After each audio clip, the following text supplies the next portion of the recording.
For now, this is Mission Control Houston.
Good morning from Mission Control Houston here at the Johnson Space Center in the Artemis Flight Control Room. We are coming to you live with our 24/7 coverage of the Artemis II mission.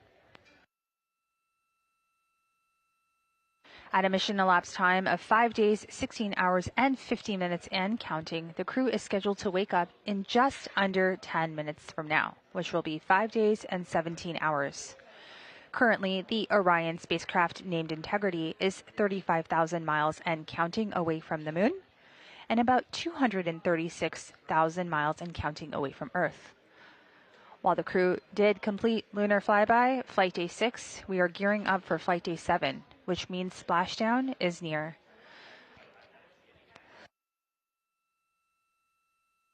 Splashdown is coming up in 3 days, 8 hours, and 27 minutes and counting down.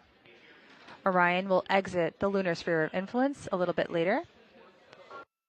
And that means the Earth's gravitational pull is stronger than that of the moon. We will stand by for crew wake. So for now, this is Mission Control Houston.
This is Mission Control Houston coming to you live from the Artemis Flight Control Room here at the Johnson Space Center.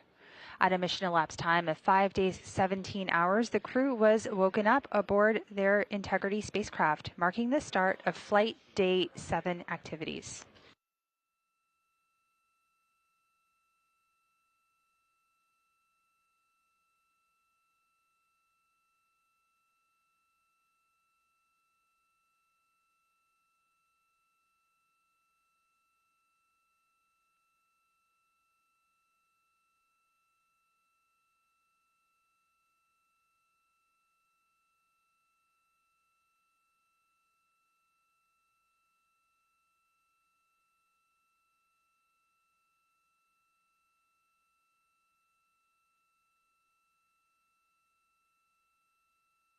Today's wake-up music was Tokyo Drifting by Denzel Curry and Glass Animals. Activities today are focused on a ship-to-ship call when Expedition 74 crew aboard the International Space Station speaks to the Artemis II crew aboard the Orion spacecraft. The team will also be assessing and conducting a potential return trajectory correction burn 1 or RTC burn 1. And the beginning of their day actually is focused on a post-flyby science conference. The crew are currently coasting back on their way from the moon as we speak. Meanwhile, the Artemis Mission Control team here in Houston monitored all systems overnight and the vehicle continues to perform well. The crew will exit the lunar sphere of influence in their post-sleep period at a mission elapsed time of 5 days, 18 hours, 48 minutes. This is when the gravitational pull of the Earth will become stronger than that of the moon. For now, this is Mission Control Houston.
This is Artemis Mission Control here at the Johnson Space Center in Houston, Texas.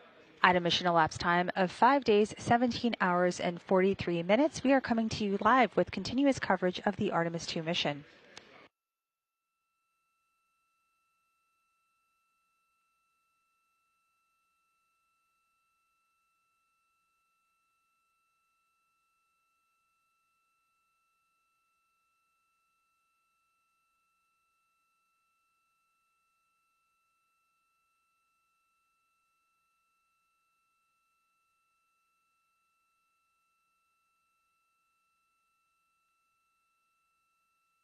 The crew was woken up at a mission elapsed time of 5 days, 17 hours.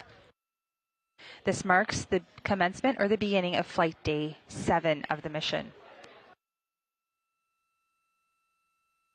Currently, the Orion spacecraft, named Integrity, is 37,000 miles and counting away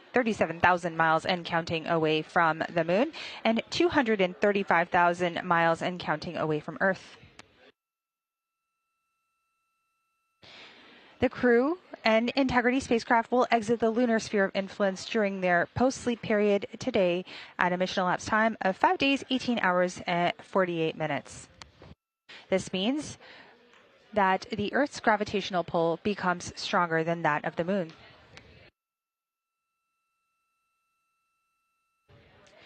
The Orbit 1 team of flight controllers just came on console and completed their handover from Orbit 3. So we'll continue to follow all operations here in Mission Control. I'm Nilofer Ramji, handing things over now to our Orbit 1 commentator, Leah Cheshire Mustachio. She'll take you through the next few hours as we kick off Flight Day 7 of the Artemis II mission. For now, this is Mission Control Houston.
Good morning and welcome to Artemis Mission Control here at Johnson Space Center in Houston, Texas. I'm Leah Cheshire Mustachio. The Orbit 1 team has just taken over from the Orbit 2 team and is led by Jeff Radigan, NASA Flight Director. The Capcom, or Capsule Communicator, for today is Stan Love. He's a NASA astronaut and is the only voice you'll hear communicating with the crew. Of course, there is an exception for that today, during which the science team will be conducting their post-lunar flyby conference. If you tuned in yesterday, you got a treat, and we got to see amazing views of the moon as well as hear the crew's description of them. Now, while the crew was taking those photos, they were also recording private voice notes that they sent down to the science team overnight. This morning, the science team is going to talk about the observations that the crew made while those are all still fresh. We've also got some other exciting activities coming up today, including a ship-to-ship call. The Orion spacecraft and the 4 Artemis II astronauts, Reed Wiseman, Victor Glover, Christina Cook, and Jeremy Hansen, will be calling the International Space Station. We have 7 crew members living and working aboard the International Space Station, and we've just surpassed 25 years of continuous human presence living and working in space. This will be the first time that these 2 spacecraft have ever talked to each other. We are on flight day 7 with a mission elapsed time of 5 days, 17 hours, and 53 minutes. We're gearing up for a great shift today, and thanks for tuning in.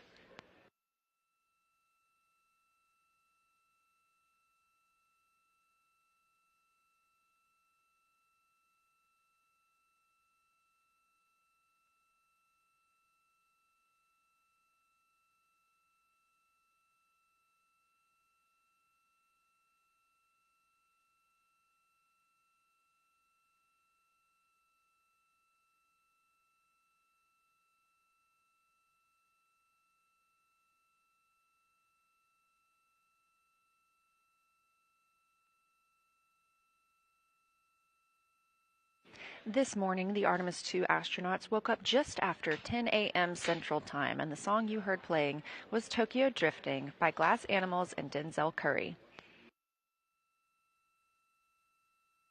They are currently in their post-sleep period. This is an opportunity for them to get the cabin ready for the day by stowing any window shades that they put on Orion's windows over the night, or stow their sleeping bags that they hang up in the spacecraft to sleep in. They also get a chance to brush their teeth, complete any hygiene activities, and eat breakfast. On the menu today is Mexican scrambled eggs, granola and blueberries, a cinnamon bun, cashews, couscous with nuts, tortillas, and some coffee.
You're looking at a live view from Orion from one of the solar array wing cameras. There are 4 solar arrays with a camera mounted on each of them. Of course, we got great views during the flyby yesterday, but these are also used to check out the spacecraft. Orion is currently 38,210 miles away from the moon. At closest approach yesterday, they were about 4,067 miles from our lunar neighbor. They are 234,839 miles away from Earth. That number will continue to shrink as we prepare for splashdown, now about 3 days, 7 hours, and 20 minutes away. Orion will exit the lunar sphere of influence, or the time in which the moon's pull on the spacecraft is greater than the Earth's, at 12:21 p.m. Central Time today.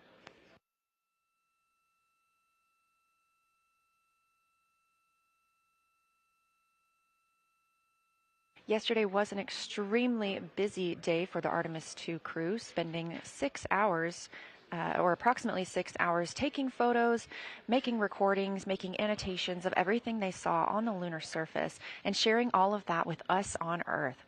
We've been able to share some of those images so far, and if you would like to find them, you can visit NASA or NASA Artemis on social media.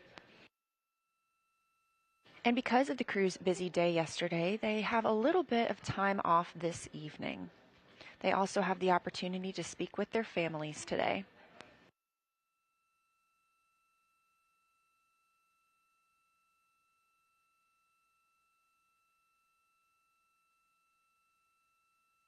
This afternoon, we're also expecting to see the RTC-1 burn. This is return trajectory correction burn.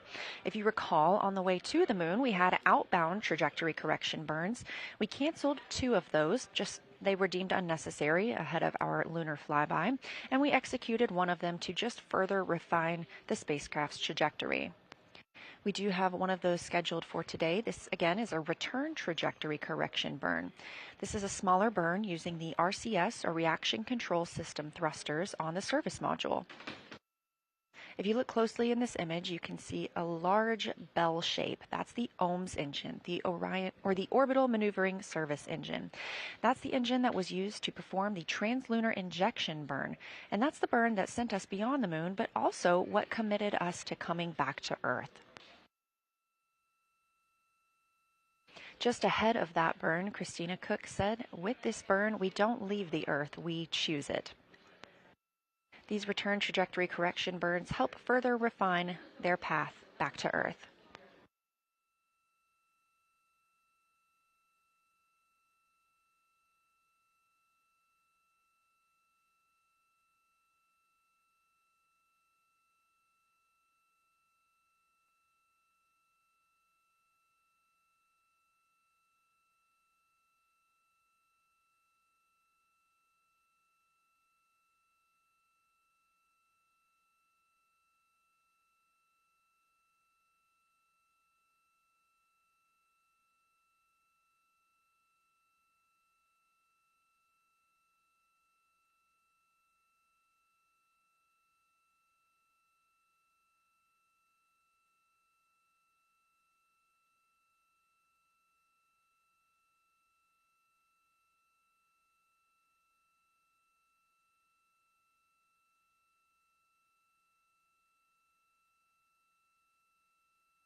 This is Artemis Mission Control here, Tuesday, April 7th, on Flight Day 7 of the Artemis II mission. Our crew members woke up at 10:35 a.m. Central Time. They are in their post-sleep period, so we won't hear from them probably for a little while. We will have the daily planning conference with them in about an hour and a half. Just before that daily planning conference, Flight Director Jeff Radigan will gather inputs from the teams here on the ground in Mission Control Houston. This could be anything about the astronaut's schedule for the day, vehicle system information, as well as answer questions from the crew.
This is Artemis Mission Control with a mission elapsed time of 5 days, 18 hours, and 12 minutes. The crew are on their way home, having flown by the moon yesterday. This is the first flight of humans aboard the Orion spacecraft, and in the official flight kit aboard Orion are some special flags. One of those is from Apollo 18. This is the American flag that would have been planted on the moon during that mission, should it have occurred. It was on display in the NASA headquarters building in Washington, D.C., making its way around the moon over 50 years since its originally intended flight. The other American flag aboard Orion is from a little more recent history. It was flown on STS-1, the first space shuttle flight, STS-135, the last space shuttle flight, and NASA SpaceX DM-2, or Demonstration Mission 2, which was the return of launching American astronauts from American soil on American rockets. This is a picture of that more recent flag that is stowed aboard Orion for this mission.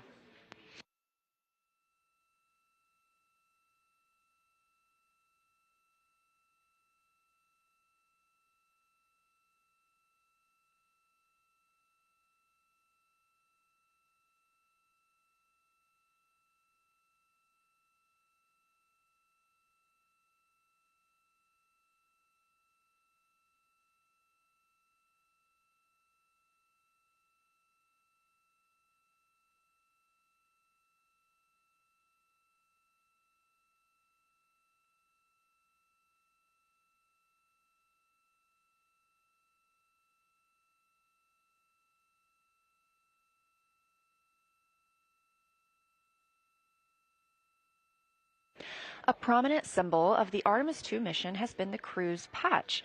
They explained the patch's symbolism when they revealed it to the world last year.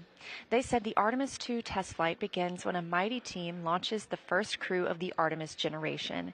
This patch designates the mission as all, signifying not only the second major flight of the Artemis campaign, but also an endeavor of discovery that seeks to explore for all and by all. Framed in Apollo 8's famous Earthrise photo, the scene of the Earth and the Moon represents the dual nature of human spaceflight, both equally compelling.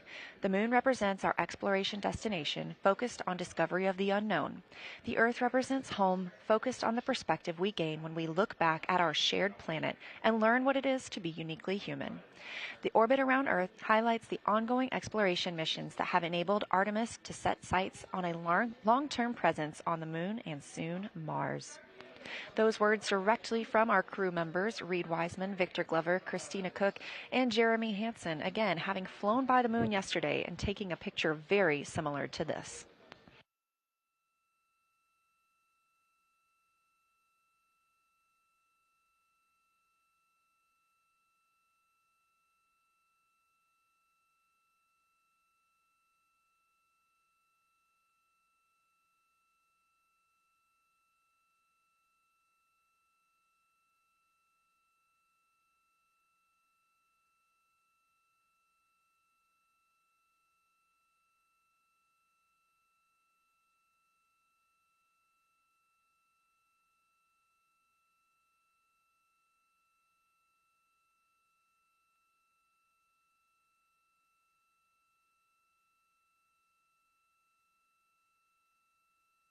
As you just saw, the Earth peeking behind the moon in that patch, this is a photo from yesterday's lunar flyby as the Artemis II crew came close to passing behind the moon and experiencing that planned loss of signal. They captured this image of our crescent Earth setting on the moon's limb. In this photo, you can see half of Earth is experiencing nighttime, or a little more than in this image.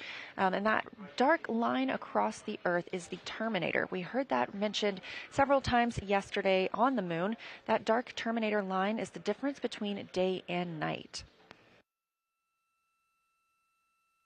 Of course, in the foreground, our very beautiful moon. Yesterday, at closest approach, the astronauts were about 4,067 miles away from the lunar surface.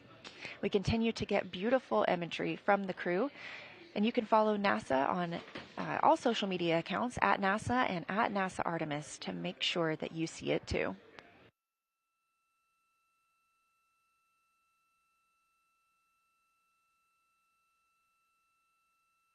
If you're a new spaceflight fan, we also have a lot of other ways you can get connected.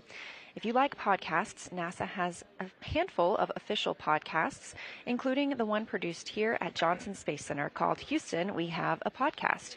Houston, We Have a Podcast now has over 400 episodes, including interviews with astronauts, scientists, engineers, and more. Most recently, we shared an interview with the Artemis II crew. You can find that and more at nasa.gov/podcasts.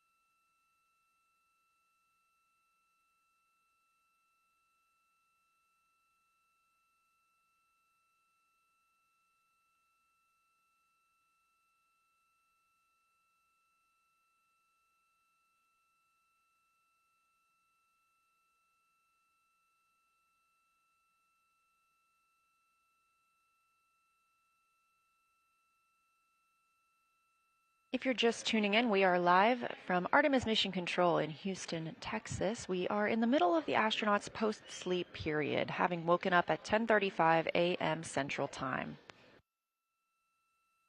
They have another hour or so in this post-sleep period, so we may not hear from them very much, but we will during the daily planning conference when they will speak with the team here on the ground, specifically Capcom Stan Love and Flight Director Jeff Radigan.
This is Artemis Mission Control at Johnson Space Center in Houston, Texas.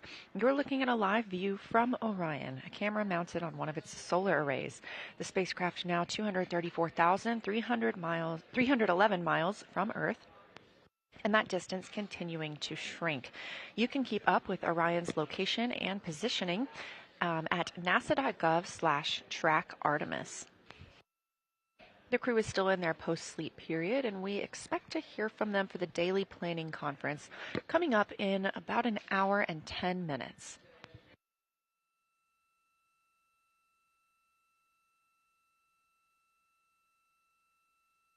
Orion will also exit lunar sphere of influence today. That's coming up in just 21 minutes at 12:21 p.m. Central Time.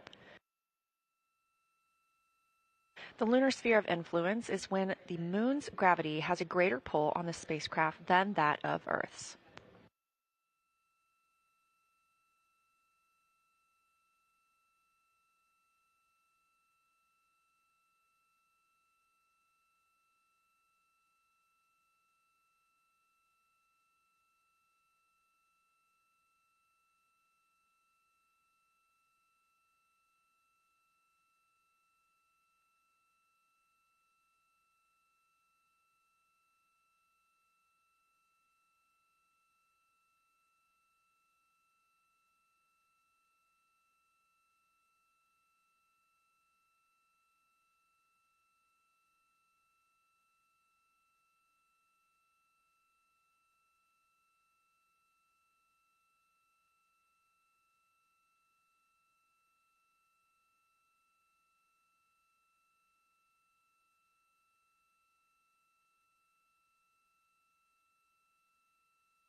This is Artemis Mission Control in Houston, Texas, with a mission elapsed time of 5 days, 18 hours, and 35 minutes into the Artemis II mission. You're looking at a live view outside the Orion spacecraft from a camera on one of its solar array wings. Orion completed its flyby of the moon yesterday, its closest approach at about 4,067 miles.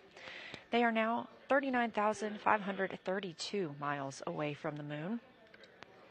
The crew is still in their post-sleep period, having woken up at about 10:35 a.m. Central Time today. We are about 10 minutes away from the crew exiting the lunar sphere of influence, when the moon's pull is stronger on the spacecraft than is Earth's. The crew has an exciting morning and more of a relaxing afternoon after such a busy day yesterday. First up, we will hear from the crew during the daily planning conference. That daily planning conference coming up in about an hour. Afterward, we will have a ship-to-ship call, during which Orion and the crew aboard the International Space Station will get to talk with each other. After the ship-to-ship call, the science team will speak with the astronauts aboard Orion. They want to recap everything that the crew saw yesterday.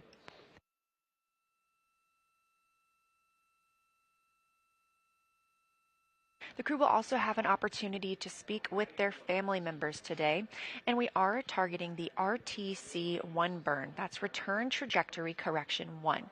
These are small maneuvers using the reaction control system thrusters on the spacecraft to help refine the trajectory as Orion heads home to Earth.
This is Artemis Mission Control. Again, we do not hear calls to the crew at this time as they are in their post-sleep period and getting ready for the day. However, we do anticipate that Orion has departed the lunar sphere of influence. That's when the gravitational pull of the moon is stronger than the gravitational pull of Earth. We're now 5 days, 18 hours, and 52 minutes into the flight of Artemis II, the first mission of humans aboard the Orion spacecraft.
We are coming up on 5 days and 19 hours into the flight of Artemis II.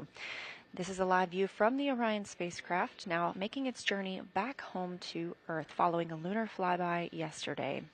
This mission is built by people and companies in all 50 states and with international partners.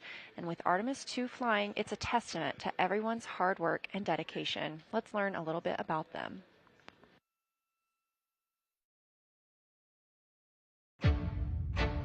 What we're doing here is a collaborative effort of hundreds of thousands of people. This is about the parts, the hardware, the software, the services, all coming together to make that mission possible. My dream for this space program is that we would not just push the boundaries, but that we push them together. And liftoff of Artemis I. We rise together, back to the moon and beyond. It takes a team to do great things. And Artemis has an incredible team. We have international partners. We have commercial partners and industry partners. It takes unity to accomplish great things, and that's what this mission's all about. We're not sending our money to the moon and lighting it on fire. We're putting that money right back into the economy in ways that benefit everybody. So every dollar that comes out of the Treasury that goes to support this mission goes back into the Treasury 3 times. What is very important to me is that we do it the right way, and that we do it with our values, that our industries grow, that our communities grow, that our families are healthy and safe and have amazing things to work on. Then we're going to build machines to go even further onto Mars. That is our generation, the Artemis generation, that defines the starting point of our exploration future. I just want to say thank you to all of the hands that have touched a part of this program and the hearts that have moved everyone to this goal, because we're going to the moon and we're going beyond. One team. One team. One team. One dream.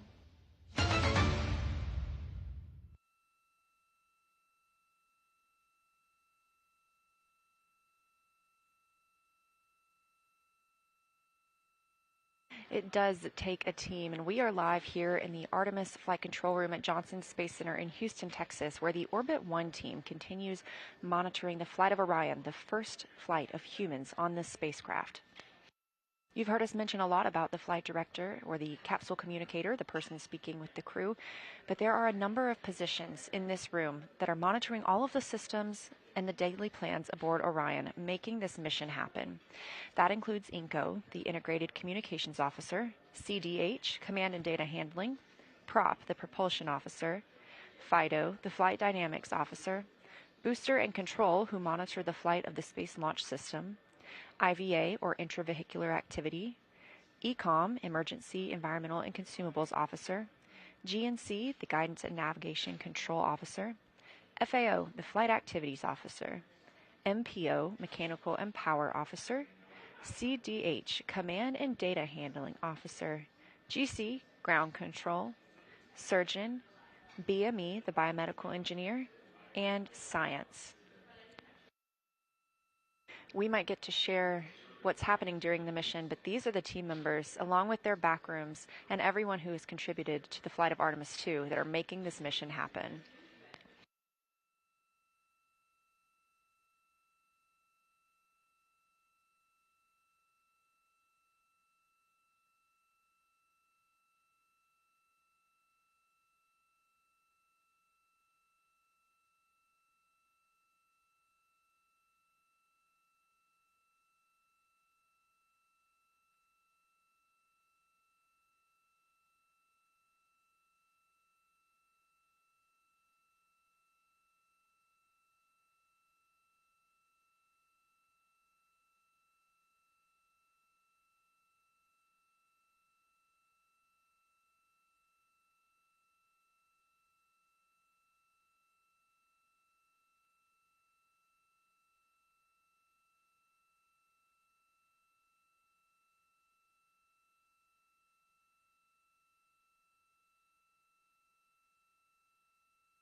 We are 5 days, 19 hours, and 5 minutes into the flight of Artemis II, the first flight of humans aboard the Orion spacecraft.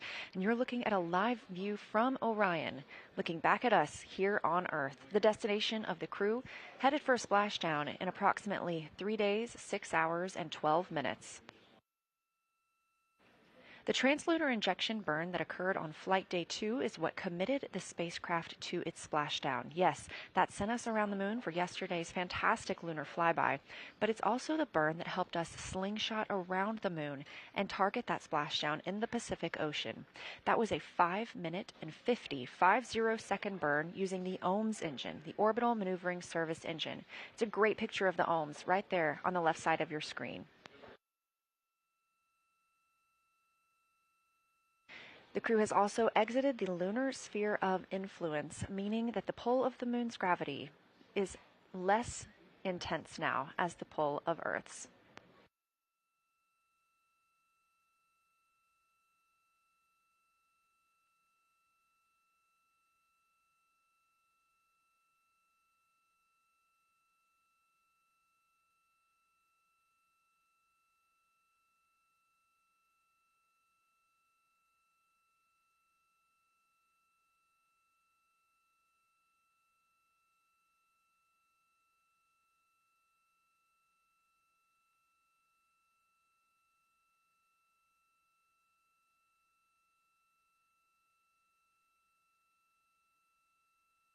The crew aboard Orion are currently in their post-sleep period, having woken up about 10:35 a.m. Central Time.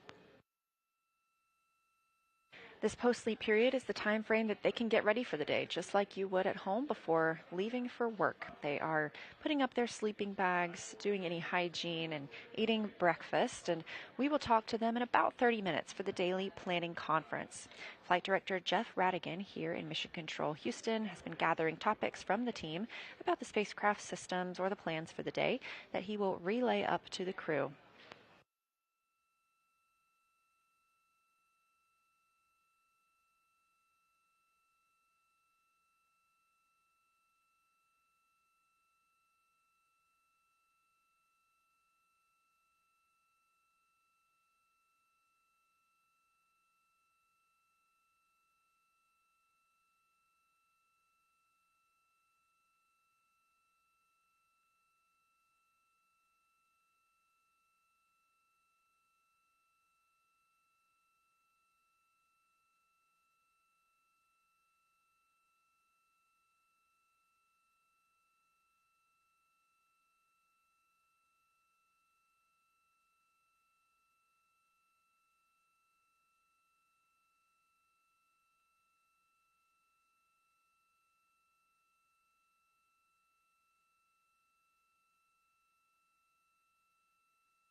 You're looking at a live view from the Orion spacecraft at our home, planet Earth, now 233,138 miles away and continuing to grow closer.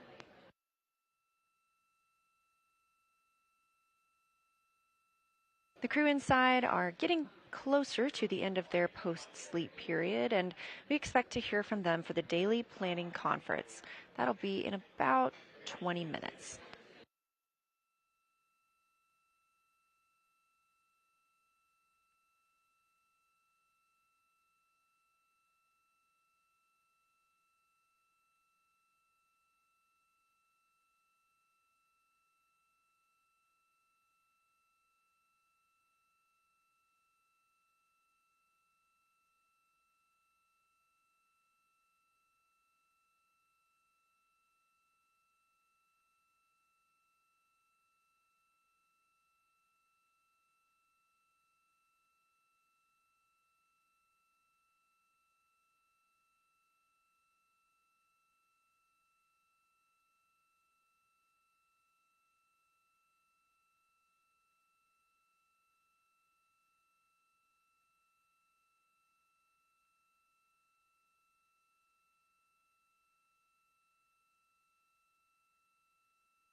This is Artemis Mission Control in Houston, Texas.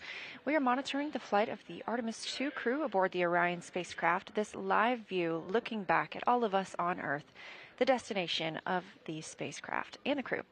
We are now 233,031 miles away from Earth. Orion reached its farthest distance from Earth yesterday, approximately 252,756 statute miles away from our home planet. That surpassed the previously set record from Apollo 13. Until yesterday, the Apollo 13 crew were the humans who had traveled farthest from Earth. When that record was passed, Jeremy Hansen reported that he and the crew hoped that their new record would soon be broken.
The crew is wrapping up their post-sleep period, having woken up at 10:35 a.m. Central Time today.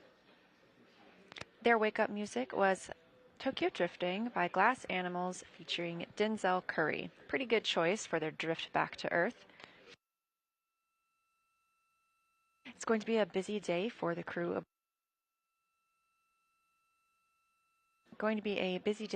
Aboard the Orion spacecraft, as we are looking forward to a ship-to-ship call when Orion and the International Space Station crew members get to speak to each other, both in flight.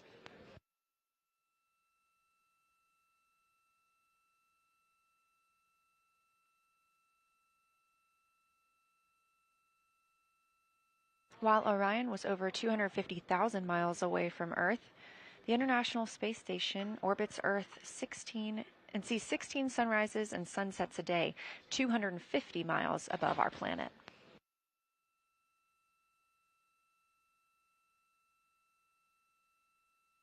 And if you've been enjoying hearing from the astronauts and seeing photos taken from this mission, you would also love to keep up with the International Space Station as the astronauts do amazing Earth photography there from the cupola, the window to the world looking down on Earth. You can follow the International Space Station on all social media platforms as well as NASA.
Less than 10 minutes now until the daily planning conference for the crew, when the flight control team will call up. Integrity, we're getting ready for DPC. Would you like the D5 streamed on the 4K encoder for DPC? We would enjoy that.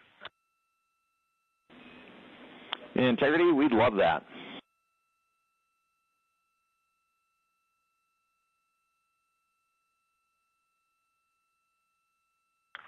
It worked. Dan, good morning.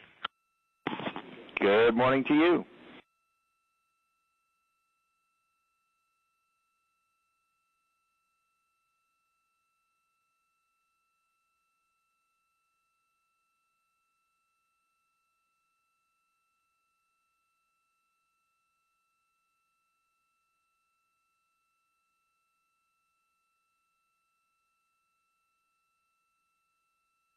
Our first morning messages from the crew aboard Orion. Again, they woke up about 10:35 a.m. Central Time today and are heading into that DPC, the Daily Planning Conference.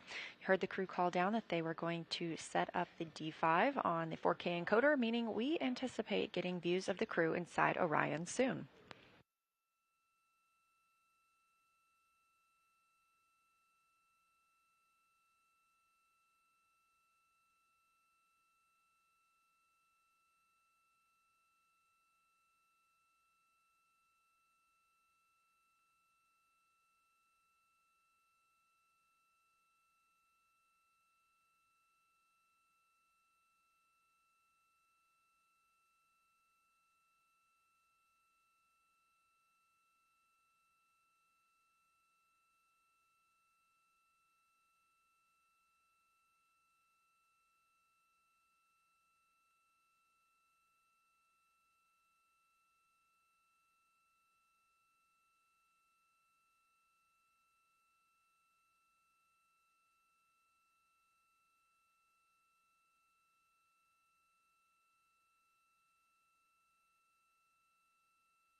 Integrity, we are on board with the D5.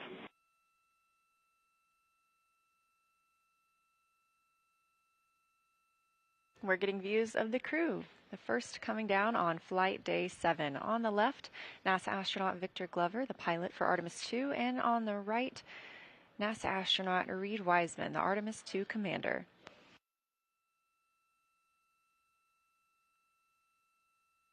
If you watched Lunar Flyby yesterday, you can tell that the cabin looks quite different. All the lights are back on. During the Lunar Flyby, the crew turned off all of the lights inside the spacecraft to allow them to better take photos outside of the windows. That helped prevent any reflections from inside the spacecraft bouncing up onto the windows, and if you haven't seen some of those photos already, you should absolutely check them out. You can find them on nasa.gov as well as NASA social media. That's at NASA and at NASA Artemis.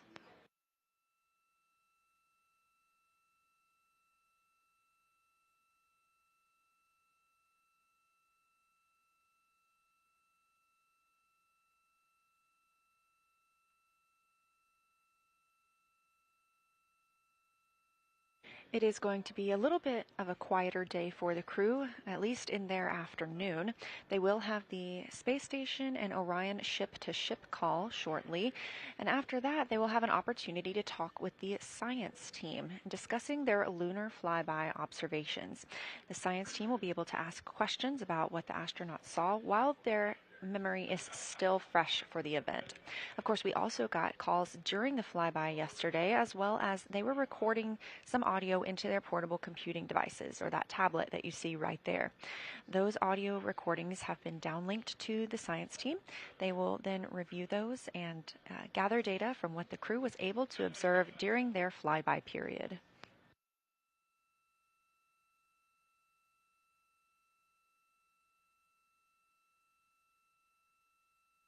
Later this evening, they will also have the RTC-1 burn, that's Return Trajectory Correction 1. Return trajectory correction burns are similar to outbound trajectory correction burns in the sense that they are small refinements of the spacecraft's flight path. The translunar injection burn is what really put us on the trajectory that we're on today. That occurred on flight day 2 and is what committed the crew to flying around the moon and to their splashdown in the Pacific Ocean on flight day 10.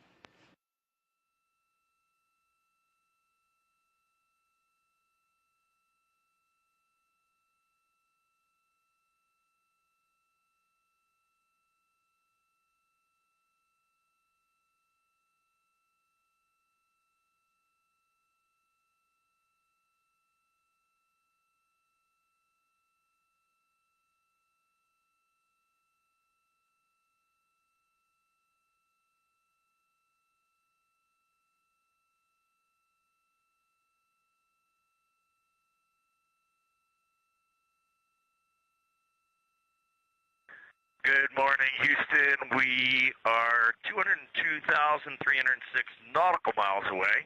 Earth is pulling us back, and we are happy about that. We're ready for morning DPC. We're happy about that, too, and ready for DPC. We've got about a dozen quick items for you, the first of which is updated nominal burn plan and nominal RTC last are on board.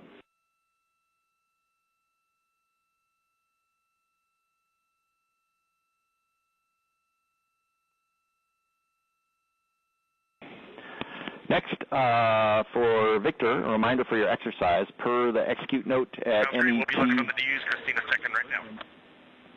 Oh, we're stepping on each other. Victor at MET, 22 hours, 20 minutes. Please stop your exercise in advance of the OpNav attitude maneuver. Over.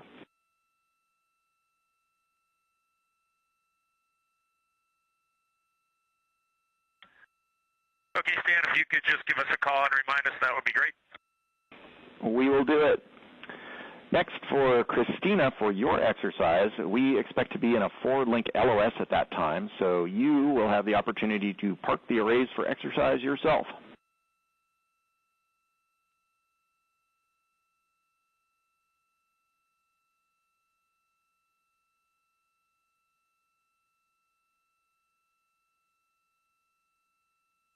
We have three items for the toilet.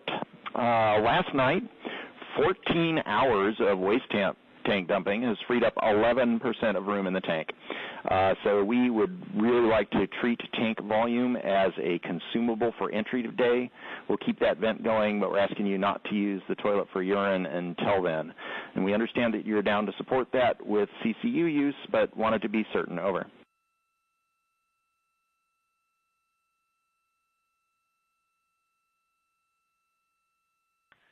We'd be happy to talk more about the Hail Mary option, but if this is the final answer, we can support this on board. Roger. Thank you. For FecoCan R&R, we know of one full container. Are there others? Over.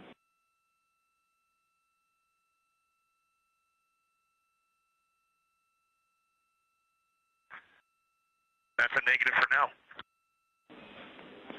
Roger that. Last item for the toilet, no Oxone R&R for today's toilet maintenance. Over.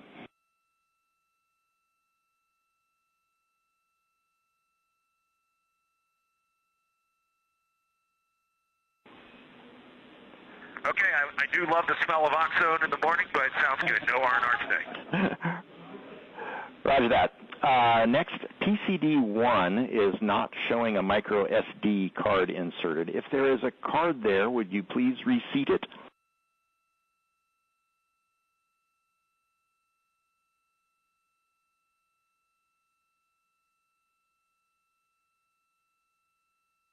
Yep, Stan, we will work on that.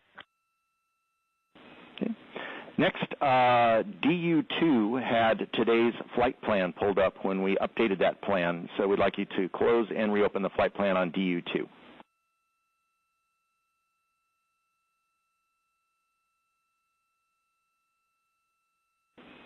And we see your thumbs up. Okay, Christina's knocking that out right now. Sweet. Jeremy, for docking cam install, can you please tell us about how long this takes?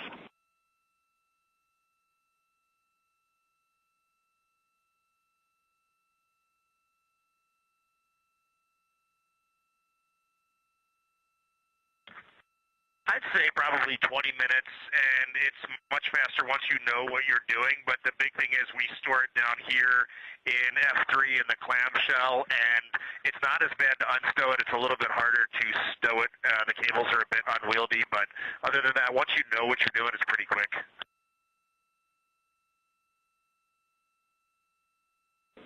Stand by.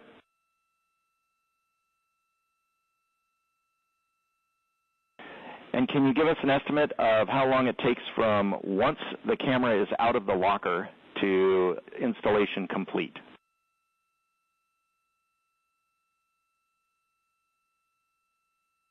For a first-time install, 20 minutes. For every other, if you're doing it by yourself, 5 minutes. Thank you. That's very helpful. Jeremy, one more item for you. After this meeting, when you turn on the acoustic monitor, can you please give us a call? We're timing things here on the ground.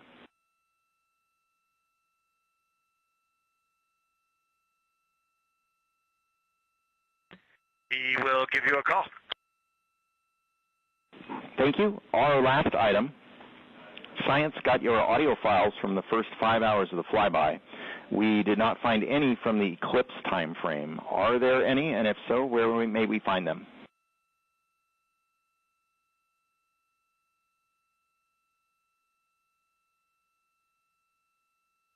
There's definitely going to be some on PCD2. I would look through all the PCDs.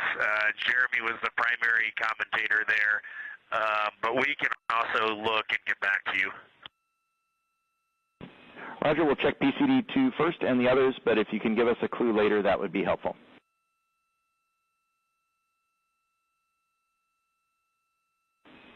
And that's it from MCC Houston. What you got for us? Okay, sounds good, Stan. We will just do a quick check on board as well. We have, from your notes in the mission summary, the bobs. We are working our way through bobs, but we are nowhere near completing all the food on board. For instance, I went through an inventory of my food today, and I expect to have 1.5 bobs remaining at the end of the flight, and all my bobs are in bag 16, but we will go and do a pretty good inventory. Overall, I'd say we're probably 40% through the total food allotment right now. Copy, 40%.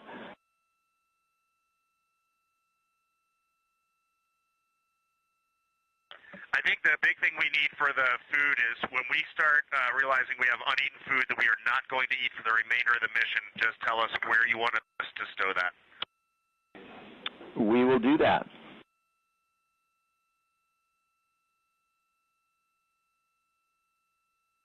Okay, we have two more topics. First is just a quick one for Huntsville, but don't leave us, Houston. For Avatar, lights 15 and 16 are out. All others are on. And I'm going to hand the microphone to my esteemed colleague and fellow naval aviator.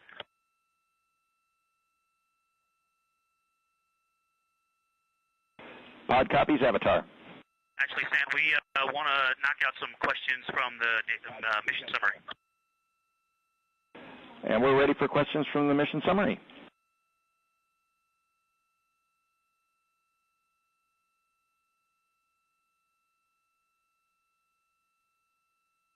Yes, for the volume in the contingency urine storage bag, I would estimate 300 to 500 mils. And I will continue to use it. And if you'd like me to report, I can. Copy volume, and thanks for bearing with us. For email sync, you can keep as scheduled. Sorry, we talked over each other, Stan. Can you please repeat? Yeah, Christina, we copy volume in the contingency storage bag, and thank you for bearing with us. Also copy that we can keep the mail sync where it is.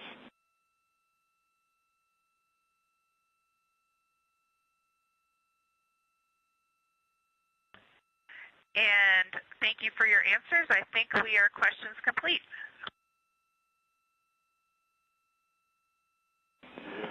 And nothing further here in the control room, so we'll call DPC complete. Have an excellent day.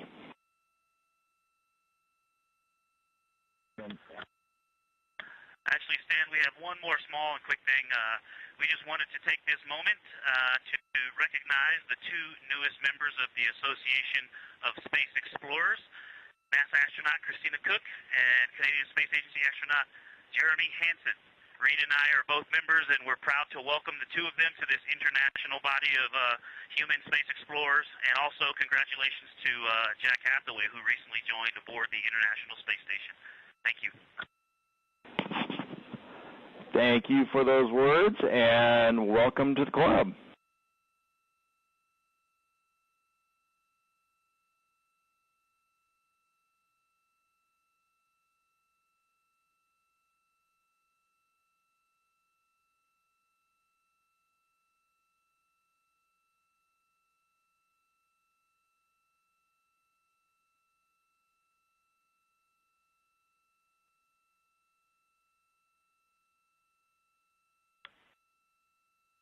And Houston, question on acoustic monitor. We're listening.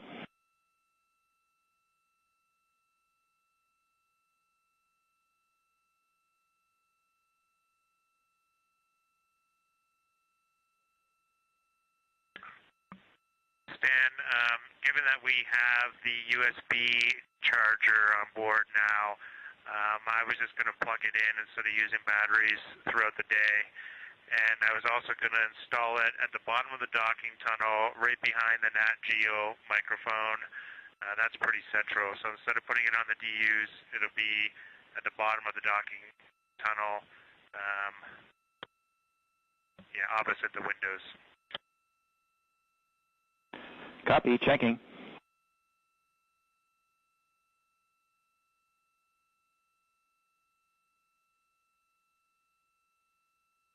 And Jeremy, we are good with plugging the acoustic monitor into the USB charger, and we're good with your install location.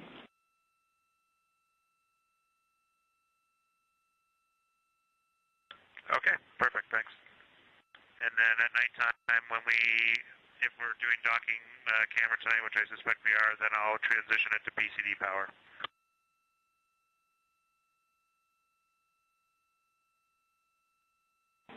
Checking.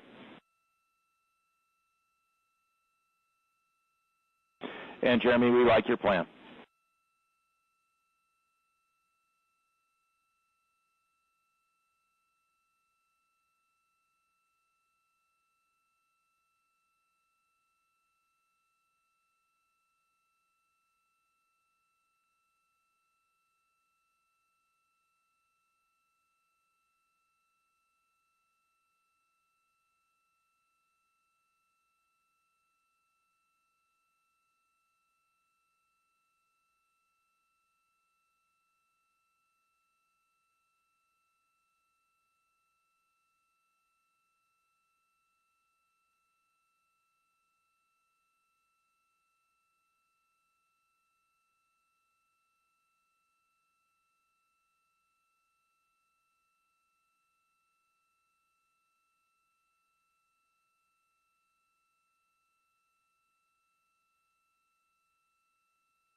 This is Artemis Mission Control in Houston, Texas. You just heard the conclusion of the DPC, the Daily Planning Conference, when the ground team here can relay up any status updates or daily planning for the crew aboard Orion. And the crew has an opportunity to ask some questions as well.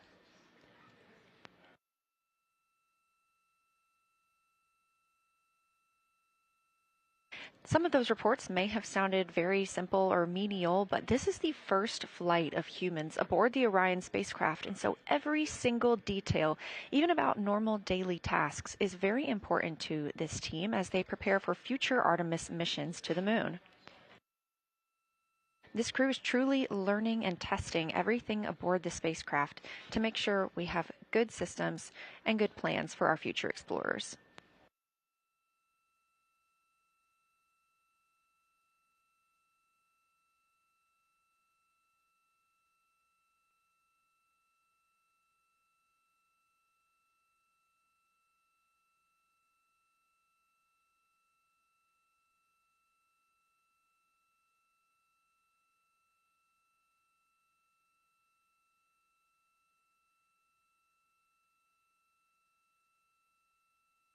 Coming up in about 15 minutes, we will have the ship-to-ship call when the Orion crew will be able to speak directly with the astronauts and cosmonauts living and working aboard the International Space Station.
Okay, Houston, the acoustic monitor is set up and it is recording, and I will take a photo of that for you.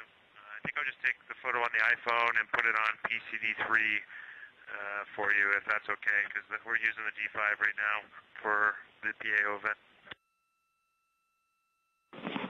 Copy all, Jeremy. We like it.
You're looking at a live view inside the Orion spacecraft of the Artemis II astronauts. Closer to the camera is Commander Reed Wiseman.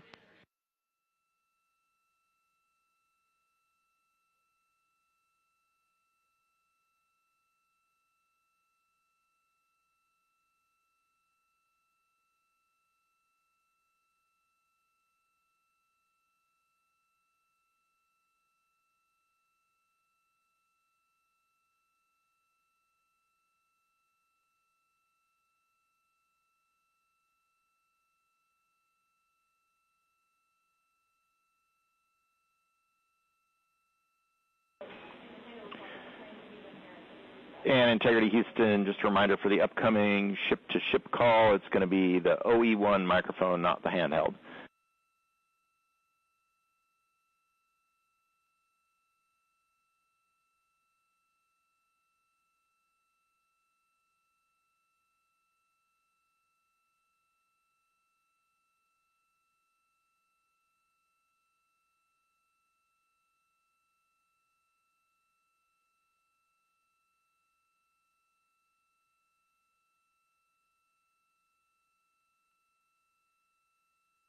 Again, you're looking at a live view inside the Orion spacecraft. Victor Glover in the background, pilot of Orion. They will soon be speaking with the crew aboard the International Space Station. The International Space Station has been orbiting Earth with humans living and working aboard it for over 25 years now. Current crew members are part of Expedition 74. That includes Roscosmos cosmonaut Sergei Kuzverchkov. Houston for a downlink on the 4K encoder, we only need the video, not the audio.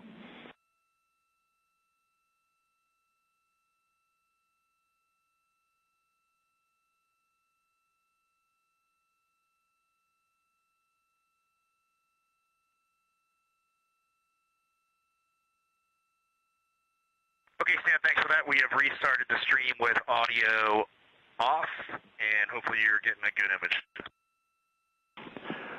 We copy the audio, and we see a great image.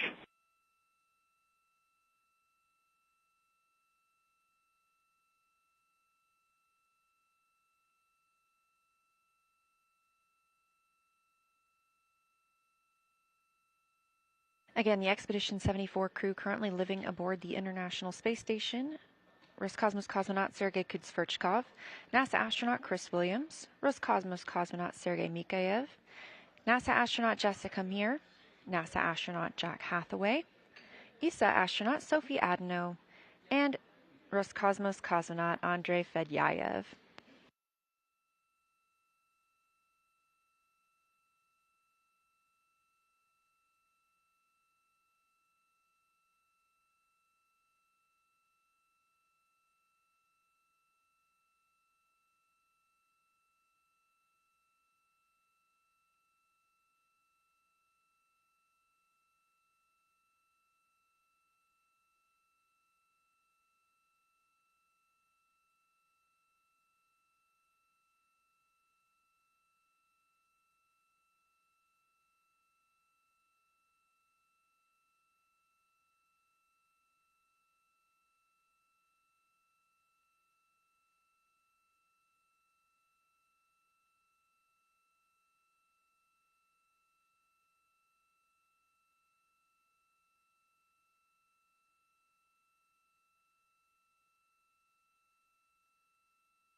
This is Artemis Mission Control. We are preparing for the ship-to-ship call from Orion to the International Space Station. This will be an audio-only event broadcast at this time due to bandwidth, but we expect to download the video from each crew later and share that with you. Please follow NASA on social media at NASA and at NASA Artemis, as well as the International Space Station, to make sure you can see all of our crew members talking to each other while in space.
While the crew aboard the Orion spacecraft is coming back to Earth after passing more than 250,000 miles away from our home planet, the crew aboard the International Space Station is about 250 miles above our planet.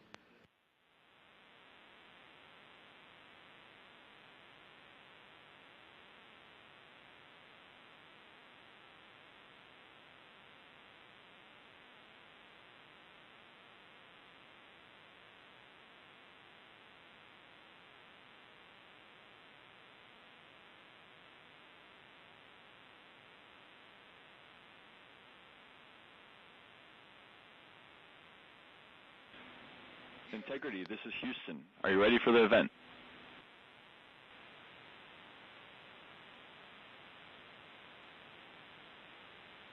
Integrity is ready for the event.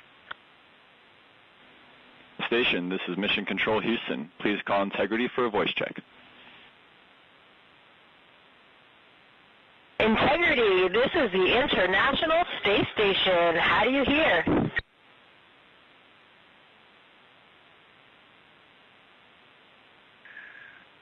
International Space Station and Jessica, we have you loud and clear. How about us?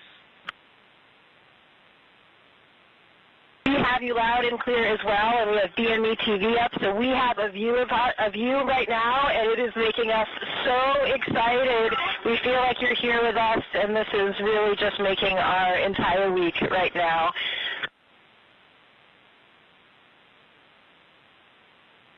We've been following along and have seen the incredible photos and heard some of your observations that you've been reporting. Jeremy, we have been waiting for this like you can't imagine. Let me go check on our PFD. We are 201,726, now 25 nautical miles from planet Earth, which is just hard to believe. The scales are impossible to believe.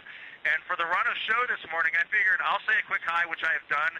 I'll hand the microphone to fellow chump Jeremy. He can say a quick hi, and then we'll let you three A-Paws just get on with it. Yeah, there's going to be like a tiny bit of microphone time before the A-Paws get after it. But it's such a pleasure to be spending a little bit of time with our colleagues in space, and we talk so much up here, or we try to anyway, emphasize how important the work is that we're all doing in this program to do the types of things that get us ready to get back on the surface of the moon, and like the administrator was saying yesterday, onto Mars. And so we just appreciate you, and it's fun to be up in space with you at the same time.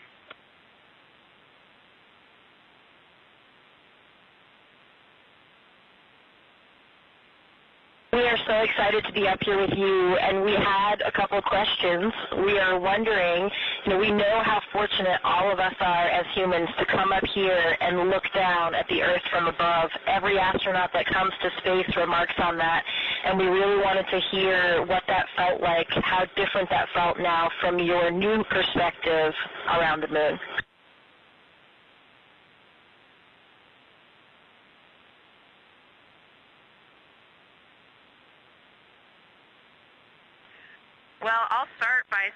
we do miss the ISS. The views there are awesome, being able to see specific places, being able to see your home specifically. So y'all's views are absolutely incredible, and I miss them every day almost. The thing that changed for me looking back at Earth was that I found myself noticing not only the beauty of the Earth, but how much blackness there was around it, and how it just made it even more special. It truly emphasized how alike we are, how the same thing keeps every single person on planet Earth alive. We evolved on the same planet. We have some shared things about how we love and live that are just universal. And the specialness and preciousness of that really is emphasized when you notice how much else there is around it.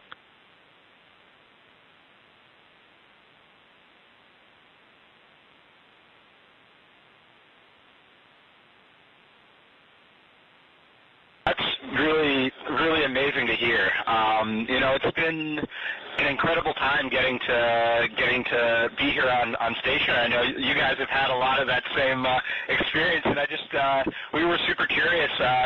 What you're carrying forward from your time training for and flying on ISS to the moon.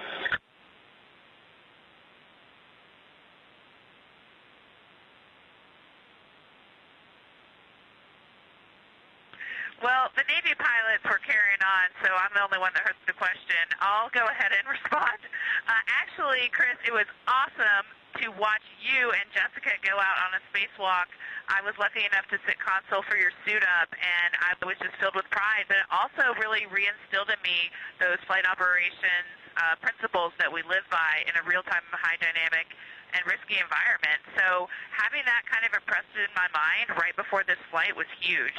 And basically every single thing that we learned on ISS is up here. And then of course there's the funny and practical, how to eat, how to do silly things with water, how to flip around. We're bringing that with us too. And I just got to add, C-Dub, right before you launched, you said you can't wait to talk to us on the space to ground, and it is happening, brother. I cannot believe it. Face to face, we said. Yeah, I can't believe it. I mean, I remember having coffee and sitting with you guys just before I left to fly up here, and it's just so awesome being able to talk to you right now. It's such a special opportunity.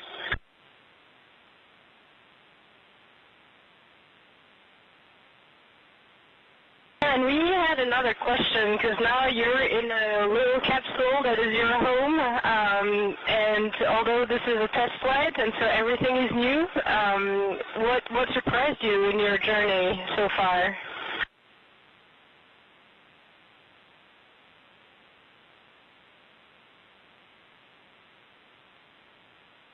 We know that Weed really likes it up there. It's really great to hear your voice up here. I can't tell you how fun this event is for us. I hope you guys are enjoying this as much as we are. I don't mean to give you such a short answer, but I can truly say everything. From the core stage ignition, solid lighting, to getting into a new orbit even right after 8 minutes of boosting on the core stage, to then the translunar injection, to flying by the moon. This entire journey has been interesting, but also applying some of the lessons from station in a much smaller volume, how we move around and eat. Those things have also been surprising, because the difference between ISS and here is we don't have another module to deconflict, and so everything we do essentially starts with a spatial conflict, and we have to take the time to work it out in every activity. And so we've been just having fun working through that.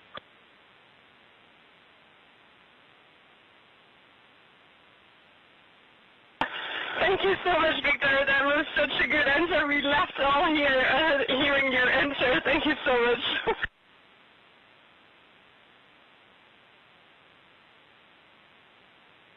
All right, my turn, and I'm excited to talk to you guys.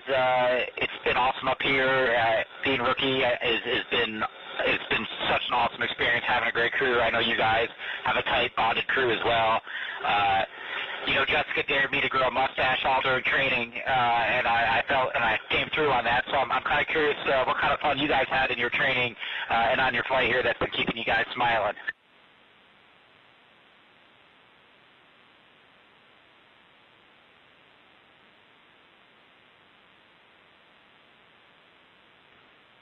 I just had a process escape on my water training up here, and I left the PWD valve open a little bit too long. Now, I will say I'm not the only one to have done this, but I do have the record so far for the largest process escape on the water training failures.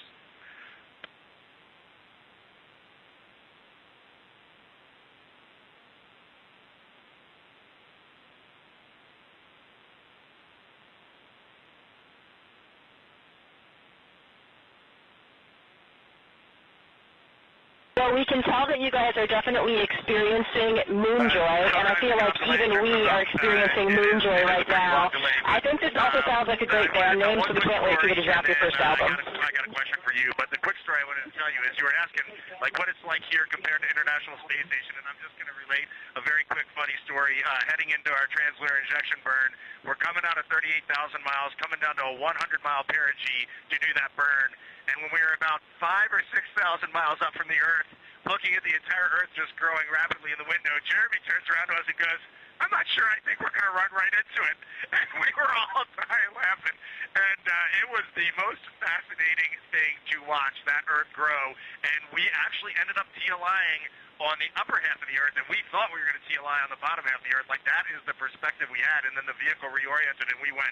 So it is crazy up here, and it does bend your mind. So question for you guys. I'm looking around the Integrity spacecraft right now. We're rehydrating some sweet and sour chicken. We've got some Kona whipped cream. We've got some butternut cookies. Butternut squash and spicy green beans. So it's all the same food. We want to know, what are you eating, and we're going to mirror you today.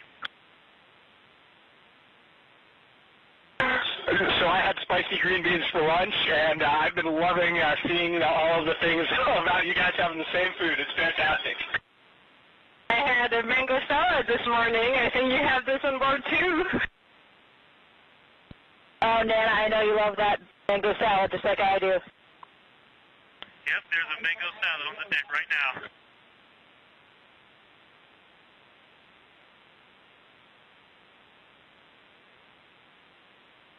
Well, I hope I'm not talking over somebody, but I wanted to say a couple things to my Astro sister, Jessica. One, sorry to steal your next spacewalk day, everybody, but thank you for cheering us along anyway. And Jessica, I always hoped we would be in space again together, but I never thought it would be like this. It's amazing. Congratulations to you on being commander, and I hope you have an amazing rest of your trip in space.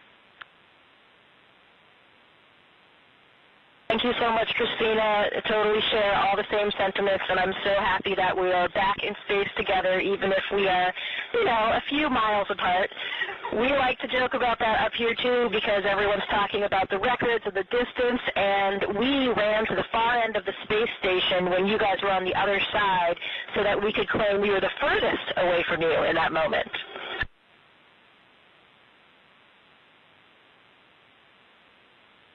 Love all four of you so much. We were doing the same shenanigans here when we got to the furthest point from the moon. I tried to get to the furthest point from Earth. I tried to get to the furthest point in the spacecraft, and my crewmates were clawing me down. And I know that's a joke. We were busy doing science, but we had that same conversation. It was a lot of fun. I don't know how much longer we have here, but from the four members of the spacecraft Integrity, we really want to just say our deepest appreciation to the 7 members of the International Space Station, and this has been a true treat.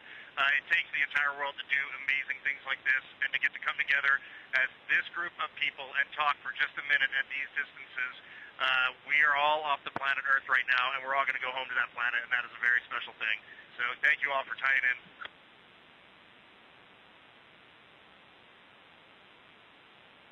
Thank you, Reed. Well, beautiful words, and yeah, from here.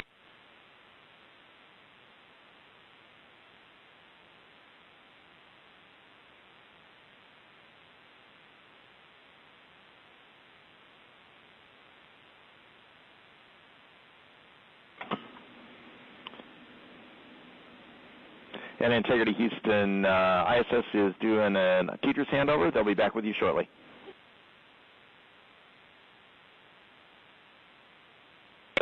We are loving all four of you from here, from the space station in low Earth orbit. We'll keep the fires burning here.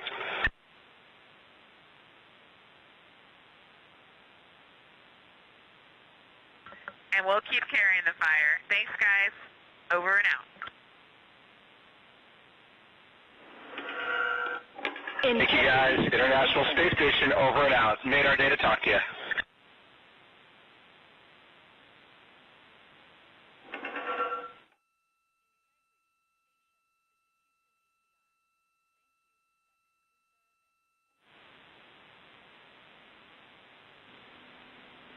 Thank you to all participants. Integrity and Station, we're now resuming operational audio communications.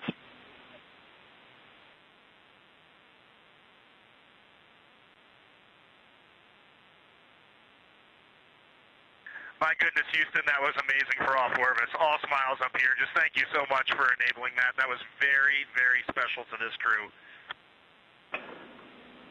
Reed, we were happy to do it.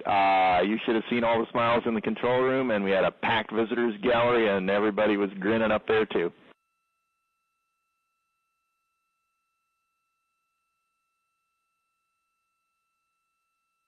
Man, Stan, that just made us all cheer up here as well. That is just such a cool thing for the agency, the nation, and the world. What a neat moment. And here we are experiencing it.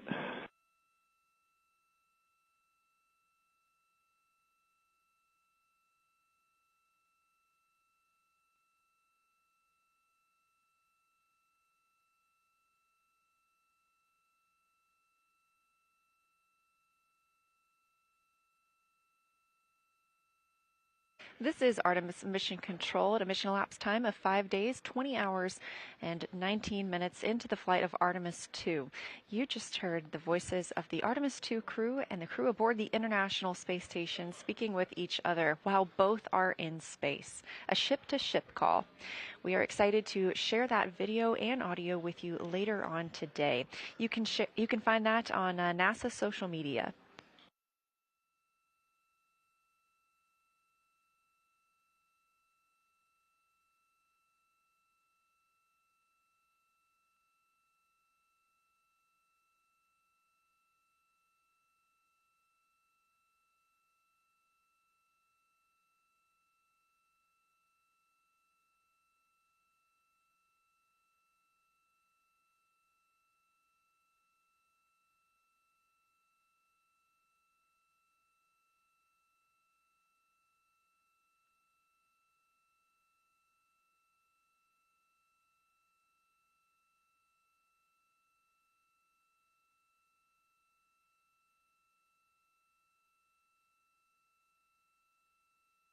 This is Artemis Mission Control, and the audio you just heard of the crew aboard Orion and the crew aboard the International Space Station speaking with each other. Again, we are going to downlink that video, and we will let you know when that is available. You can follow NASA on social media and the International Space Station as well.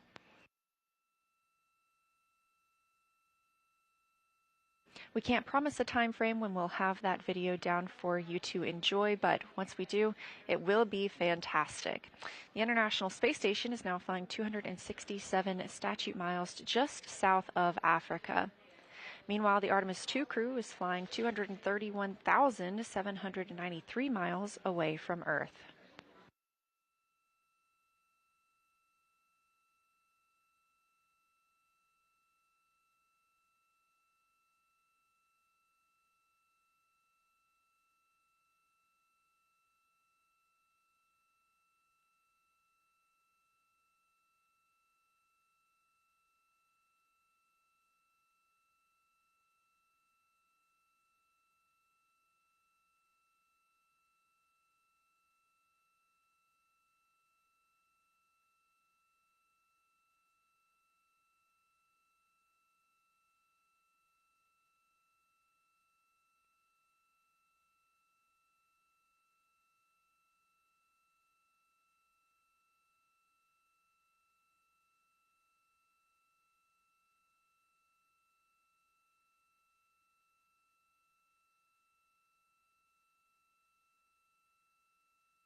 Coming up next for the Artemis II crew is a conference with the science team. They will be reviewing what they saw yesterday during their lunar flyby, sharing any findings or interesting information with the science team while it's all still fresh for the crew members.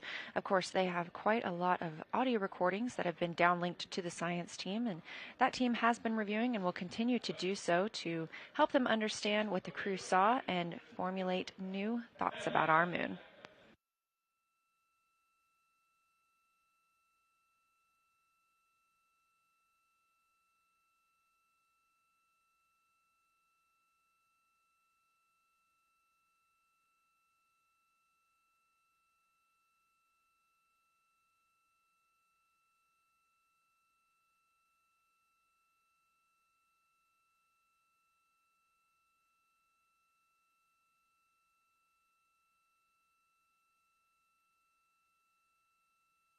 During the crew's post-lunar flyby conference with the science team, you'll hear them speaking with Dr. Kelsey Young. You heard Kelsey's voice quite a lot yesterday as she was communicating with the crew aboard Orion Integrity.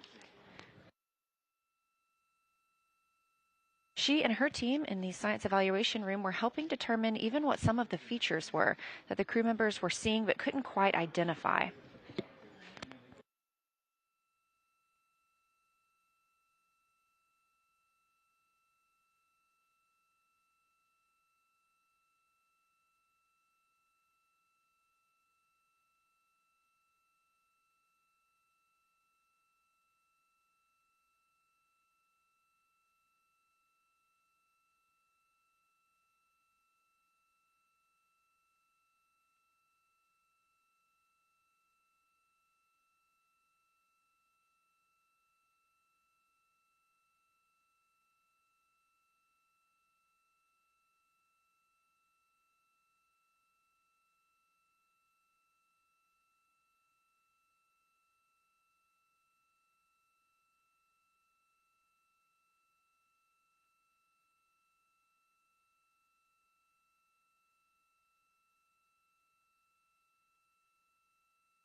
Houston Integrity, where did you want to do that flyby conference? On OE1 or OE2? Jeremy, around Earth 1, please, and Kelsey standing by.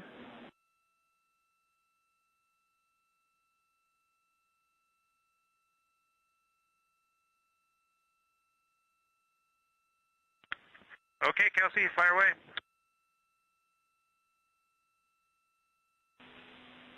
Integrity Science, I have to start with a giant wow. Our whole lunar science team and the broader science community has been pouring out positive feedback and gratitude, so know that what you did yesterday really made a difference scientifically.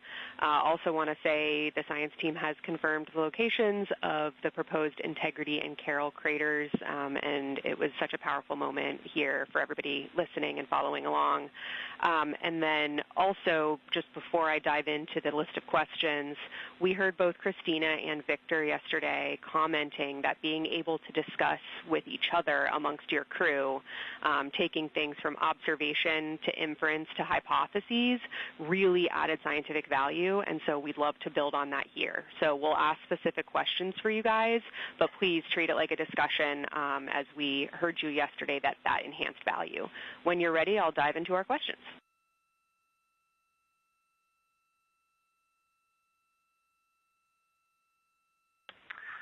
Okay, Kelsey, love all those words.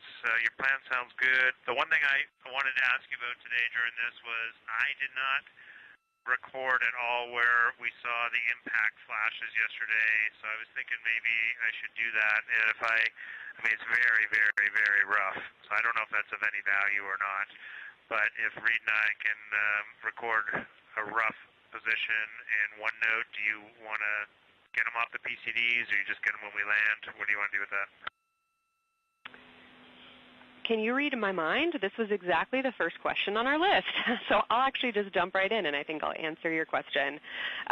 So number one question was, Reed and Jeremy each reported 3 impact flashes. There were audible yells of excitement in the SIR. And we do not feel we have clarity on when the first 4 of those impact flashes occurred. And so we had follow-ups on, were the flashes brief or were they prolonged, and did you notice any color? And to directly answer Jeremy's question, yes, please do make an annotation on where you think you saw those, because right now the citizen science community is analyzing the data and trying to narrow down where you would have seen those.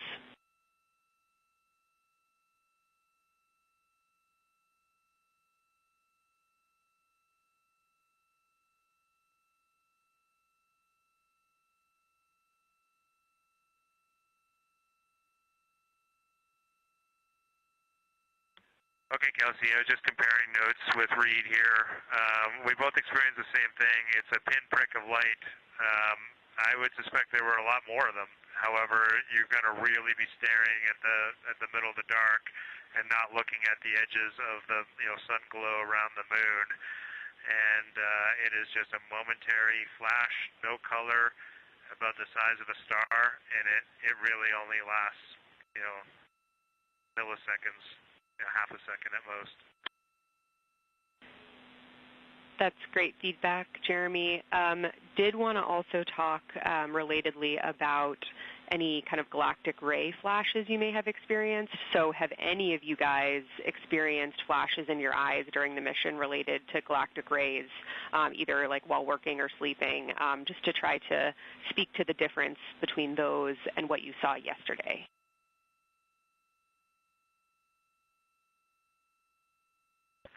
Yeah, 100% difference in those and what we saw yesterday. We see, I definitely see a dozen or 2 every night when I'm going to sleep. I can talk about those if you want, the galactic flashes, galactic cosmic ray flashes. But the impacts on at least these, what we suspect were impact flashes, were absolutely different, 100% different. And Jeremy said like half a second. I would say they were a millisecond. Like the fastest a camera shutter can open and close, that is what I saw. And I would say they were just white, bluish white, and the size of, Jeremy said size of a star. I really like that analogy from space. It was just a pinprick of light. And maybe it was a priming bias, but to me there was no doubt we were seeing it, and we were all seeing it. So it was, and we were correlating. Great stuff, Reed. Don't need the description of the galactic ray flashes. So I guess last question for you guys on that. We definitely want that annotation. Please let us know when you have that, and we'll try to downlink it in flight. But when during the period did you see them? Because I think we heard from you like 20 minutes in that you had already seen a couple. So any timing granularity you can provide would help us find evidence from those from the ground and from LRO.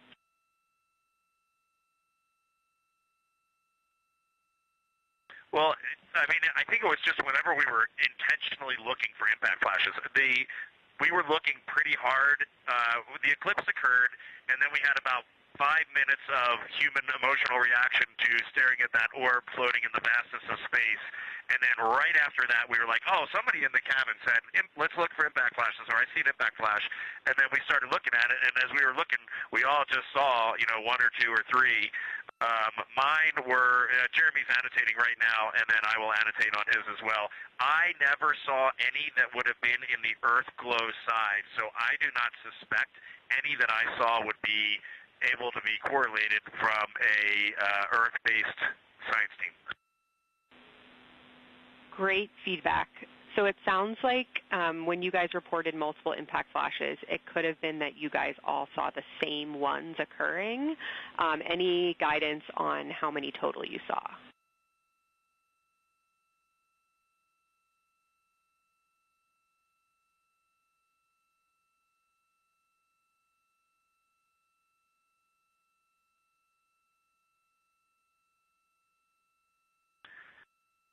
Yeah, we didn't necessarily announce everyone out into the cabin, though. Reed and I saw two identical ones. He saw one before mine, and then I know I saw another one after that. So we'll try and give you the annotation and what order they came in. But just remember, this is just very rough. That's great. Moving on. Question for Christina and any others that observed something similar. Christina suggested there may have been possible lofted dust just prior to Earthrise. Can you describe what you saw just before the Earth popped out from behind the moon? And any other crew, did you witness anything similar to what Christina is about to describe?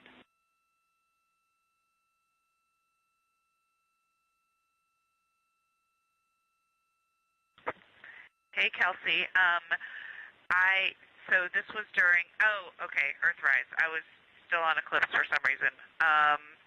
Yes, okay. My crewmates were they didn't see it the same as I did.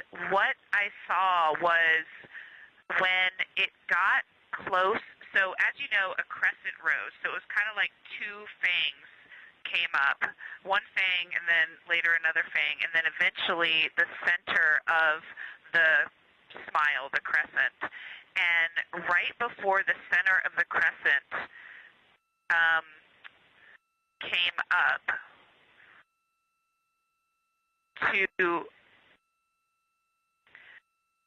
right before the crescent was there was when I thought I saw something. That's a very evocative description, Christina. Thanks. You noticed it was gray. You kind of highlighted a gray color. Did it? What was the thickness of it above the surface of the moon? And anything else you can describe about what made you think it was lofted dust?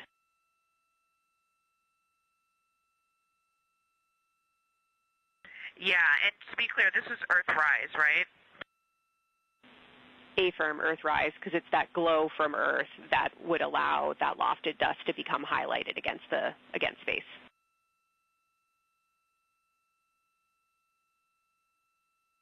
Yeah, I was just making sure it wasn't right after Earthset, if that might also be a time, because the picture I'm building in my mind, I just want to make sure I'm not creating false memories. Basically, and I think this is why not everyone saw it as lofted dust, it was not tall. It was it wasn't like the corona where it came up high or anything like that. It was just a slightly different gray color right before it rose.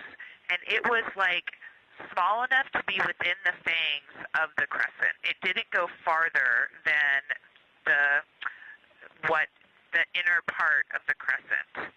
And it could have been an optical thing and not lofted dust, but to me it just sort of appeared, and I felt like it had a glow. I know that those different terms mean things, but I think in this case that would be the appropriate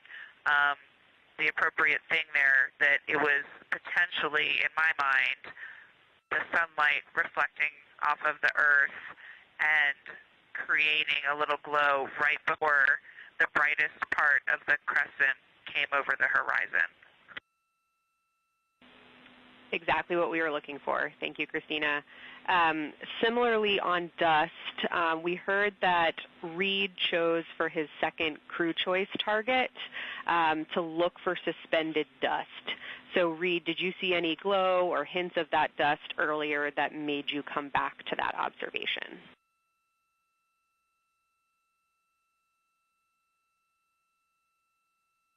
Negative. Just really wanted to see some, and I saw none. Understood. Okay, for Christina and Victor, during Earthset, we heard you say that the Earth was so bright it made the moon look dark. So you all had the Earth in view during the majority of your flyby. Did you notice any time when the brightness of Earth began to change your view of the moon's brightness? And can you describe how your perception of the moon's color changed as the Earth came closer to the moon?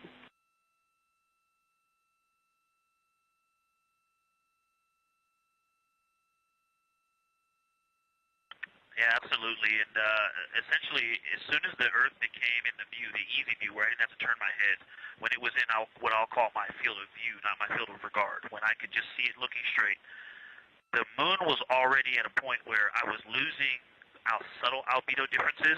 I think it's the angle of incidence. The angle, the sun to the moon didn't change much, but we moved to the side, so we were seeing a different angle, and the color was less apparent. Oriental had also rotated really close to the limb, so a lot of the features that I was looking at were moving away, but I think the change in lighting was due to the angle of incidence, but then when the Earth became apparent, its brightness, it was so bright. It was so bright it looked out of place. The gray of the moon and the black of space kind of seemed to go together, but then more in the dull sense, but then the vividness and brightness, like the difference between an LED display and a painting, right? You can just do things with light that you can't do with paint colors. The Earth looked out of place, and it just continued to dim the albedo and color that was earlier apparent in the moon. I'm passing to Christina. You saw me nodding vigorously back here. That wasn't just my fantastic listening skills. I was nodding to make sure. Oh, we're not on video. This whole time I've been putting on a show. I was nodding, now you know, because I agreed with everything he said. I'll add a couple thoughts that popped into my mind, which was, I think I made the comment that the moon turned into a sponge of light. In my mind, before the Earth came into view, the moon actually was reflecting light, and it was lit up. As soon as the Earth got close enough to be in my field of view to take them both in at the same time, it's exactly what Victor said. It dulled, it turned into a sponge. It's almost like it went matte, like a matte finish. And for me, so that's brightness and albedo. It also, I would say for me, got like a browner taupe color, like almost an olivey brown, kind of like the boys' pants, not like my pants, but like these pants. And whereas before I would have said it was more like electric gray in its grayer areas. So for me it turned more brown, but a very matte brown. I'm going to stop there. There's one more comment I'll make about when it was very close, just in case it's interesting. Absolutely, we take that observation. The only other thing I wanted to add to that is not scientific on lunar observations, but I think that I know myself in particular, but probably we all underestimated the amount of impact of sunlight and earth glow on cabin windows, on glare on the window structure, window frame, on the heat shield tiles coming across the cabin. That was a pretty large impact, Kelsey. That stuck up to us here on the ground as well, Reed, and we were hearing the struggles that all of those different expected illumination sources provide, but unexpected in the impact that they had. Speaking of things that had an impact on observations, Victor, we heard during your sit rep when you were in the docking window that having that orange Kapton tape in your field of view affected your color observations. That was fascinating and has a lot of impact for future Artemis missions and hardware and impacts on color. So any other comment you want to make on how your ability to perceive color on the surface was influenced or limited by other objects of color in your view? We're interested here in color rather than brightness.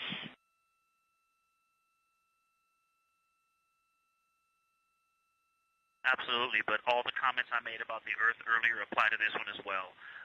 This is the thing I wanted to make sure to add, so I'm glad you asked, is that the human eye adjusting is another thing that had huge impact. Some of the colors and their patterns did not appear in the moon. The Aristarchus Plateau, you know, the browns, the streaks that we saw there, until you stared, kind of like the impact flash. You really have to be staring. And it wasn't because of intention. It was because my eyes were adjusting. And so as soon as I would look inside the cabin, the vehicle, if those bright LEDs that were in the vehicle, or if the sun was reflecting off of a corner of the windowsill, or the bright Earth in the field of view, those things would change my eye, and I'd have to wait for them to adjust again.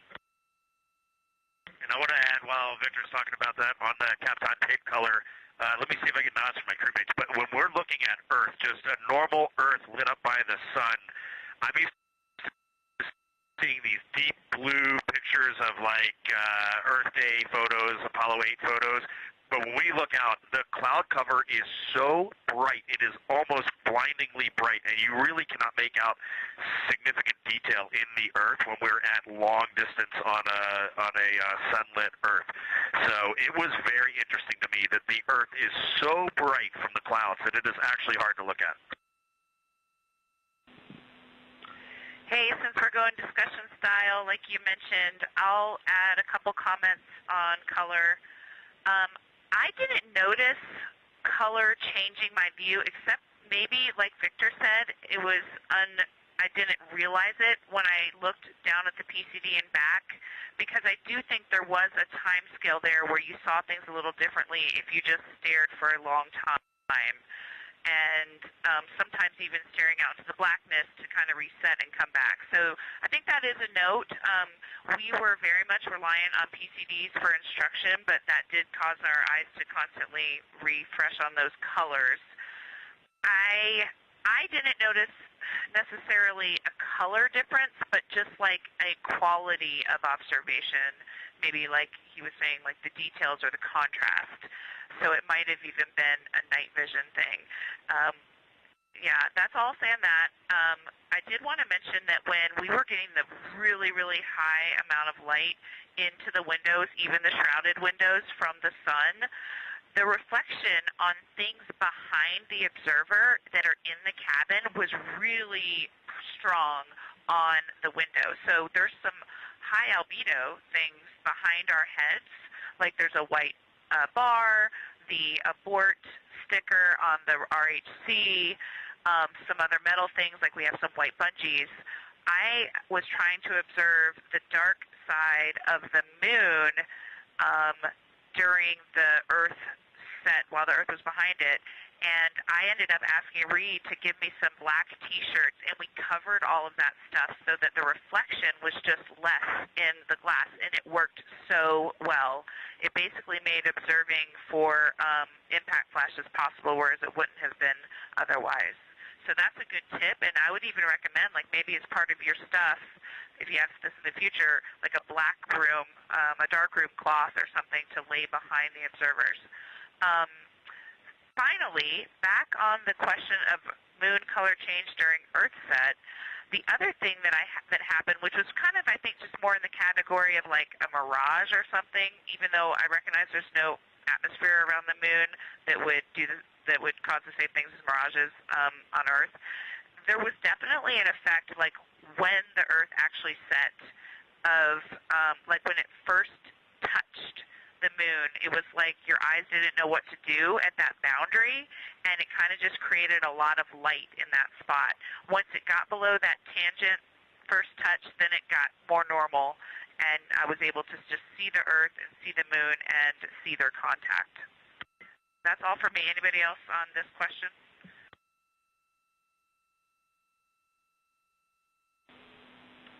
Thank you, Christina. And as I think I saw you notice, we did just get video a couple minutes ago, so it's nice to see you as we're talking to you. Next question is for all of you. Ohm crater was observed by all four of you, and we're interested in whether your different viewing angles resulted in how you observed Ohm. Jeremy and Reed saw it first. Were you able to see the ejecta rays, the central peak? And then Christina and Victor, you were next, and you observed Ohm later in the past. Could you resolve similar or different features than what you're about to hear from Jeremy and Reed?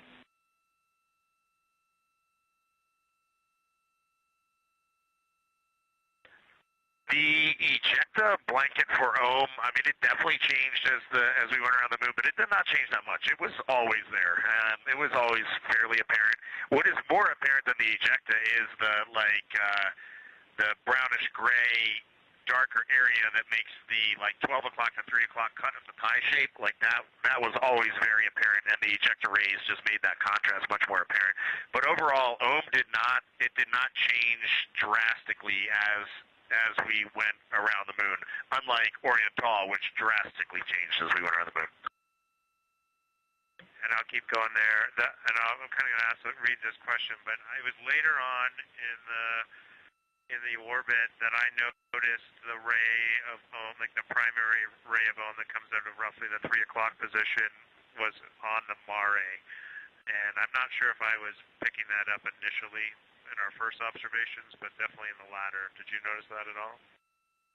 No, the near side Mare, yeah.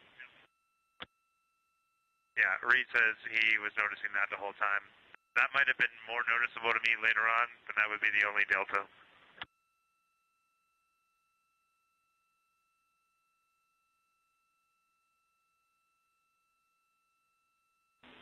Understood, Reed and Jeremy. Curious to hear Victor and Christina's thoughts after hearing you guys. For the later observation, I was able to see into the crater wall on the east side, and the shadowing there was actually neat, so I could see layers of shadow, so that there's kind of like two faces, or maybe three. I couldn't tell because we were so far away, but I could clearly see light and dark and light, and so the layering within the interior crater wall on the eastern side.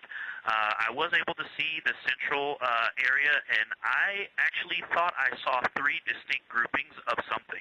And I think that's in the recording, but again, I was so far away, and my eyes were quite tired from adjusting. I was wearing glasses and looking in at the PCD and then looking out of the window out above the glasses, and so my eyes were really getting to work out. And they've definitely been changing. That's the other thing about the eyes, too. My eyes shifted on this. I'm about to turn 50, and that just was very different than 5 years ago. But I did see interior structure, and I commented on the colors, but again, from the angle we were from the surface, everything just looked plain, but the interior floor seemed to be the same color as the surface outside to the west, but the wall seemed to be a different color, which kind of made this was the same color as the rays and I think the central lip, but I said this in my recording, and it's already becoming fuzzy, but I made some correlations between there, and I talked about looking at the Grand Canyon, where you can see different layers and know that this is the same as that, even though they're not connected. I think the interior, the floor, and the wall maybe had different color or albedo, and I don't remember which one I said in the recording.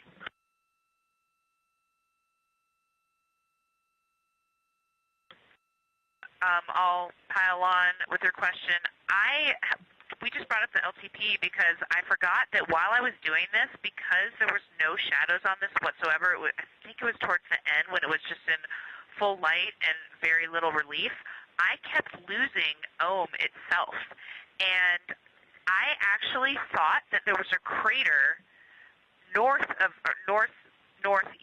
of Ohm that is at the center of those kind of starfish rays.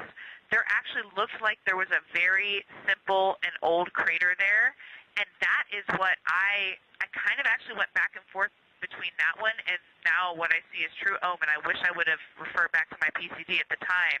But I think the lesson learned here is without any relief, it is very difficult to sometimes make out craters, especially here where the rays are actually offset from where the crater itself is.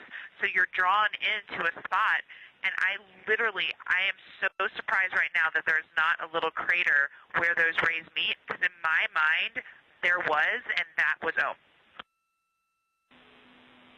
And that reminds me of something else I talked about earlier. When Reed and Jeremy were in the windows, I remember looking out and I said something to you. I think that it doesn't look like purely rays. I did see the continuous feature of that east-west run, that 3 o'clock ray all the way into the near side Mare. There's some interesting something going on there. But at first, it looked to me like just two different, like a contact of two different materials coming together, or two different age materials coming together. And when we got on the far side, the far side view, where I was looking back at it, I mean, the later view, it still looked like, I don't know, it sometimes didn't look like a ray. It just looked like different color material. And really the point of this is not to talk about the 3 o'clock ray and the 12 o'clock ray. It's to talk about the wedge.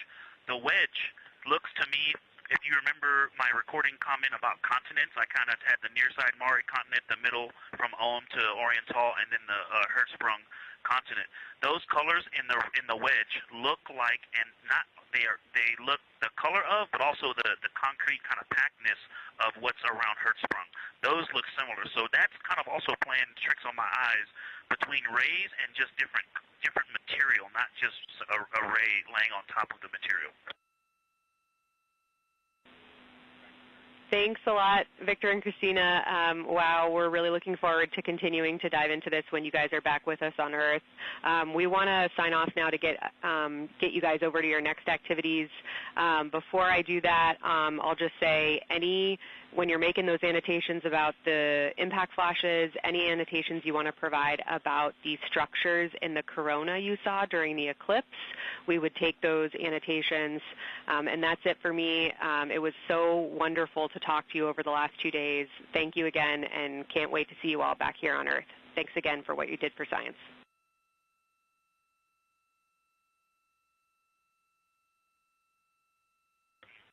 You guys did an extraordinary job of preparing us. We really appreciate you. Can't wait to talk more about this. This was too short. For the sunset recording, if you're looking for that, it's on PCD3, and the file name is recording, open bracket, 13, close bracket. Copy all, Integrity.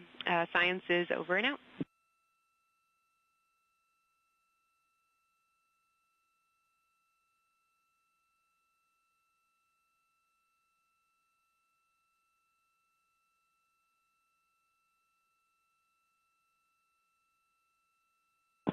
Integrity Houston, we're maneuvering to the lunar obs attitude, and we'll be ready to dial for the PFC as soon as we see you online.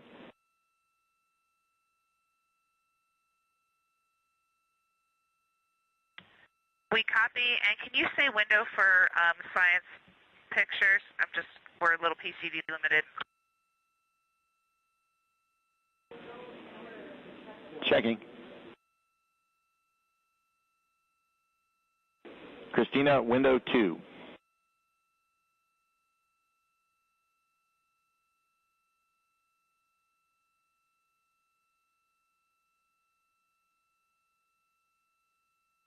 Copy. We see it coming into view. You guys look gorgeous. Why, thank you.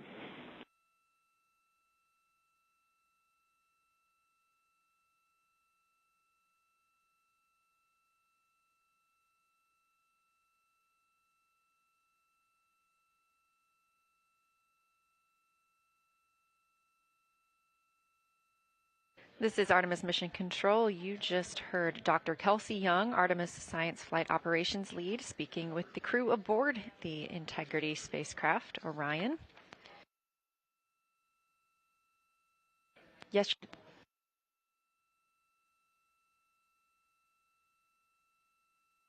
Yesterday was lunar flyby day for the astronauts aboard Orion. They had about 6 hours to observe the moon, and during that time they took turns taking photos as well as making annotations and making audio recordings that were sent to the science team last night.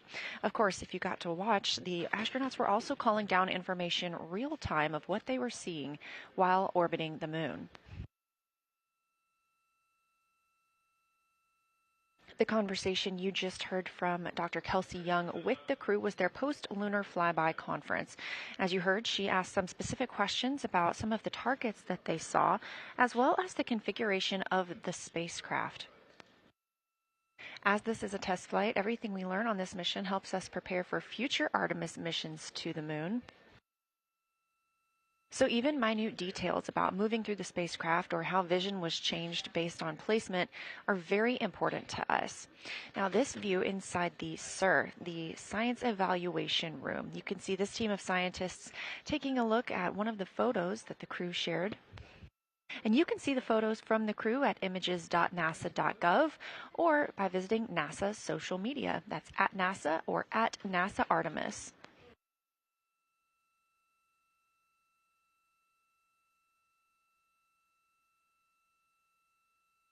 During the flyby yesterday, the crew became some of the first humans to see portions of the moon that had never been seen before by human eyes.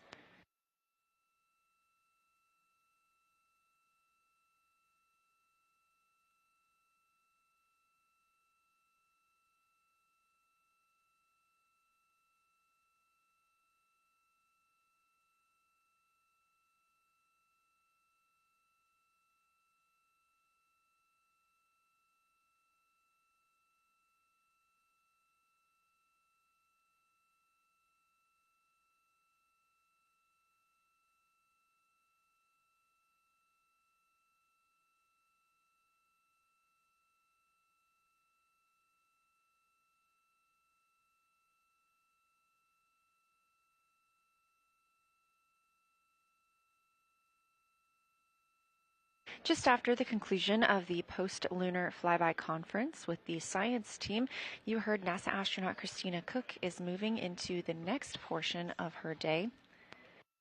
That would be opportunistic science imaging. She's going to be taking some pictures of the Earth from outside the windows of Orion.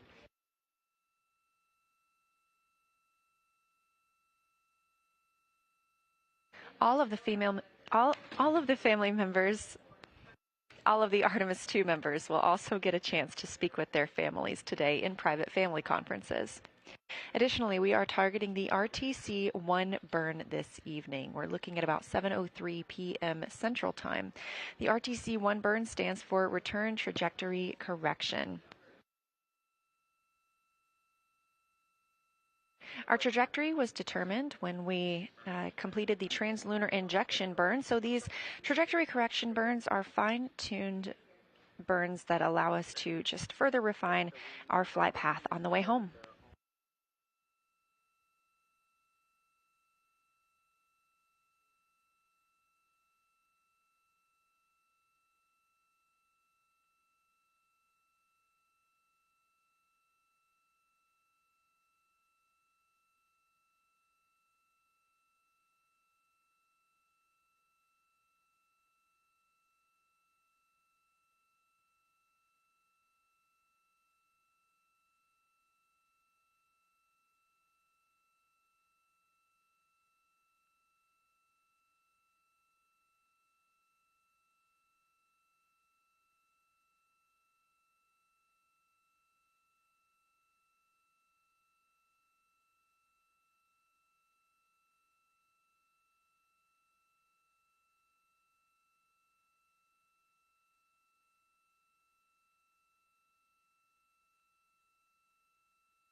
You're looking at a live view inside the science evaluation room as the team continues to analyze some of the photos that the crew sent down.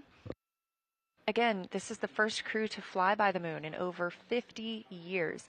So some of the photos they took will be of areas that had never before been seen by human eyes. This was determined by our launch date, which was April 1st.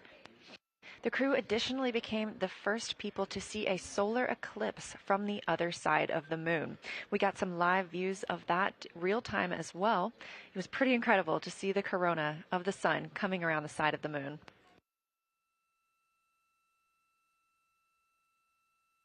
If you haven't seen some of those images yet, please do visit nasa.gov.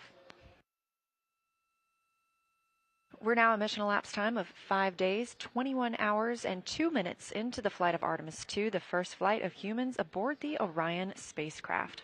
Orion is now 230,896 miles away from Earth, but continuing to grow closer. 44,464 miles away from the moon and continuing to grow farther. You can track these stats at any time by visiting nasa.gov/trackartemis.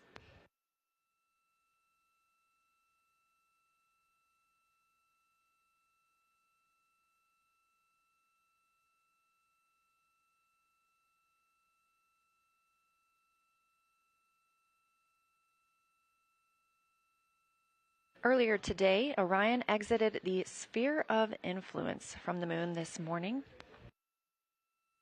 That means the gravitational pull of the moon is now no longer pulling on the spacecraft, and that they are more pulled by the gravitational pull of the Earth. Again, we're targeting splashdown in about 3 days, 4 hours, and 14 minutes in the Pacific Ocean. Our coverage remains live 24/7, all the way until... The moon gets small quick when you're leaving it. Wow. Moon and Earth are just about the same size. We saw the Earth for a minute. Now Christina's looking at the moon. Pretty awesome. We copy. Thanks for the report.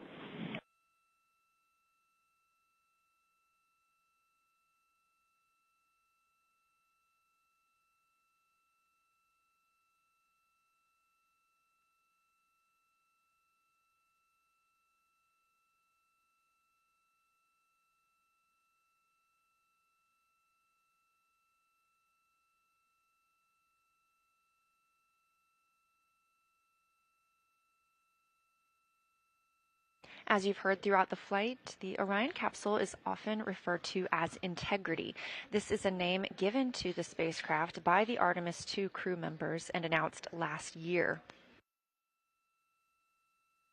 The crew reports that the name Integrity embodies the foundation of trust, respect, candor, and humility across the crew and the many engineers, technicians, scientists, planners, and dreamers required for mission success.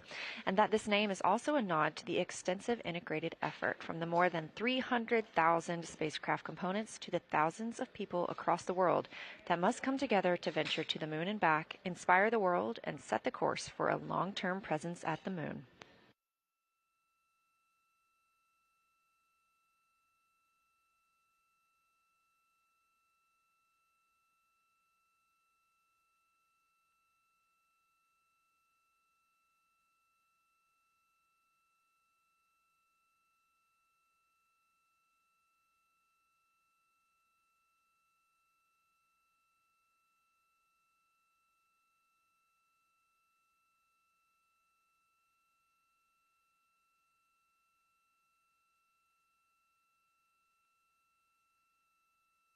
You're now looking at a live view outside the Orion spacecraft, solar array wing positioned to look at the spacecraft itself.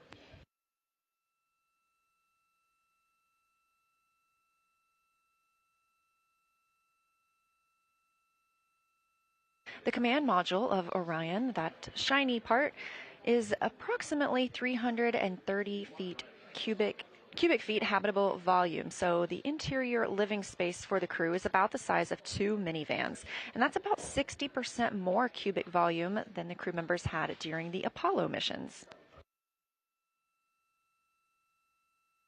As previously mentioned, this spacecraft is made from more than 300,000 components.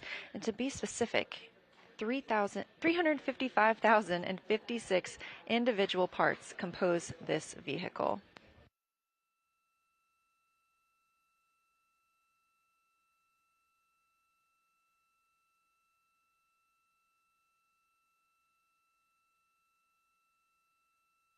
This a live view inside the Artemis Mission Control Room, where the team continues monitoring all systems aboard the spacecraft, making sure we are set for mission success. This room is also staffed and monitored 24/7. This helps us ensure the spacecraft is safe as well as our astronauts.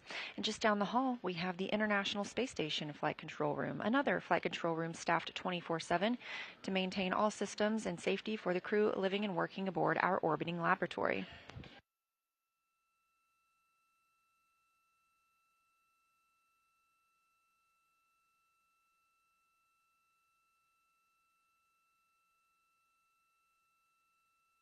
Because the crew did have such a busy day yesterday for flyby, we anticipate hearing from them a little less today as they have some downtime.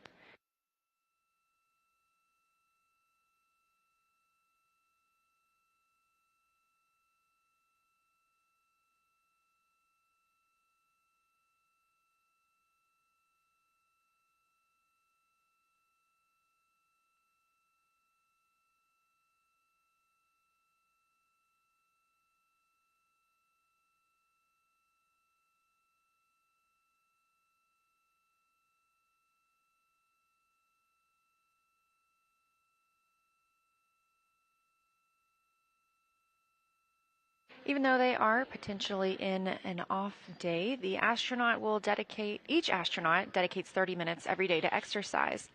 When in a microgravity environment, the astronauts could experience bone and muscle loss if not continuously exercising. So, Orion is equipped with a flywheel, which is a small device. It's been installed directly below the side hatch. The flywheel is a simple cable-based device, and it can be used for both aerobic and resistance workouts, and we've seen some of those from inside the spacecraft. We've also been able to see some of the movement that happens outside the spacecraft when the crew is working out. So during exercise, the crew or the ground team can park the solar arrays and prevent any loads being imparted on them that might damage them.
Again, we're live here in the Artemis Flight Control Room. 5 days, 21 hours, and 15 minutes into the Artemis II mission. This is the flight day 7.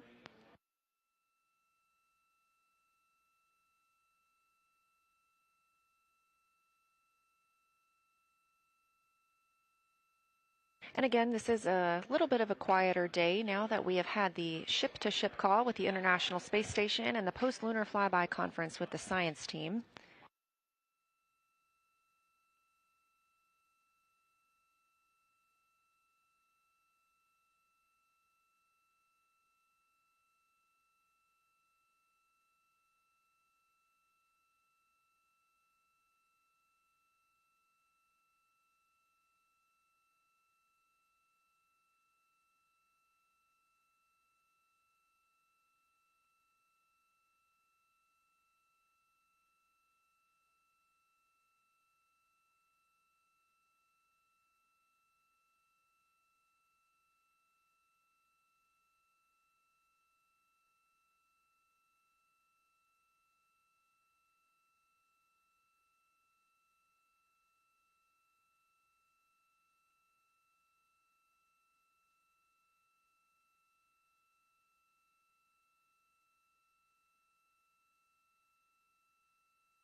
Integrity Houston, we're maneuvering back to bias tail to sun.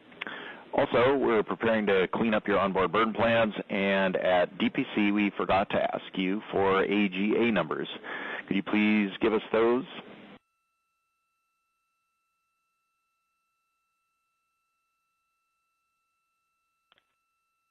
Okay, Stan. AJ just came on, as you heard. Give us 5 minutes. We'll give you a reading, and we copy the other remarks. All good? Roger.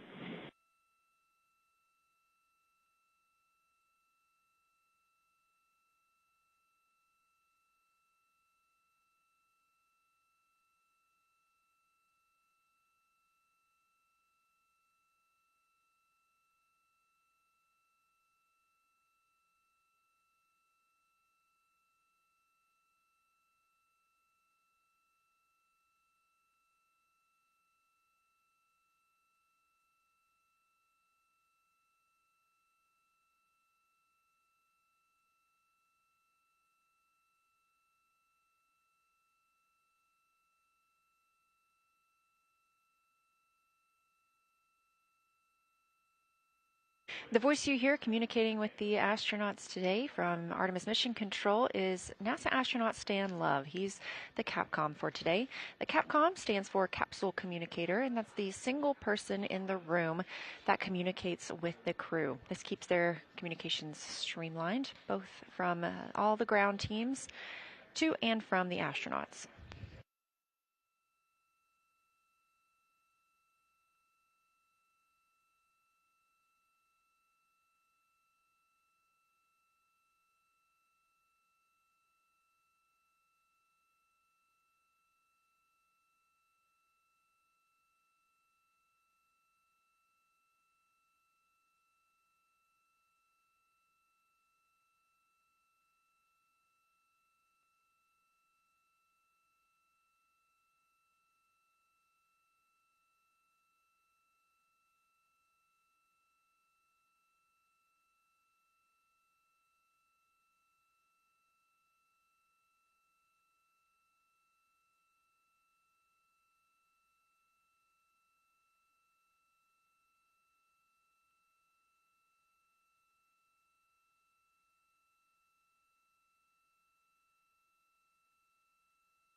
And Houston, integrity for opportunistic science imaging note.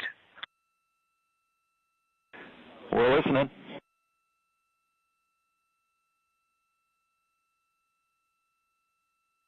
Yeah, just wanted to mention mention that towards the end of that opportunity, I'm not sure if it was after the maneuver started or just before it started, but the sun was out the window that I was observing on, and I went to go look for the moon to take more pictures of it after kind of pulling my vision away to look at the lunar targeting package. And when I put the camera back out, I ended up pointing it directly at the sun for a second. So just a reminder that if something's gonna change to where the sun is now in the view that people are looking out at the camera, just give us a heads up.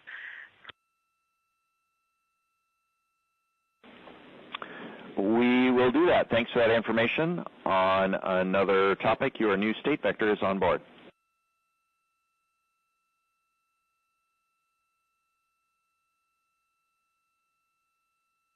Awesome, thanks. And I'll be ready for my PFC in a couple minutes.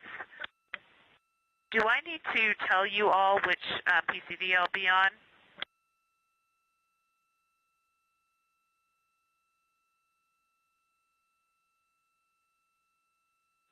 And Christina, no, we don't need to know which PCD you're on. We'll just dial your account. Copy, I'll be signing in shortly. Appreciate it.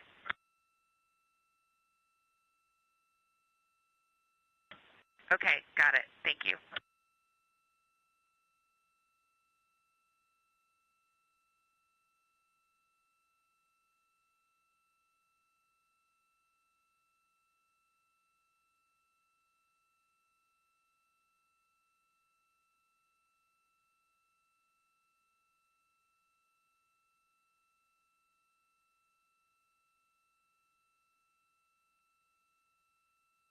As you heard, that communication's coming from Orion and NASA astronaut Christina Cook, mission specialist.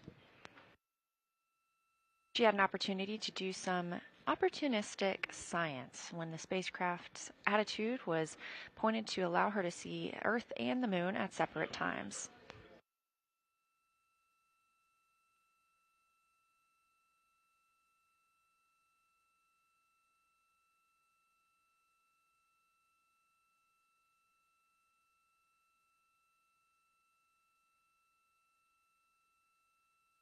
You also heard Christina calling about her PFC, that stands for Private Family Conference. All of the crew members are getting some time to talk with their families today.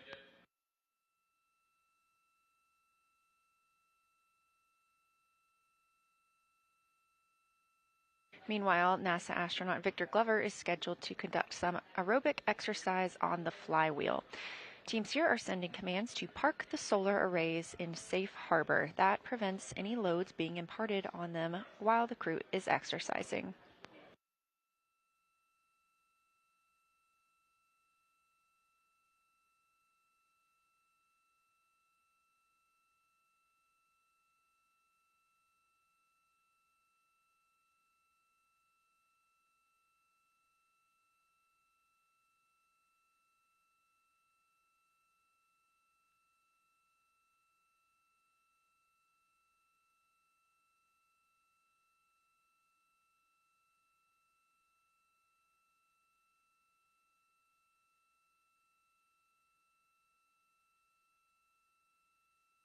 Coming up in about 30 minutes, we will have our daily news conference for Artemis II, where leadership here for the mission are at Johnson Space Center, and we'll be able to discuss the latest status on Artemis II.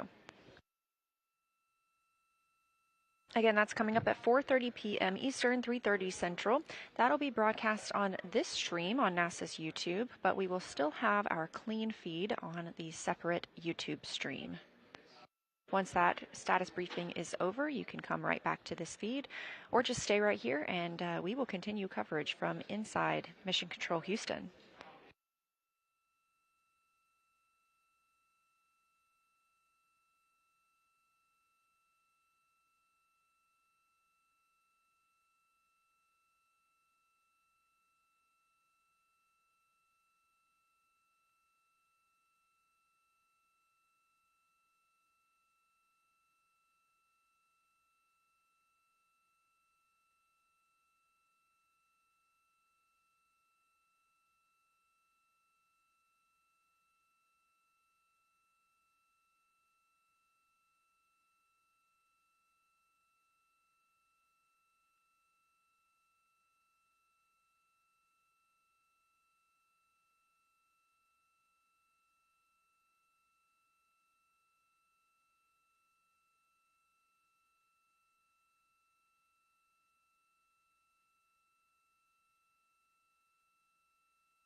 Houston Integrity, confirm we are go for secondary purge line dumps. We are go for those dumps.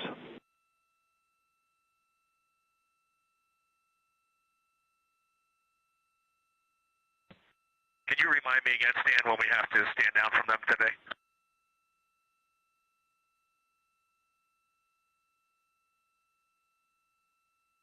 Checking.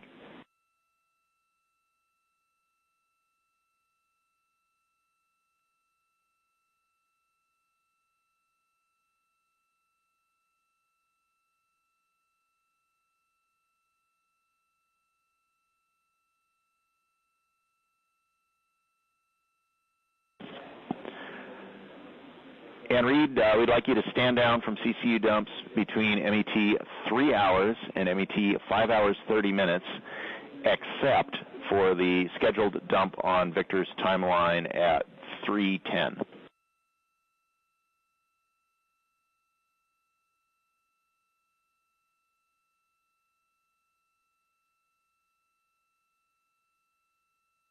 Okay, we copy, Stan. I'm in the process of setting up the recorded exercise.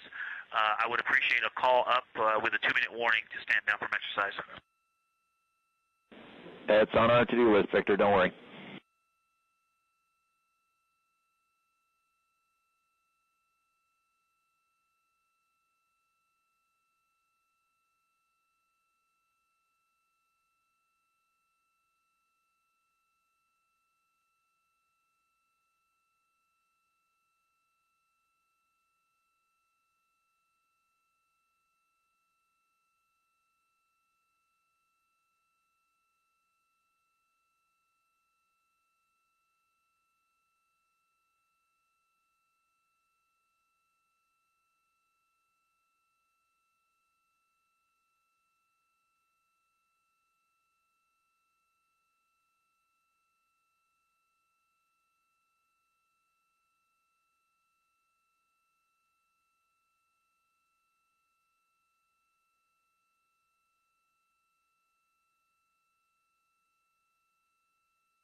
Live here in Artemis Mission Control at Johnson Space Center in Houston, Texas. This is a visualization on your screen, and you can access this anytime on your own device by visiting nasa.gov/track-Artemis. This is called ARROW, the Artemis Real-Time Orbit website.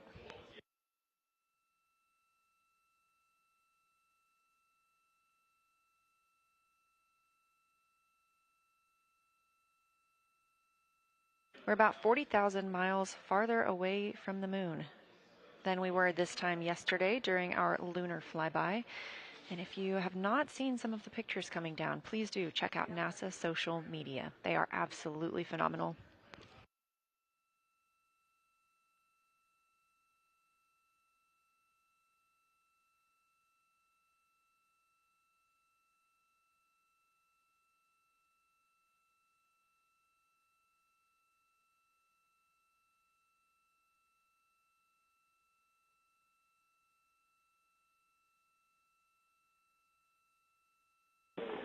Integrity Houston, Orbit 1 team is stepping off headset for a few minutes to take our team photo. We'll be back with you shortly.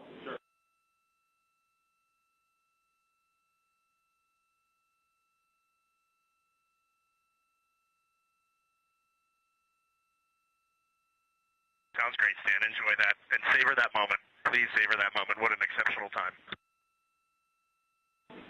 Will do, sir.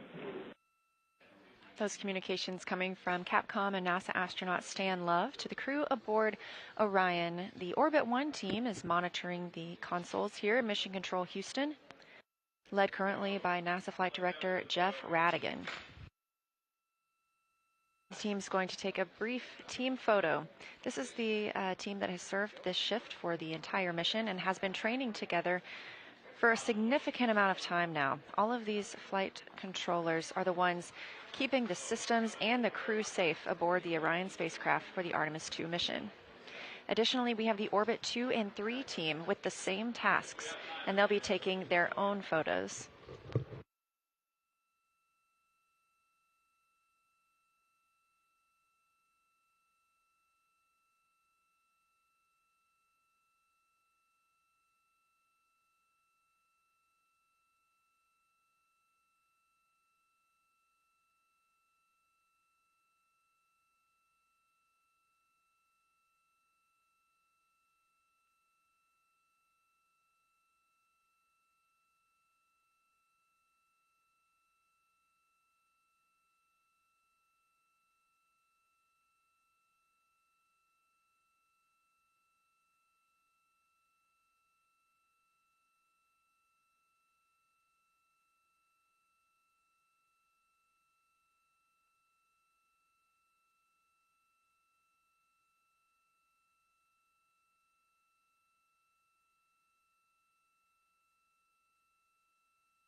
This is Artemis Mission Control continuing to monitor the flight of Orion.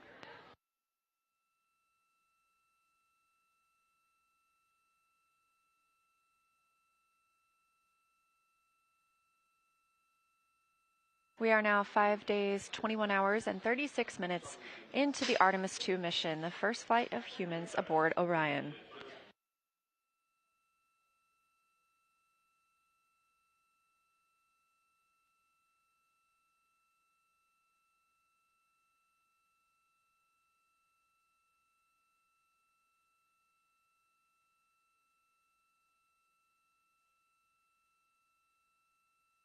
The Orbit 1 team is currently on console here in Artemis Mission Control and just took a group photo. We are on flight day 7 of this 10-day mission, with Orion targeted to splash down about 3 days, 3 hours, and 40 minutes from now.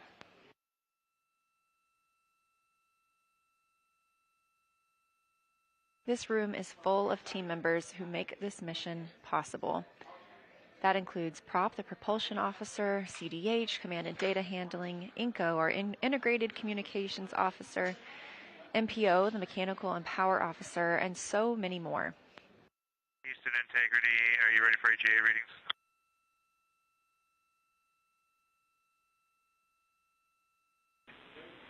Yes, Jeremy, we're ready to take those AGA readings. And Houston, there's no rush if you're still taking the photo. Just going to give you AGA readings whenever you want them.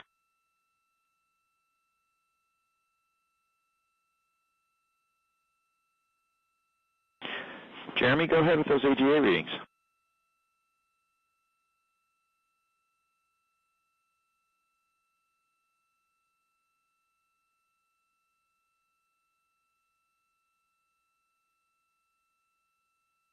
.8 for for O2, and CO2 is 1.5.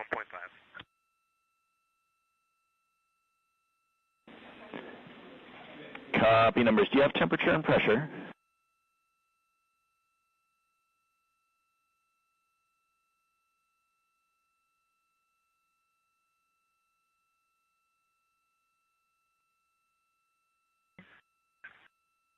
.4 for pressure and 77.3 for temperature. Copy all. Thank you, sir.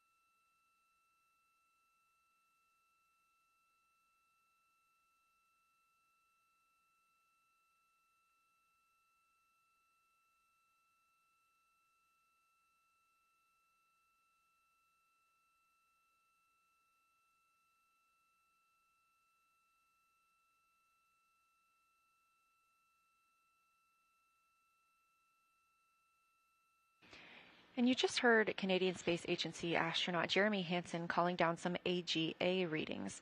The AGA is the Anomaly Gas Analyzer, and this is powered on before exercise. It takes about 5 minutes before they can give readings, and they want those readings once they start exercise and afterward. This is the first flight of humans aboard the spacecraft, and therefore the first flight of our eclipse system, the environmental control and life support system. So these readings help the team on the ground understand what gases are in the cabin, as well as temperature. You just heard it's about 77 degrees Fahrenheit aboard Orion.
Integrity Houston for burn conference and targeting.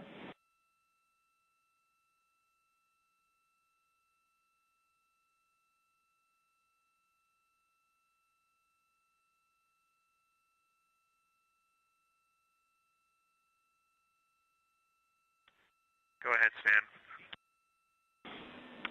Hey, Jeremy, our GNC maneuvers are conflicting with our preliminary targeting activity. So we may have to do prelim a little later, or we may skip it entirely and pick up at intermediate. We'll keep you posted on how it's going.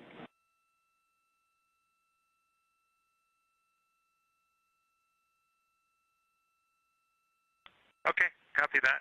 And then when, just cue me up on when the latest trajectory information is on board for targeting. Do we have the latest burn plan on board? Jeremy, we do not have the latest on board yet. That's one of the things that we're trying to catch up with. So the burn conference scheduled before preliminary targeting is definitely canceled. Again, we'll call you when we have updates.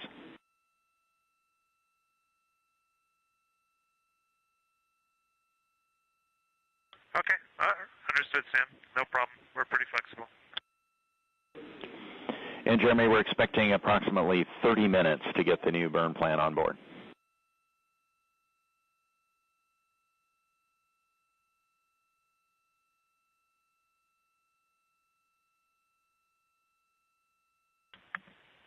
Okay, understood, Sam.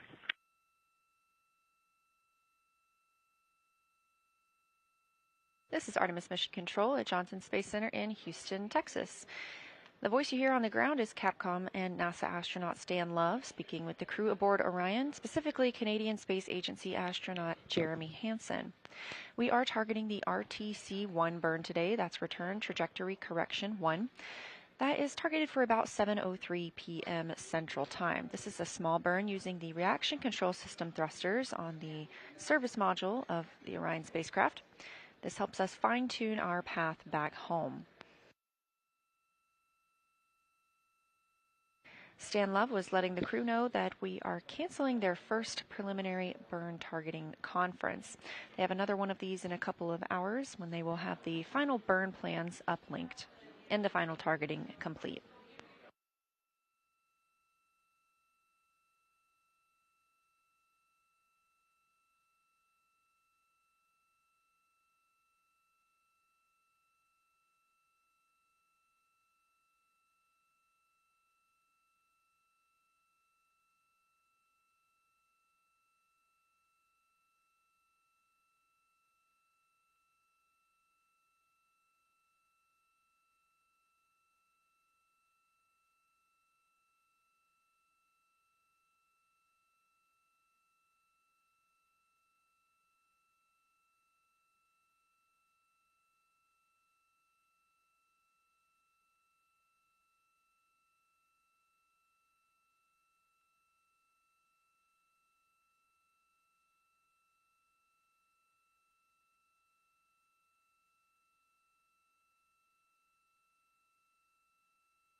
It's now been 5 days, 21 hours, and 51 minutes since Orion launched atop the Space Launch System in Kennedy Space Center in Florida. The crew aboard Orion is getting into the first few hours of their day. They woke up approximately 10:35 a.m. Central Time today to the song Tokyo Driftin' by Glass Animals and Denzel Curry.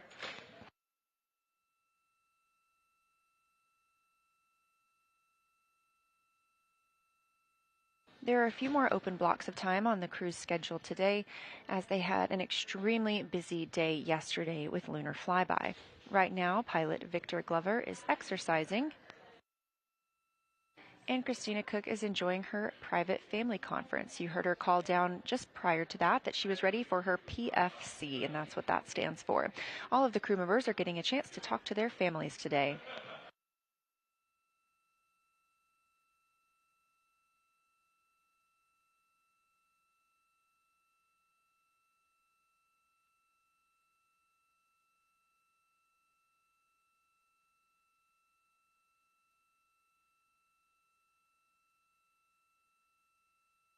Thanks for joining us for our live coverage of the Artemis II mission. We are expecting to have a news conference today with mission leadership here at Johnson Space Center in Houston, Texas. We are expecting that news conference to start around 3:45, and I assume you're watching this on NASA's YouTube stream, and if so, if you're interested in watching the press conference, you don't need to change the channel or change your stream. We will be airing that right here. We also have a secondary stream with raw audio and video, and you can find that also on NASA's YouTube.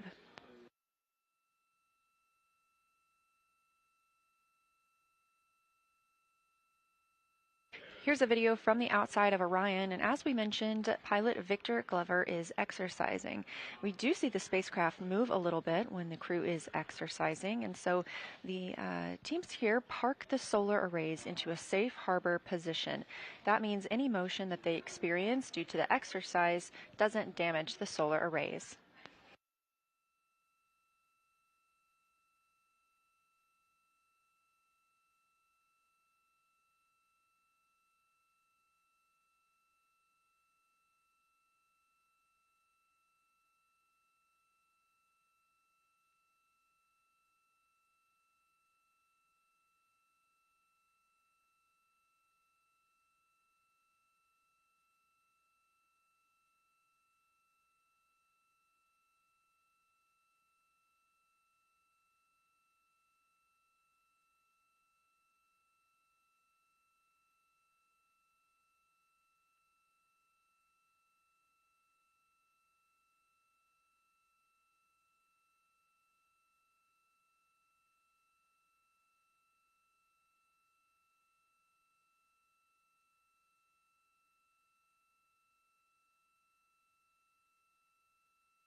If you're just tuning in and you are looking for the news conference that was originally slated for 3:30 p.m. Central Time, we are now expecting that to begin 3:45 p.m. Central Time. That will be live here on this YouTube stream.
This is Mission Control Houston, specifically the Artemis Flight Control Room here at Johnson Space Center in Houston, Texas.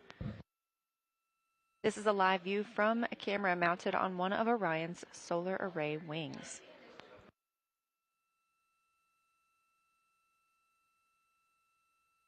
Interestingly enough, each of these solar arrays provides enough electricity to power 2 3-bedroom homes. This camera looking back on the European service module as Victor Glover, pilot of the Artemis II mission, conducts his exercise for today. That's why you are seeing some movement on your screen. We are mission elapsed time 5 days, 22 hours, and 2 minutes into the flight of Artemis II, the first flight of humans aboard the Orion spacecraft. And if you are looking for the press conference that was slated to start at 3:30 p.m. Central, we are now expecting that to start closer to 3:45. You're in the right place.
You're watching live coverage of the Artemis II mission, the first flight of humans aboard Orion.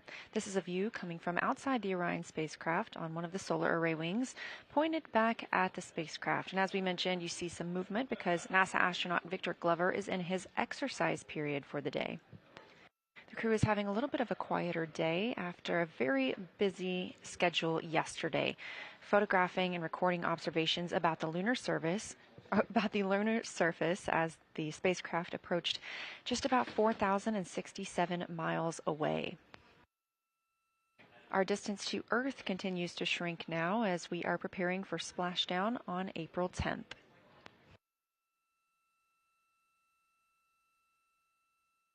We're standing by for the start of our daily press conference here at Johnson Space Center in Houston, Texas, and expect that to begin momentarily. So if you are watching this channel and looking for more spacecraft views, you can switch to our other live stream. Otherwise, you can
The Artemis II mission is a test mission of the Orion space capsule.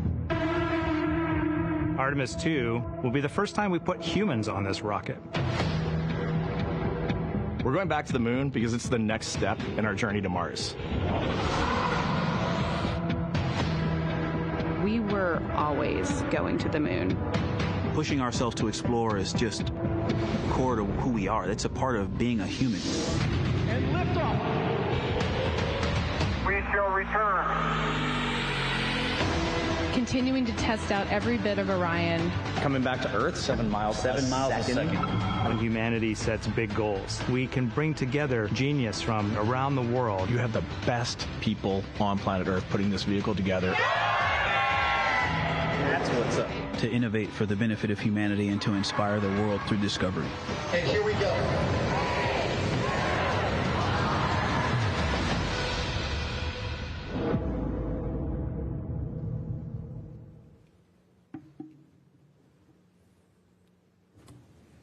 Good afternoon, and welcome to NASA's Johnson Space Center in Houston, Texas.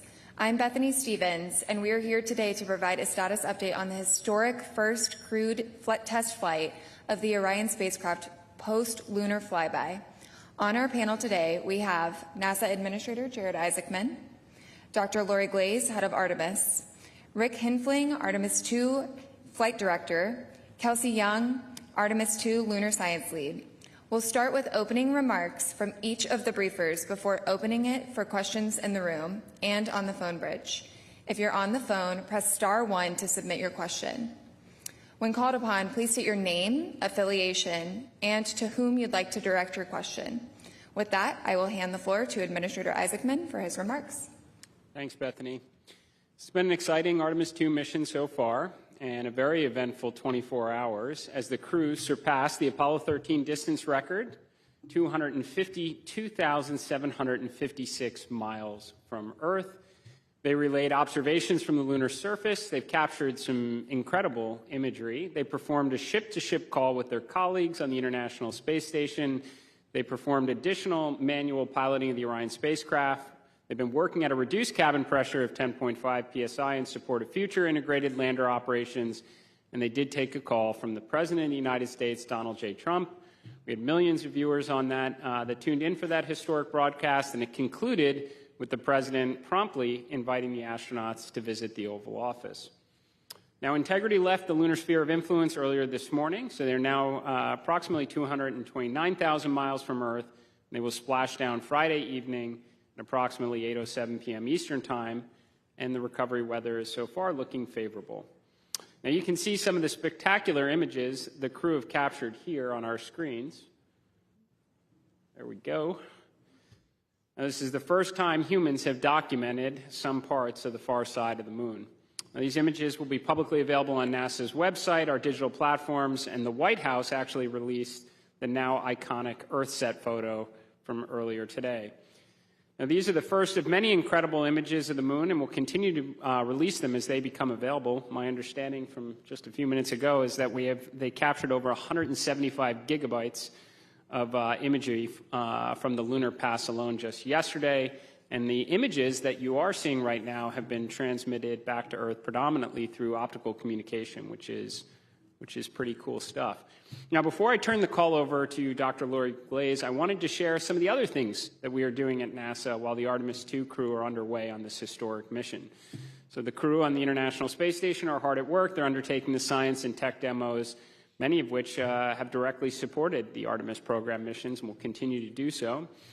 The Exploration Ground System personnel, if you want a quick Kennedy Space Center update here, have been out at the launch pad. The crawler, my understanding, is approaching the outer gate, and we expect ML1 to be back in the vehicle assembly building within approximately a week. Now, this would cut down on the turnaround time that we observed from Artemis I, measured in months right now, several months. On the science front, my understanding is the Blue Origin Mark I lunar lander is wrapping up here at the Johnson Space Center in Chamber A. Nancy Grace Roman Space Telescope testing is progressing, so much so that we feel reasonably confident we're going to announce a target launch date this year sometime in the next 2 weeks. In aeronautics, we've been flying the X-59 almost daily while the Artemis II mission has been underway. So we work to rebuild our X-plane portfolio. The first senior-level Artemis III mission design discussion today. Teams are working with vendors on moon-based RFIs and RFPs, and we are advancing the Skyfall scientific payload for the first interplanetary nuclear-powered spacecraft, SR-1 Freedom. I think the most important point we're trying to make here is we can launch history-making missions like Artemis II, start making meaningful progress towards Artemis III, and do all the other important programs the world's been waiting for from NASA. And with that, I'll turn it over to Dr. Glaze. Thank you, Jared. I just have to say, wow, when I look at all of those images that we're scrolling by. I hope all of you are as inspired as I am. I know as they continue to be downloaded, they're just absolutely stunning, and we really hope that they are inspiring truly everyone in the world. As the crew surpassed their record for the farthest distance, as Jared just mentioned, when they traveled on the far side of the moon, they offered some compelling words, and I love this. They said they challenged this generation and the next to make sure that this record is not long-lived, and I love that because we have big plans to go not just back to the moon on a regular basis, but beyond. And then, of course, while it's been really exciting here the last couple of days, as we've been watching all of the activity in Orion, we still have to ensure that Reed, Victor, Christina, and Jeremy return home safely on Friday evening. So we're pretty focused on that now, making sure that they get home safely. I will just say a couple of things about yesterday's operations. Really provided a great opportunity to test how our flight operations teams and our science teams are working together in real time with the crews at the moon. And in fact, from my perspective, one of my favorite things about watching all of the amazing data that was flowing down yesterday is thinking about how so much of NASA is working together in order to enable all of what you're seeing.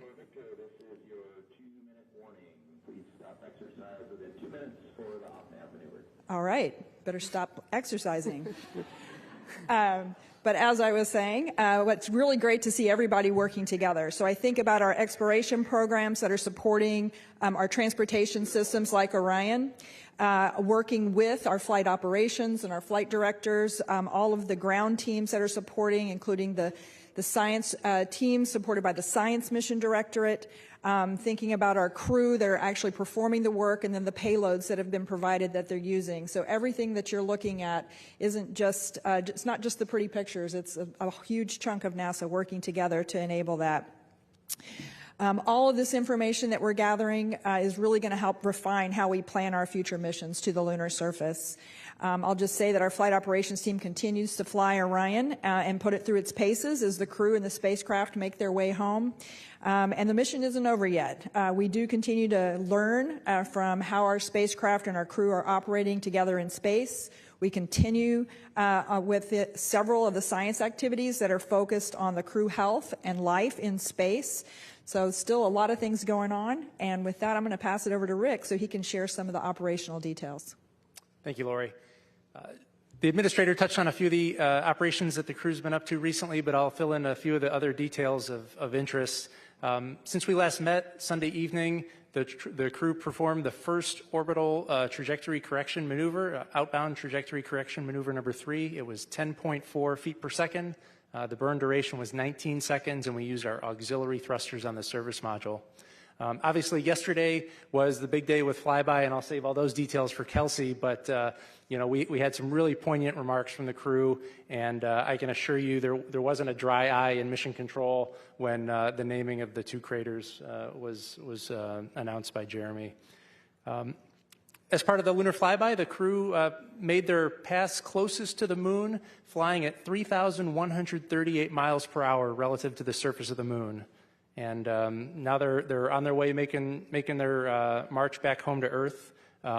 We bid a temporary goodbye to the moon earlier today at 1:23 p.m. Eastern Time. That's the milestone where we exited the lunar sphere of influence and we're back under the control of Earth's gravity.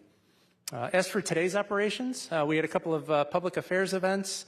The crew is going to have, each of them will have a conference with their family members. We'll have some routine medical checks. And then in the evening, we're going to perform the first return trajectory correction maneuver. It will be 1.3 feet per second. It'll last about 15 seconds, and we're going to use the service module reaction control system thrusters to do that burn. We expect that burn to occur about 9 p.m. Eastern Time. Finally, I'll conclude my remarks with acknowledging that the USS John P. Murtha has left port and has started steaming out to the midway point for the recovery of Integrity and her crew later on Friday. That's all for today's operations update, so I'll hand it over to Kelsey. Thanks. Spirits are very high. We did what we set out to do. The lunar science team and the crew prepared extensively, as we talked about a couple days ago, for flyby, and I hope you all saw that yesterday during execution. We confirmed, as Lori mentioned, that we can, achieve science through orbital observations and through integrating science into flight operations. And as Rick just said, we left temporarily, and we're looking forward to integrating all these lessons learned in future missions. I can't conclude opening remarks without diving into science detail, so forgive me just a couple deep dives. Impact flashes, over a 30-minute observation period, and this was largely during that time of the eclipse, crew observed several impact flashes. We did have citizen scientists here on Earth also looking for flashes, and I know that the Lunar Reconnaissance Orbiter team is hard at work trying to identify evidence of those impact flashes that the crew observed.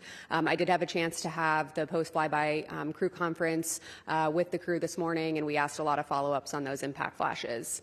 Impact flashes are caused by micrometeorite impacts hitting the moon, and they really help tell us about the dynamic lunar environment, which is, of course, also important when we think about future missions. I don't know if I expected to have the crew see any on this mission, so you probably saw the surprise and shock on my face. And though I was not in the science evaluation room, I heard that there were audible screams of delight. So, very excited science community.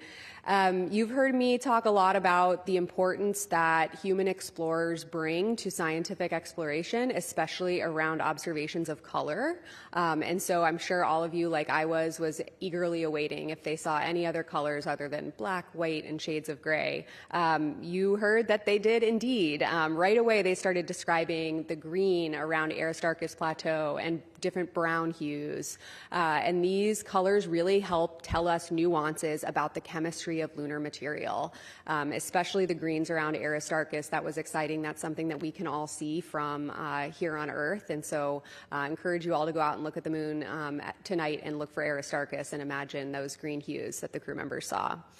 You heard a lot of discussion, especially from our pilot, Victor Glover, about the Terminator, which really, to our mind, highlighted the benefits and also the challenges for future surface operations. The lighting conditions along the Terminator that the crew experienced yesterday do mimic, in many ways, the lighting conditions of the South Polar region. The low sun angles, the dramatic lighting causing, the extreme shadowing, and illumination also accentuating topography. This is really important for our agency's future moon-based plans and understanding how crew member observations can contribute to future mission planning. And finally, the Artemis II crew, in a very poignant moment, offered proposed names for two unnamed craters in the moon's eastern hemisphere. Crater Integrity for their vehicle and Crater Carol for Commander Wiseman's late wife. I think we have a picture. Yeah, thank you. Upon return, the crew does plan to submit these to the International Astronomical Union as consideration for official names. There was, as Rick said, not a dry eye in the house. Really poignant moment, and that we were really glad to observe them describing. And with that, I think we can take questions. Yep, we will open the floor and take questions, and my colleague Will over here will pass along the mic. We can start with you, Jackie. Thanks so much. Jackie Waddles with CNN. I don't think there was a dry eye on Earth when Carol Crater was named. I was just curious, was Reed aware that that was going to be something that the crew was going to do? I was just curious if there was any pre-planned discussions and they were just kind of looking for the crater, or kind of how that came about. And then really quickly, I also wanted to just check on a toilet status update. We heard this morning that I thought I heard some chatter around it being considered, a reentry issue now. Like, is the toilet out of commission until they get back, or where does that stand? Thanks. I'll take the second part. Okay. Yes, I know the crew put, a lot of obviously thought and pre-planning into what you heard yesterday. It is my understanding that he was aware prior to yesterday. And the toilet remains operational. The challenge that we're working through is evacuating the wastewater tank. The vent is a lot less than we were expecting, and so we're having to fall back to some other alternate means other than the toilet. But what you overheard on the Space to Ground, or on the Orion to Earth channel this morning, was us deferring some maintenance on the toilet. Typically, when you have 4 crew members using it throughout the day, nominally, you have to do a maintenance activity once a day. And with a lower use rate, since we're not able to vent the wastewater products, we don't need to do the maintenance as often. And so that's what that exchange was about. Thanks. Irene Klotz with Aviation Week. I'm over here. Jared, that's a pretty impressive and full portfolio of missions you outlined that NASA's involved in now. And without getting you in trouble with your boss, are you going to be able to defend an $18.8 billion budget 5.6 billion for 27, or are you prepared to kind of work with Congress to see if the administration will support more? Thank you. I will say we'd like to keep the focus on what we were speaking about today and then move on to other questions like that at a later date and keep the focus on the mission. Thank you. Mark Strassman, CBS. I feel as though I talked to about 10 people off campus today, and they all wanted to ask me about those remarkable images. And so they asked me, so I'm going to ask you. Have you seen anything in those images that surprised you? And what about those images touched you? Take that, Kelsey? Sure. Oh my gosh. When I woke up this morning, I've spent most of my morning just flipping through, the thousands of images that have started to come down. And there is something in every image that surprises me, right? I mean, you might think that after looking at hundreds of images taken of the lunar surface, I would get sick of it. I have not, nor do I anticipate getting sick of it. It's just their experience and the amount of time and the rate at which they were moving. Every vantage point is different. You heard them audibly describe yesterday, wow, I'm looking at the same feature as I was 10 minutes ago and it looks different, right? And the images reflect that. And so, when I see these images, I connect to each one in a different way, especially in light of what we heard from the crew yesterday. I think as a geologist by training, I love looking at the pictures of the lunar surface, but I think certainly, emotionally, a lot of us have connected with the images of Earth, with the images from during the eclipse, with the images from the vehicle cameras taking pictures of the moon during the eclipse period. And while they are inspirational and I think allow all of us to, really feel a little bit of what they were feeling, there's also a lot of science hidden, inside of those images. And I can tell you that right now, as we speak, there is a science evaluation room full of several dozen scientists who are already getting going on those images.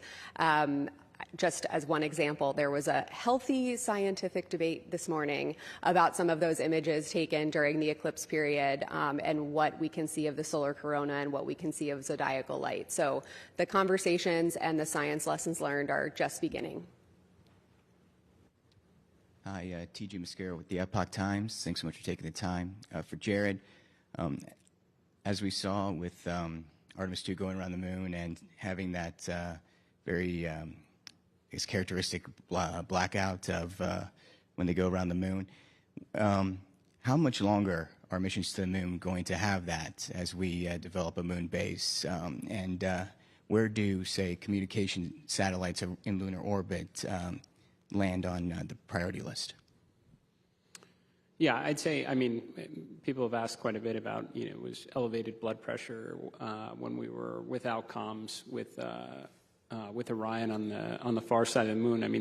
We have comm issues in LEO relatively, routinely. Certainly our operators train for it, our astronauts do as well. But in terms of the bigger picture, can we do better? For sure, right? We've talked about, prioritizing observation and comm relay satellites for lunar operations so we can bring the world along with us as we build out a moon base. And I think I was in a meeting not that long ago where we described it as if not the platinum age for commercial communication capabilities, certainly the golden age. We're very close. So we have a number of providers that are all investing heavily in these kind of capabilities that we can take advantage of in LEO, cislunar space, and I have no doubt in lunar orbit in the years ahead. Hi, Kay for Interstellar Gateway. Thanks for doing these. This is really cool. Jared, question for you. Can you speak on the responsibility of what being the administrator during such a pivotal moment means? And secondly, I'm speaking on behalf of musicians around the world and bands. I have a band called Chasing Satellites, and will there be potentially an opportunity to submit music for a future Artemis mission for the wake-up calls? That was really cool to be a part of and to watch as a musician.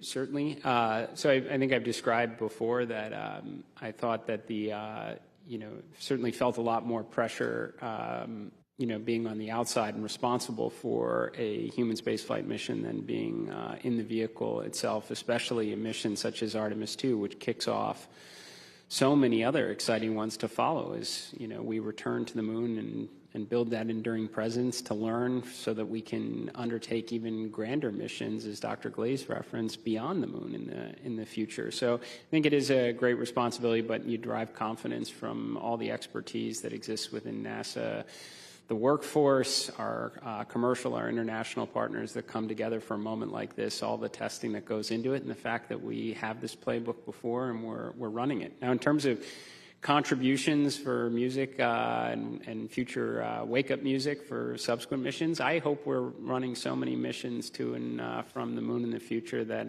we're going to have to cast a very wide net for creative content. So.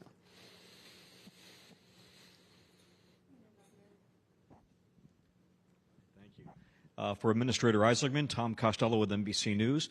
I'm just wondering, how are you feeling now? I realize we don't have the crew home yet, but you've had a very successful trip around the far side. How are you feeling about this setting the stage, testing out the vehicle for a lunar landing as soon as 2028? Yeah, well, I'd say for this mission, we're certainly off to a good start. Clean launch, and the vehicle has been doing well. I've made commentary early on that I like that we're talking about, water access valves and cabin temperature and even plumbing issues, for that matter, for all the things that we could have been potentially talking about prior to the mission underway.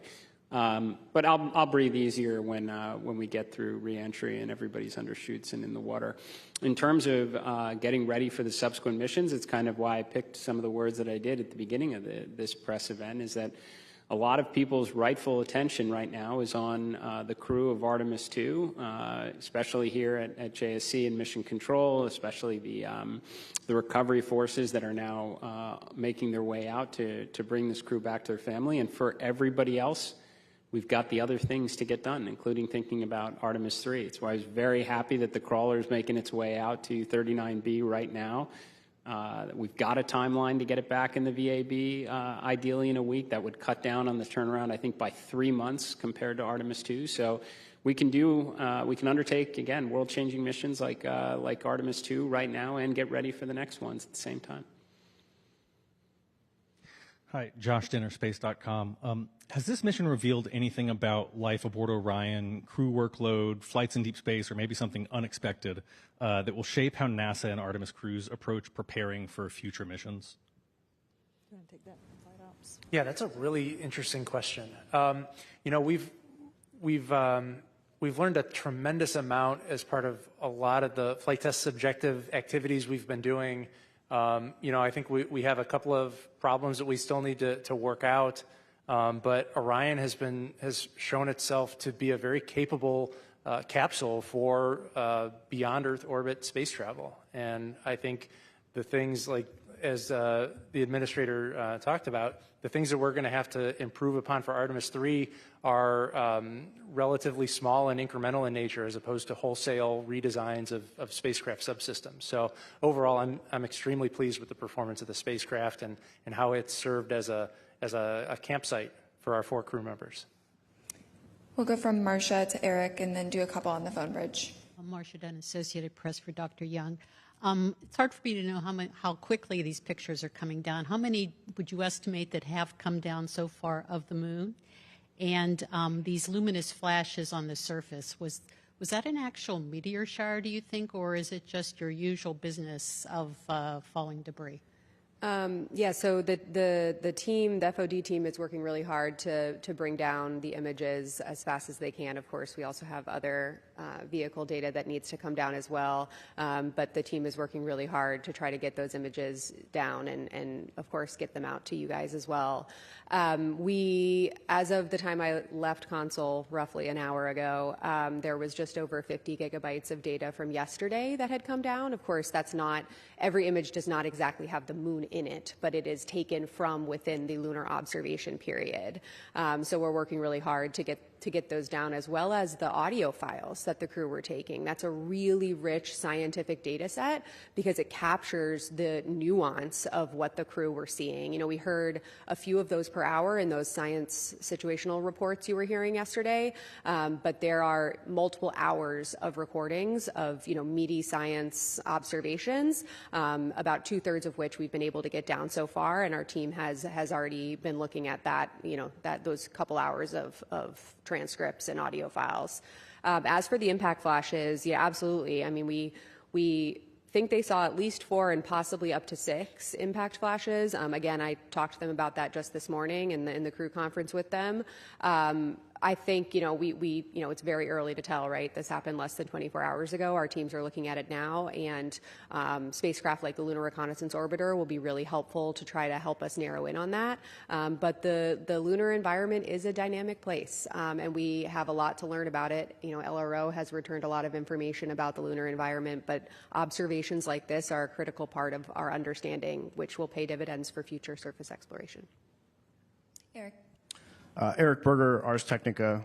The question maybe for Jared. So why haven't we been back to the moon in 53 minutes? I'm just kidding. So you brought up the Artemis III mission design. Can you bring up sort of or talk about the 2 or 3 hardest problems that you're tackling? Sort of you talked about the mission design meeting today, but sort of the 2 or 3 hardest problems you're tackling right now to make sure that launches next year.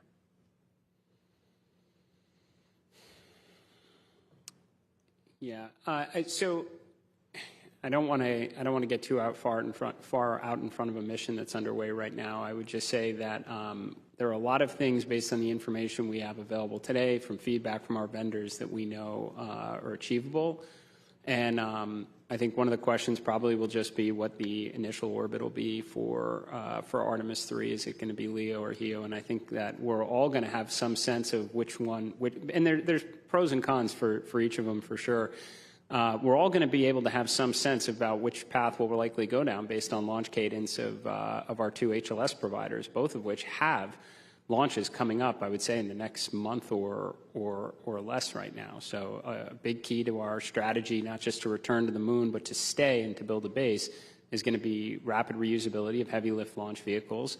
So the more they get experience doing that, the more options that are available for us for Artemis III.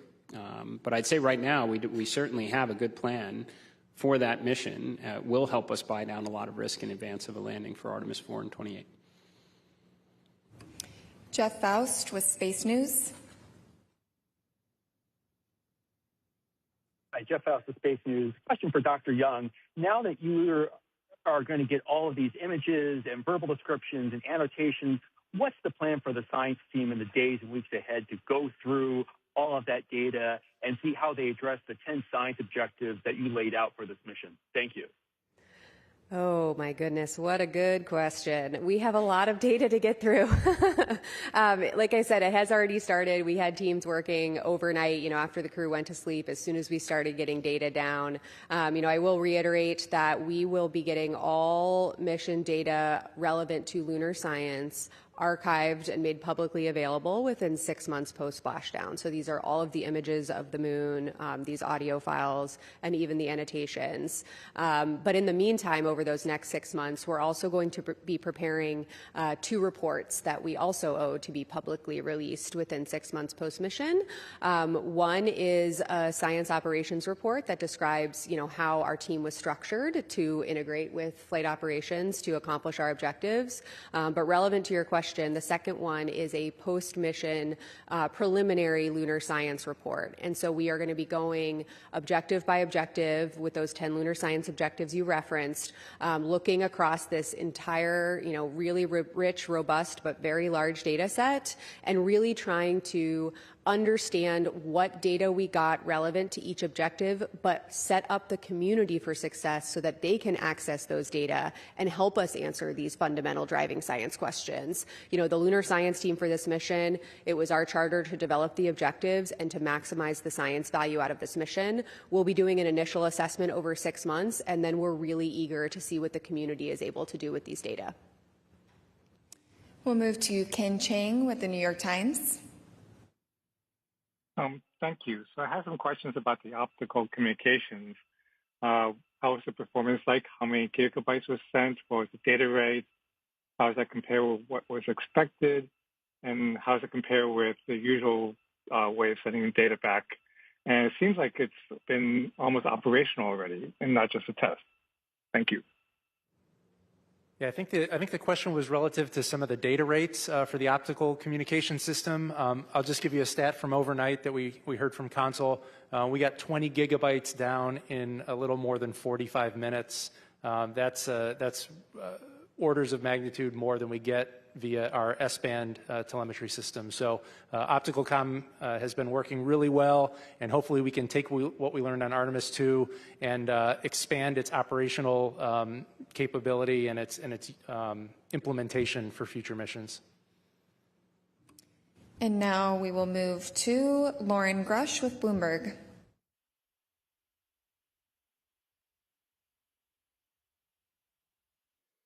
Out to me yesterday was just the vivid descriptions that the crew used for what they were seeing and how they remained in kind of constant contact and talkative throughout the flyby.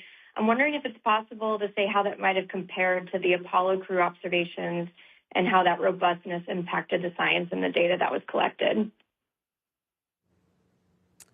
Absolutely. I mean, probably a lot of people watching have spent a lot of time looking back at Apollo and maybe watching Apollo in real time online and reliving what the Apollo crews, not just on the surface, but in orbit experienced.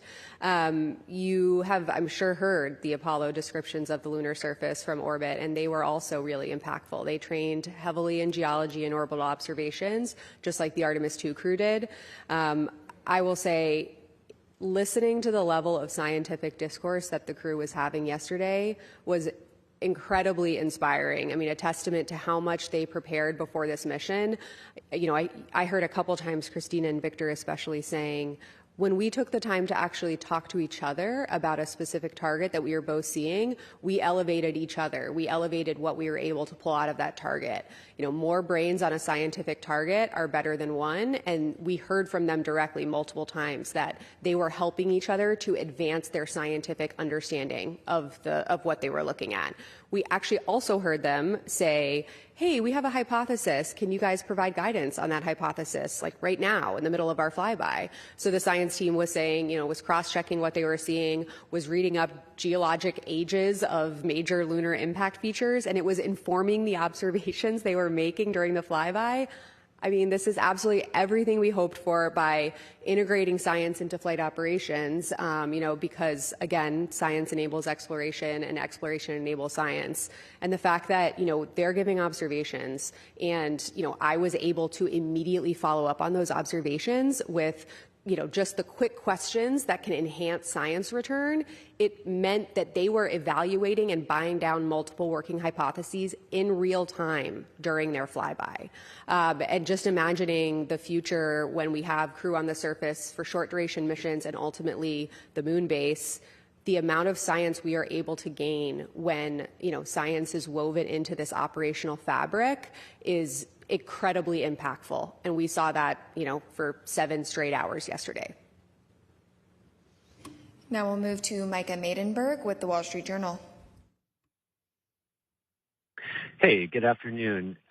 For Rick, what is the approximate time on Friday when the crew module separates from the service module, if you have that on hand?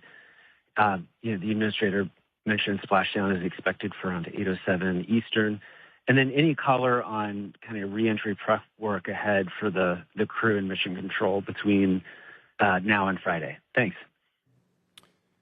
Sure. I'll start with some of the times. The crew module and service module separation is going to occur about 20 minutes before entry interface. So that separation will be at 7:33 p.m. Eastern Time.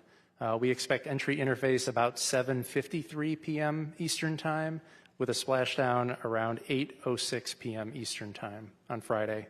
As for the preparations that the ground and the astronauts are doing today to prepare for entry, or today and future days, a lot of it is all of the science equipment and cameras and tablets and reference material that got unstowed in support of the flyby. Well, we have to put that all away. We have to pack up our suitcases and get ready to come home. And That takes time, and so we are laying out a plan to make sure that the crew gets everything packed away in time to get their suits on and get in their seats to perform that final trajectory correction maneuver on splashdown day and come home.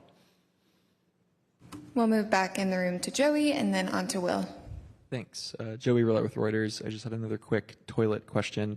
Do you have any idea as to why the venting is not happening as fast as you hope it is? And what other hardware on the spacecraft might that implicate, or what other problems might that cause? Yeah, so the engineering team is going to go through a full fault tree to identify all of the potential causes of the blockage.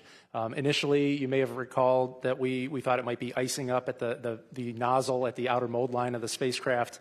We have pretty high confidence that it's not an icing condition. We've put the spacecraft in a sun-focused attitude to bake off any ice.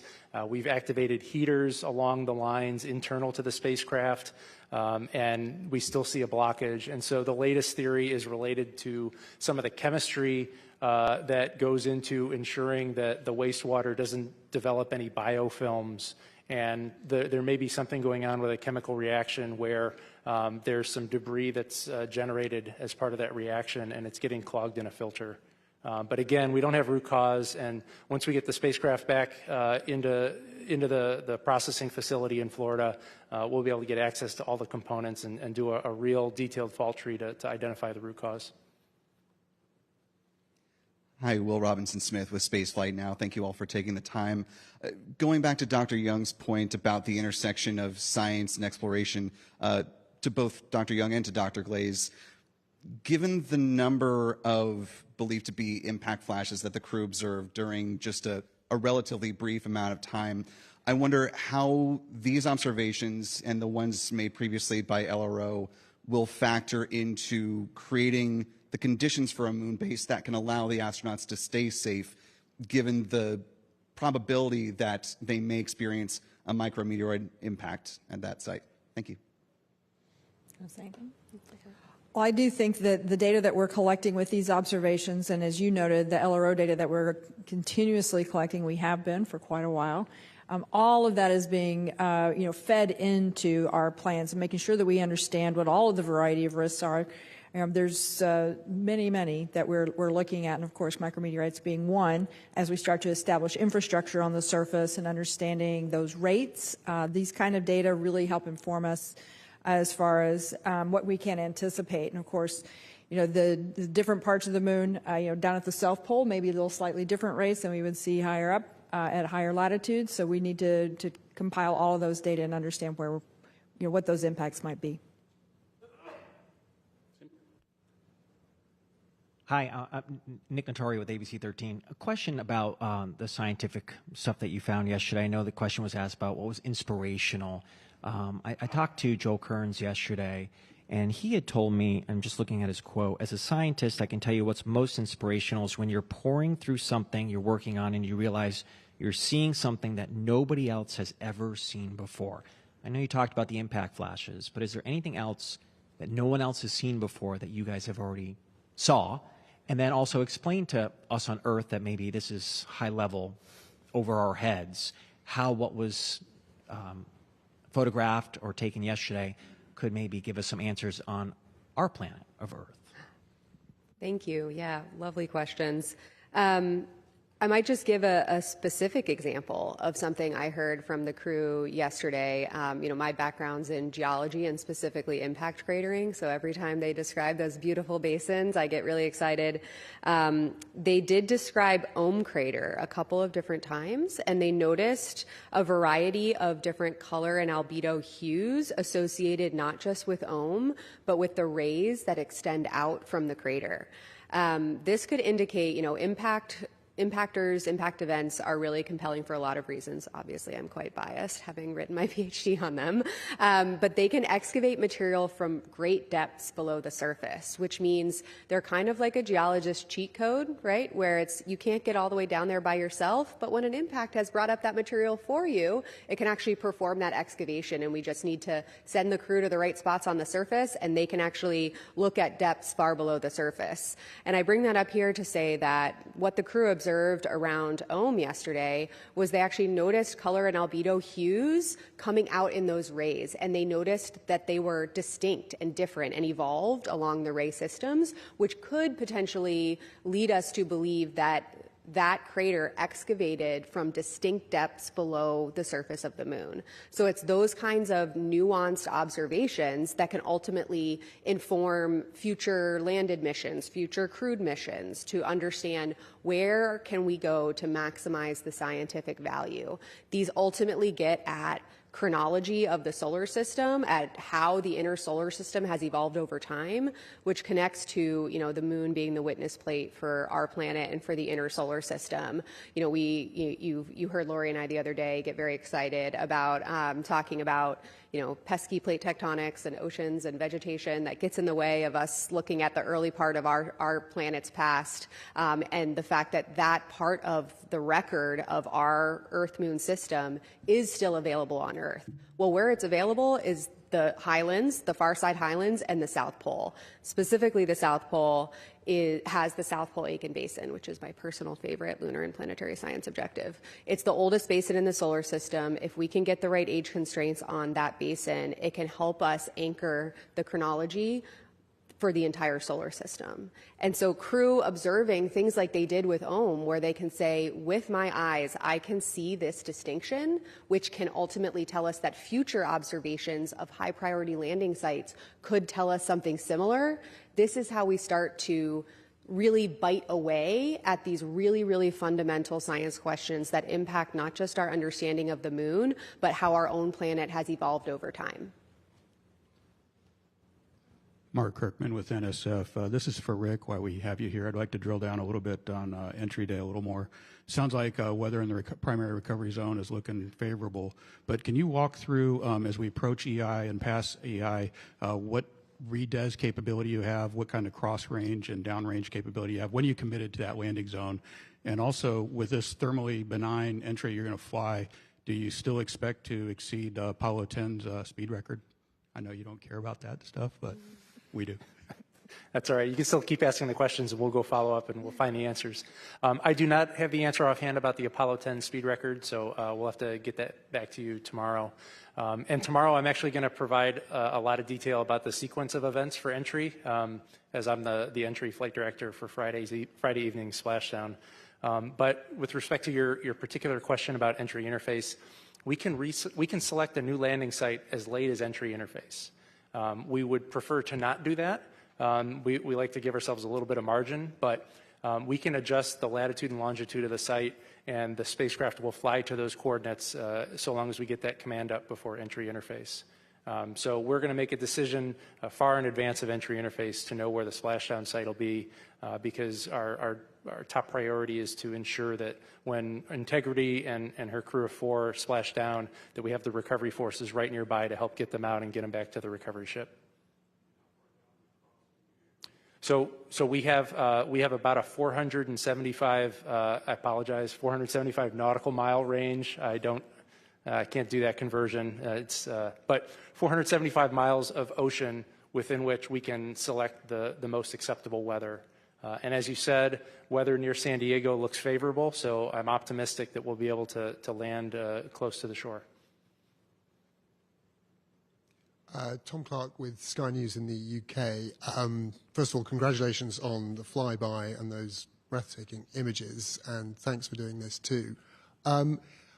There's been a lot of focus on the toilet, but I'm looking to get a kind of overall perspective on how happy you've been with Orion and the European Service Module.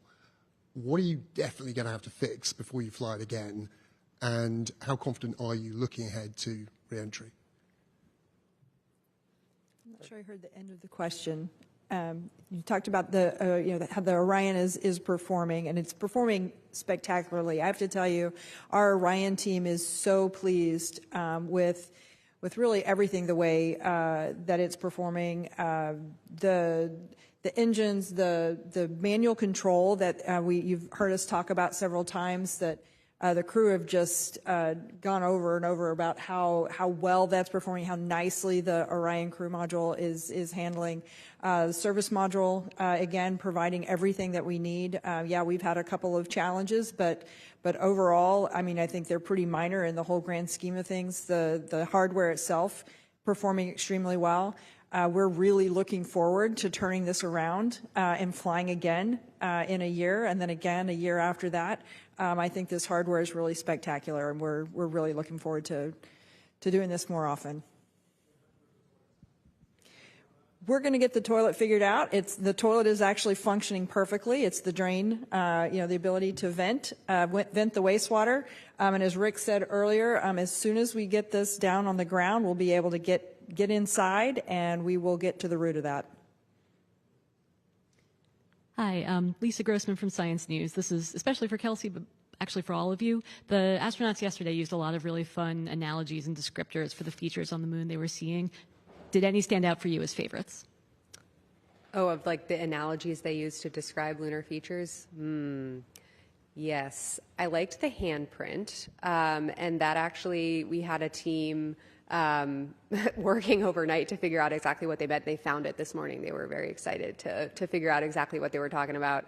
I think, we train them, to be totally blunt, we train them to describe it like they see it. Tell us what speaks to you and how you can communicate it back to us. And so I think Christina delivered on that ask when she described a feature as looking like a wound. We do agree. I'm not sure it was my favorite lunar descriptor I heard yesterday, but it was evocative, and she was right. It did indeed look like a wound. And I was also really resonating with the way that several of the crew members were trying to, in the spirit of wanting to have a scientific dialogue, right? They had science questions they were trying to answer, and they were asking us some pretty sophisticated questions real time. And so to bring us with them on what they were seeing, the way that they were cluing us in to how they were moving across the moon by saying, take this feature, draw a line from that to this, and then continue going, and this is the feature we're looking at. Help us use that as a waypoint. It was an incredibly impactful way to have our team be ready to very quickly provide them with answers to the science questions, which is, again, important, not just because, of course, we want to support our crew at the moon, but when we can respond quickly and understand what they're looking at, it maximizes science, because we can immediately ask the follow-up question and have them burrow in even deeper on those multiple working hypotheses. So the descriptions are not just great to clue us into what they're seeing, but it really helps us in real time maximize the science we're getting out of, in this case, a 7-hour flyby. I'd like to just comment real quickly on one of my favorite. It wasn't actually a lunar observation, but it was during the eclipse, and they were looking at the planets that could be seen. You could see Mercury, Mars, and Saturn. And Venus, yeah. And Venus on the other side, yeah. But they're looking at the planets, and I can't remember who said it. Said one of them looks kind of red, and Kelsey's observation was, that's Mars. You're looking at your future. And I thought that was spectacular. We only have time for a couple more questions, so I'll pass it over to you, Jonathan, and then we'll do one more. Thank you. Jonathan Seri with Fox News. I would love to know about the logistics that went into the ship-to-ship call. If you could explain in layman's terms, how did it work out? And perhaps more importantly, what was the symbolic impact of that call? So the logistics, we have done a number of public affairs events on integrity throughout the mission. We do them multiple times a week on the space station, and everything goes through Houston. So the data comes through the Deep Space Network, through the Jet Propulsion Laboratory over to Houston. We have audio and video technicians here in Mission Control who can reconfigure the routes for the data and send it to the appropriate destination. We do public affairs events down from the ISS through the tracking and data relay satellite system, and so that's something we do all the time. It's just a matter of connecting the two wires, and so logistics were really quite easy despite the distances. Yeah, maybe I could add too. I was in the flight control room this morning for that call, and something I observed that I didn't anticipate. Of course, we're expecting the crew joy at talking and connecting to each other, but looking around the room at the other flight controllers, and actually the viewing gallery was open for other FOD employees to observe. This is a team sport. So many people, thousands of people work to enable this, and seeing the joy on everybody's faces as these two missions flying at the same time had this moment of connection is going to stay with me as a moment of inspiration from this mission. Yeah, and I would just add, in terms of it being symbolic, it is certainly a step in the right direction.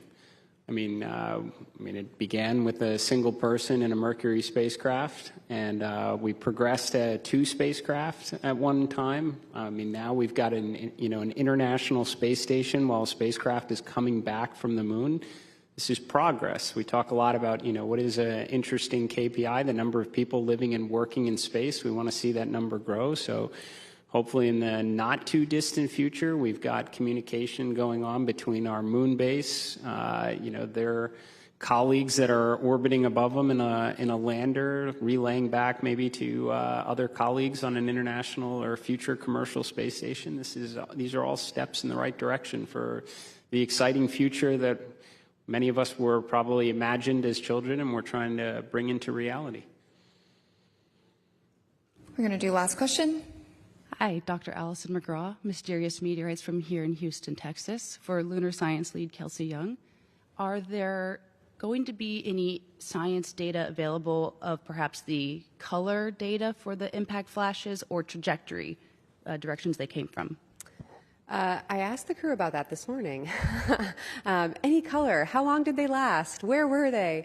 And Reed and Jeremy, as I was talking to them, had their crew tablets out and they were making annotations and sketches on what they saw. They did just report this morning in our conversation that they didn't observe any color to them and that they were very, very brief. But they did provide sketches on whereabout they saw them. And so again, like I said, we're going to use the Lunar Reconnaissance Orbiter to try to, track to those features and try to identify what they saw.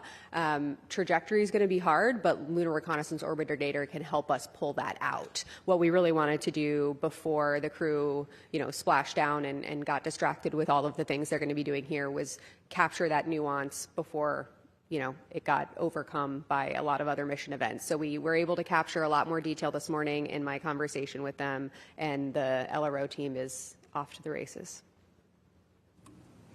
Great. With that, thank you for joining us today for our mission status briefing. We will have another briefing tomorrow. Until then, you can continue to follow along with the mission 24/7 on NASA's YouTube channel, and we will leave you with these beautiful images captured by Integrity.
Good afternoon and welcome back to the Artemis Mission Control Room here at Johnson Space Center in Houston, Texas, where teams continue monitoring all systems and the crew aboard the Orion spacecraft, the first flight of humans on this spacecraft.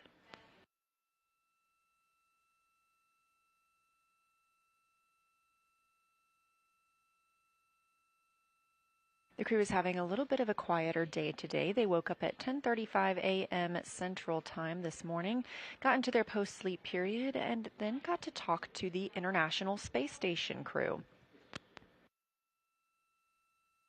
Following that brief encounter, they stepped into their post-lunar flyby conference with science lead Kelsey Young. You just saw her in our mission status briefing.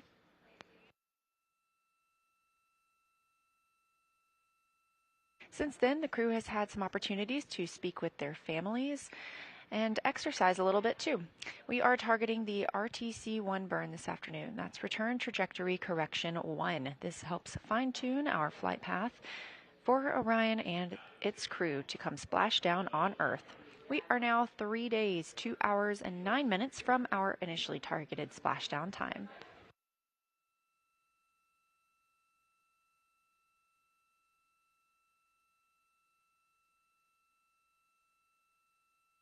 You're looking at a visualization of the spacecraft. Now 48,670 miles from the moon and 228,090 miles from Earth, continuing to grow closer. You can keep up with this data at any time by visiting nasa.gov/trackartemis. Coming up shortly, we expect the crew to have their intermediate burn targeting conference. At that time, the teams will load up the latest burn plans aboard the spacecraft. The burn we're expecting this afternoon will be small, especially in comparison to the translunar injection burn that put us on this trajectory. These trajectory correction burns are using the RCS, or Reaction Control System, thrusters on the spacecraft. Much smaller thrusters with much less power than the OMS, or Orbital Maneuvering System, engine that we used to propel us around the moon and bring us back home. This is a live view from the spacecraft looking at the service module. That large nozzle is the OMS engine. We do not intend to use it again during the mission, having completed that translunar injection burn.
We're coming up on the burn conference ahead of today's return trajectory correction burn with the crew members aboard the Orion spacecraft. As you heard Commander Reed Wiseman call down earlier, they have only eaten about 40% of the food allotted to them for this mission.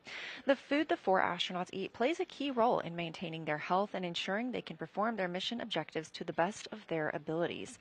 Let's learn a little bit more about how to eat in space. Around the moon meal. Around the moon meal. What would you eat? Cheese? Oh my gosh.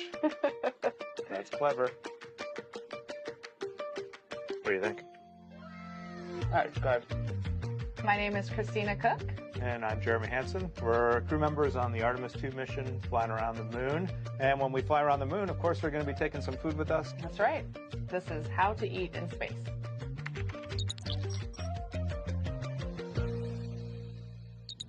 Here we are in what we call our food lab at NASA Johnson Space Center. We come in here quite often to sample space food. The neat thing about the food selection is it is so diverse. Different entrees that you wouldn't imagine can be rehydrated and actually good in space are completely fair game. And it's pretty awesome. We came in for Artemis to do this. We got about halfway through the first session, and we're like, we're not really sure we're going to have time on board to warm this stuff up. We talked a lot about day one. It's a long day. It's hours before we even leave the launch pad on our way to space. And then when we get to space, we have a lot of important events that day. We just did a sim yesterday where lunch is scheduled. It's midday meal. Yeah, midday meal for all 4 of us. And so those would be great moments, I think, in our mission to have prepped some food and sit down or float as a crew and just have a joint meal. For sure. I think that would be fun. My name is Shulei Wu. I'm the food system manager for ISS and Artemis. The food lab at Johnson Space Center, that's where we make and package most of the space food, and also where we will be making all the food for the Artemis missions. Food is a big part for our crew members. They provide the nutrition, the calorie, micronutrient for crew members, but also boosting crew morale. It's very important. There is always a lot of steps, very strict steps for us to follow to making sure the food we provide are consistent and meet all the food safety, nutritional requirements, and most important, also need to taste good. The other strategy is always promote the variety, because everybody's food preference can be very different. Therefore, the more variety we can have, the better to meet the needs of the astronaut group. They bring out these little tiny samples of each food, and you're like, oh my gosh, I thought we were having lunch. And then by the end, there's so many space foods, and every time you leave, you're like, I am so full. I'm so full, I'm in pain. And you just rate them like, I love this, I don't want to eat it, I'd eat it if you tell me I need it. Because what the food lab does is they take all your preferences, but they're also like good parents and they're like, you need a well-balanced diet. Exactly. They were like, no, you can't have mac and cheese every day, Christina. Sorry.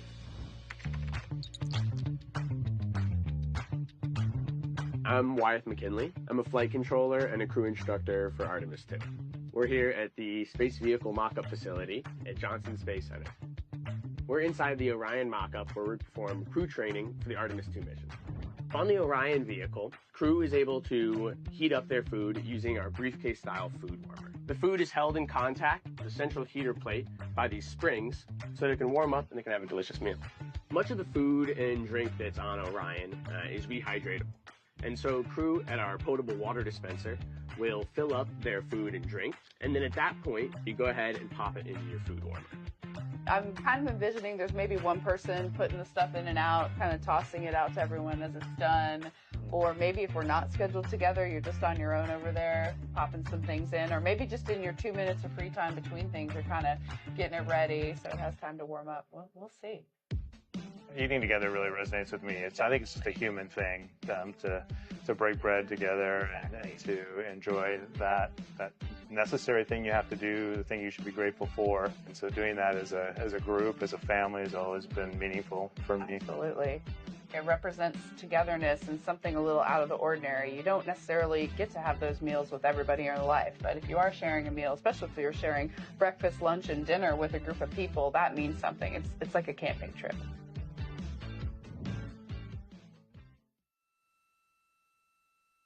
Go ahead. Down and to the left, line 17, the DAP load is 3 for burn maneuver.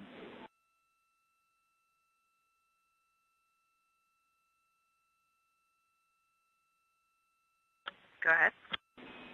In the guidance solutions section, the delta V tote now 1.4 feet per second. The TGO is unchanged at 15 seconds.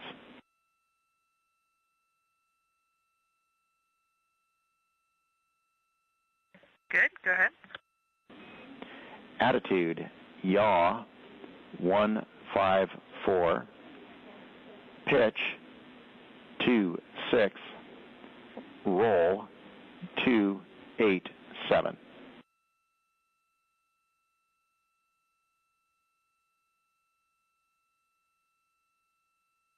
Copy, go ahead. And the last bit's the delta V, X, minus 1.2, Y, 0.6, Z, minus 0.6.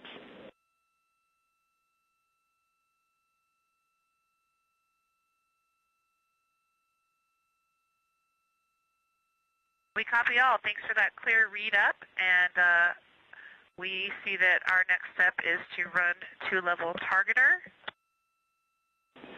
We concur, and we'll be watching. And just a reminder that we're not pressurizing the tanks before this burn, so we're going to do it and blow down.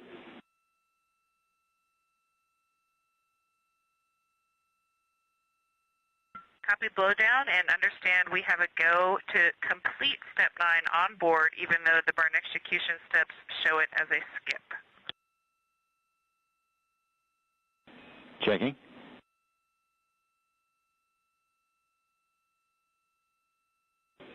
Oh, good catch, Christina. We missed that. That should not say skip. We do want you to do step 9 for intermediate targeting.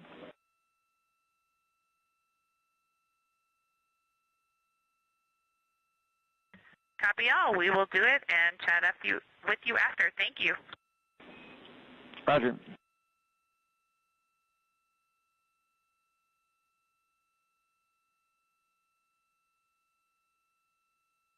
That was Capcom's Stan Love here in Mission Control Houston, a fellow NASA astronaut speaking with NASA's Christina Cook aboard the Orion spacecraft. The crew aboard the spacecraft is preparing for their return trajectory correction burn. It's the first of these return trajectory correction burns, reported to be a 1.4 foot per second delta V burn.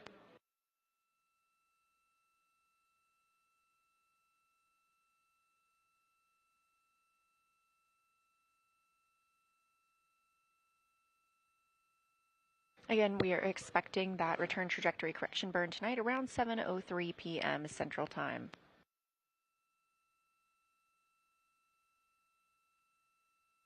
These small return trajectory correction burns. Houston integrity with that. If you wouldn't mind, just given the rest of the burn execution steps a once-over, we think they all look nominal from here on out, but we'd feel better. Let us know if you see any other deltas. Thank you. We will run an additional check and call if we find any other problems.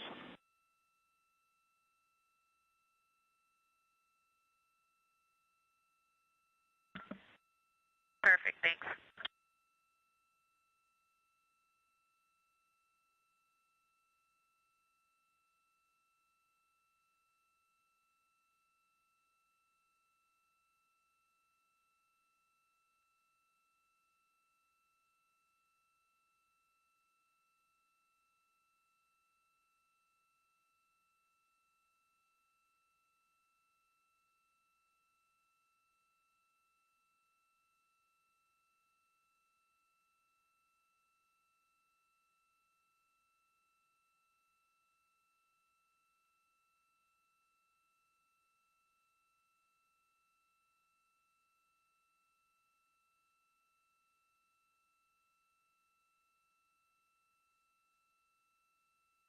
Such a fantastic view coming from a solar array camera on Orion, looking back at all of us here on Earth. Currently, the spacecraft is 227,756 miles away from our home planet. Orion is now 49,168 miles away from the moon. Earlier today, the spacecraft exited the lunar sphere of influence. That's when the pull of gravity is strongest on the spacecraft.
And Integrity Houston, for Christina, we have double-checked all of the steps in the pad for the execution, and we found no more mistakes.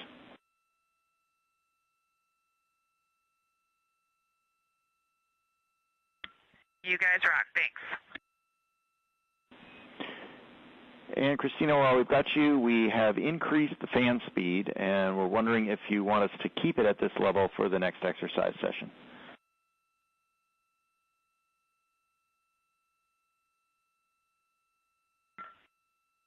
We feel it, and yes, please. We will do that. Thank you.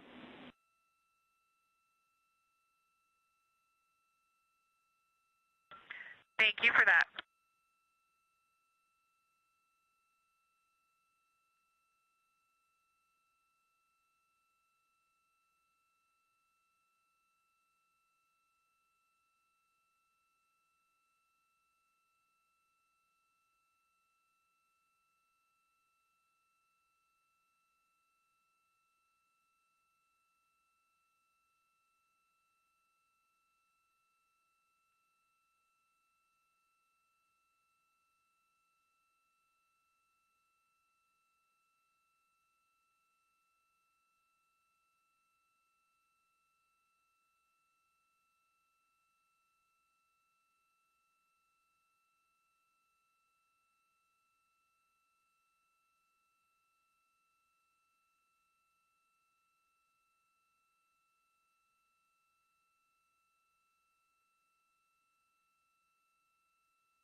This is the Artemis Flight Control Room at Johnson Space Center in Houston, Texas. Current flight director is Jeff Radigan, leading all of the teams around the room, monitoring Orion's systems.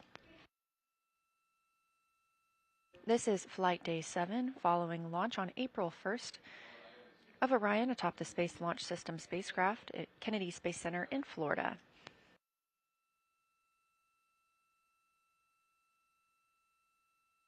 This live view is coming from Orion, looking back at all of us on Earth, or should I say looking to all of us on Earth, as that is where the spacecraft is headed following yesterday's lunar flyby.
Integrity Houston for the timeline.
Integrity Houston for timeline.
We're live in Artemis Mission Control, and you are looking at a live view of the Earth from the Orion spacecraft. We are now 5 days, 23 hours, and 39 minutes into the Artemis II mission, the first flight of humans aboard Orion. The crew aboard the spacecraft has been working on the targeting plan for the upcoming RTC-1 burn. That's Return Trajectory Correction 1, a fine-tuning maneuver to keep us on a straight and narrow path on the way to the Pacific Ocean.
Integrity Houston, voice check, Orion Earth 1.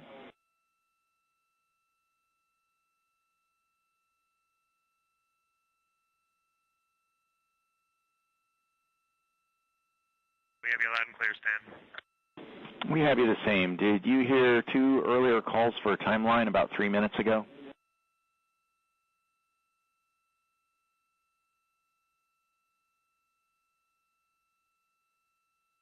Negative.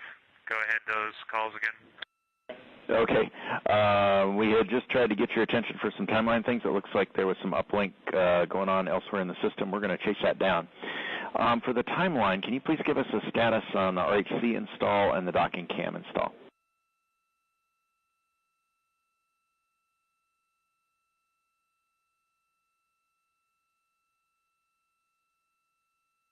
Yeah, we're just processing the docking cam install right this moment. Probably be another 2 minutes before it's up. And we're assuming we need to disregard that. And then the RC, we knew it was in the procedure earlier. It's prepped, not quite up yet, but it's in position, so we're good with the RC. If you're happy, we're happy, and copy the docking cam.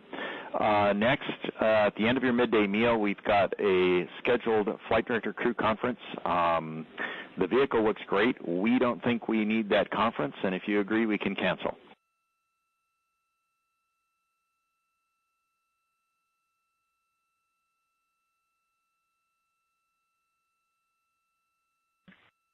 Okay, crew's good up here. We can go ahead and cancel that. All right, and finally, we saw your intermediate targeting complete successfully, and solution looks good from here.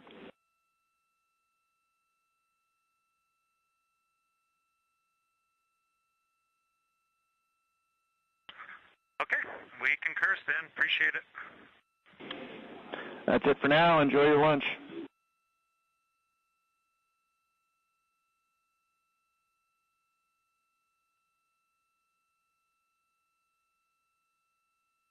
We most certainly will enjoy this very rare lunch out in deep space.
Okay, Houston, you can go ahead and check the docking tunnel, making sure you're seeing everything you expect in the camera.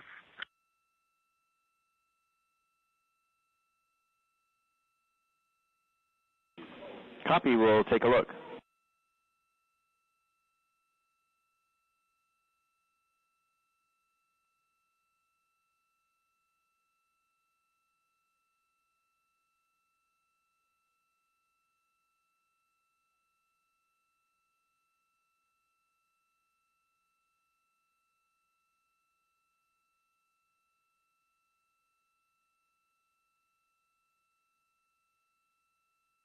We are live in the Artemis Mission Control Room here at Johnson Space Center in Houston, Texas, with a mission elapsed time of 5 days, 23 hours, and 45 minutes into the flight of Orion on Artemis II, the first flight of humans aboard the Orion spacecraft. We just heard some calls while the teams are planning for the upcoming return trajectory correction burn, and the crew has been given a go to get into their midday meal. Meanwhile, here in the flight control room, I am joined by Trey Perryman. He is the Orion Mission Evaluation Room lead. So thanks for joining us today. Yeah, good afternoon, Leah. Tell me a little bit about you and your role. Sure. During this mission, I'm called the Orion MER lead, the Orion Mission Evaluation Room lead. And so this is a team of engineers, a large team of engineers, who have a critical role in the success of this mission. We are responsible for really being the engineering source of knowledge base for the mission. So this is a large team comprised of the engineers who designed, built, assembled this spacecraft, and then processed this with our KSC team members before launch. During the mission itself, we are here in the Mission Control Center, and we provide that expertise to the operational teams, the flight ops team, the launch team, before we lift it off. And my role is to lead this organization, this team of engineers, and then during the mission, report out the findings, the observations we have to our leadership team, to the mission management team and others. So what's the configuration like in the MER? Is it consoles like this? Are you staffed 24/7? Can you break that down? Sure, yeah. So the MER itself is really a combination of different functions across the spacecraft.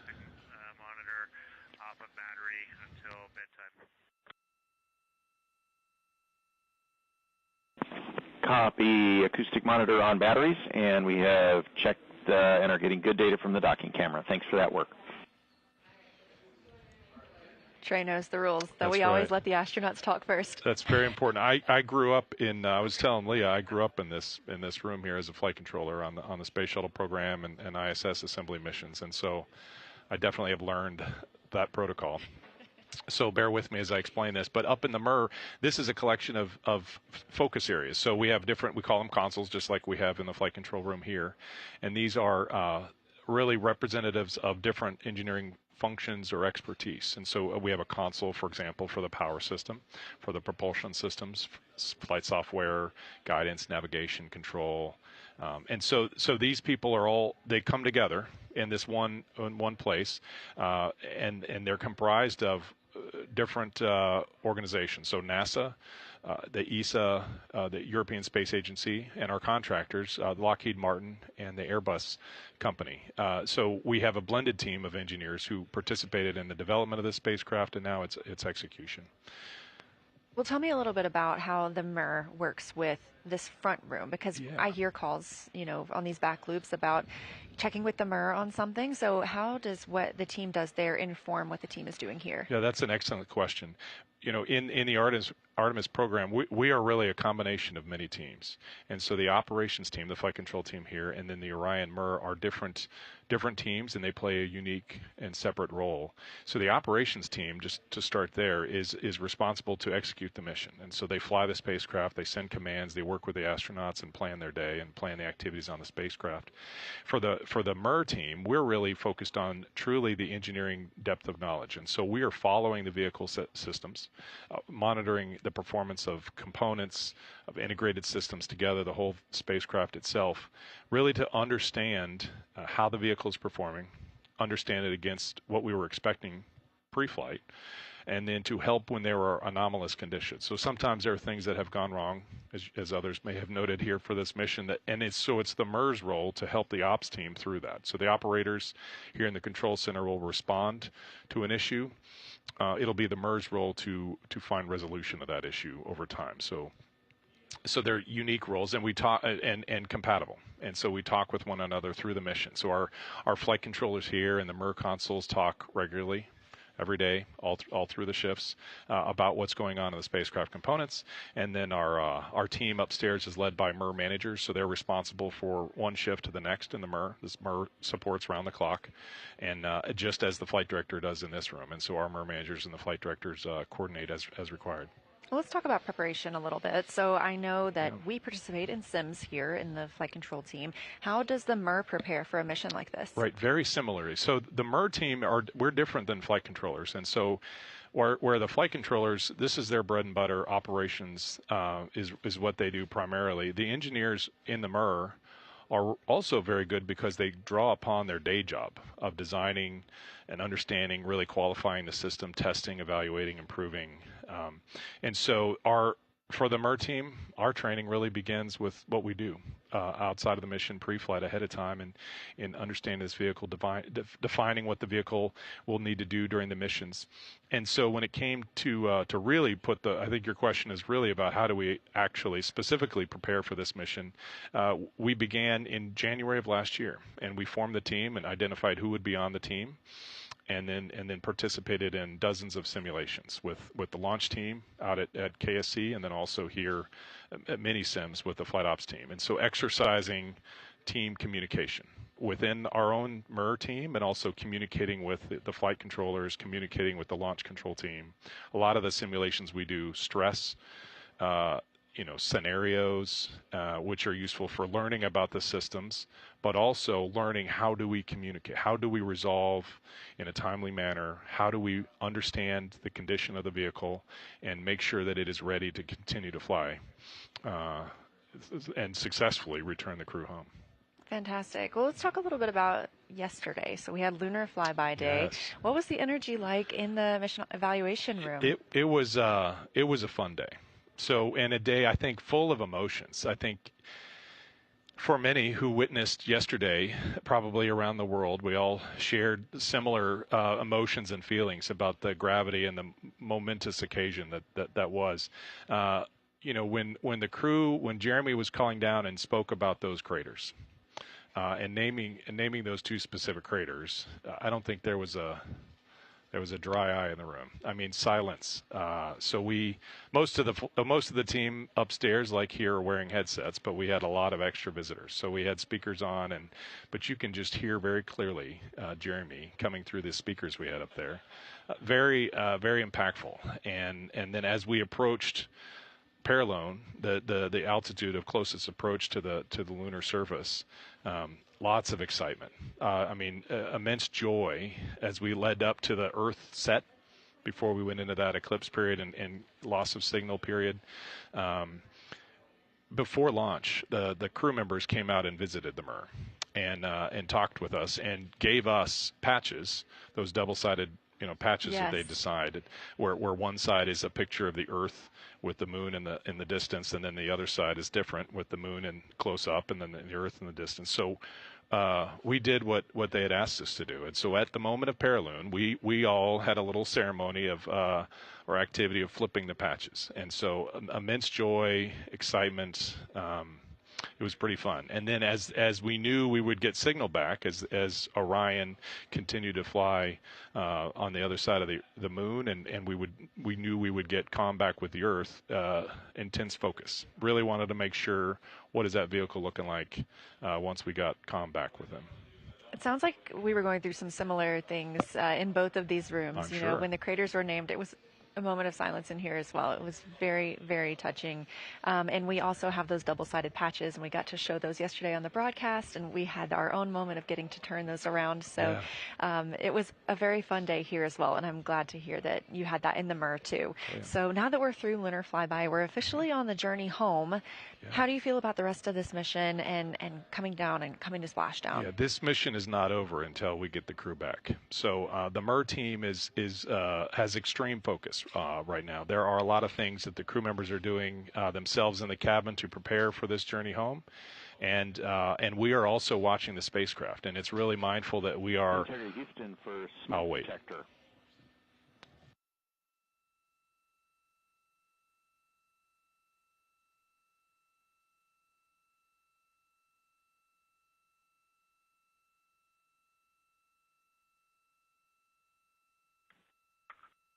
I'm looking at it right now, and it looks good. Stan, what's up? It is showing us a bunch of noise and spikes. We're wondering if something is bumping against it.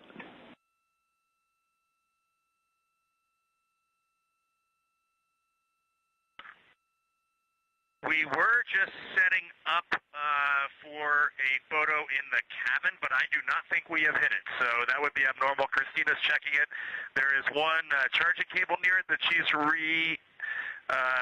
re-anchoring now, but nothing is really in the way of that thing. All right, copy, Rita. Actually, that's a helpful report. We might have been getting some interference with that cable. We'll keep an eye on it.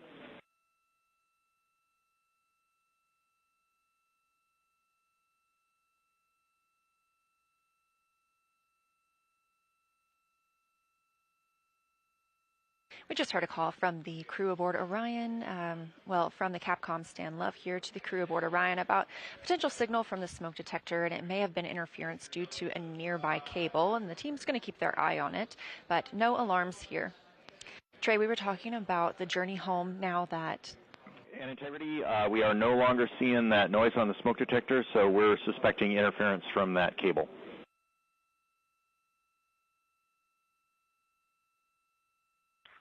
Interesting. Okay, thank you. Just what we were hoping to hear. We were talking about the MER, and now we're on our way home, and the mission is really not over. It's definitely not over until we have the crew back safely. So what's the focus like right there now? Right. We have a couple of trajectory correction burns coming home, and so the MER team is looking at systems that would be involved in that and the performance of those burns to really make sure we're hitting the right entry interface conditions. I mean, that's really where, for this spacecraft, the rubber meets the road in terms of recovery and returning home. We need to hit that target so that the rest of the spacecraft can go through the Earth's atmosphere, open parachutes, and finally successfully splash down. So the MER team is looking at that. We're worked through a handful of different different anomalous conditions on the spacecraft. I think the crew is doing very hard in the space, working through different things in the spacecraft and their own day, their own schedule. And so we're watching that, but really all eyes towards entry interface. Well, we're looking forward to seeing them under good main parachutes and splashing down. Absolutely. And one last thing, I'm very honored to get to tell this story, but I want to make sure people know that this story goes so far beyond just this room and the crew. And do you have anybody that you want to give a shout out to? Yeah, so the MER team upstairs in this building, it has we have dozens of people every shift, round the clock. But we have other locations. So we have people, I'd like to say hello to the people outside of this building that support the team that I'm responsible for. So we have dozens of people in Denver at a facility Lockheed Martin has. We have dozens of people outside of Amsterdam in the Netherlands, where the European Space Agency has a similar remote site. So for the people who are there, I'd like to say thank you, because we're drawing upon all of the expertise, and that Artemis expertise is really all over. And I have a lot of different individuals that come to my mind, too many to mention here right now for a specific shout-outs. But to be honest, there are moments in this mission that I will look back and realize the successes we had were really because of the many people and the necessity for us to work together and solve those problems together, which is, I think, largely what Artemis is about. It's really about going to the moon, but it's also about doing so together. Absolutely. Couldn't have said it better. So the work of thousands of people, and now Artemis II going for all humanity. That's right. Thank you so much for joining us, Trey, telling us a little bit more about the MER. And I know you have to get back there, so I appreciate your time here today. Well, thanks, Leah.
Integrity Houston, 2 items. Number 1 for 12.2.2509, orbit burn execution plus X flange heaters are on and prop avionics are configured.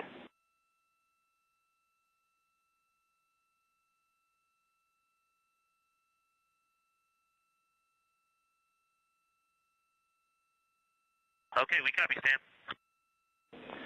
And unfortunately, we have seen the spikes return in the signal from the smoke detector. Can you check that the cable is still not near it, and also tell us what cable it was? If that was EMI off of that cable, we definitely need to document this.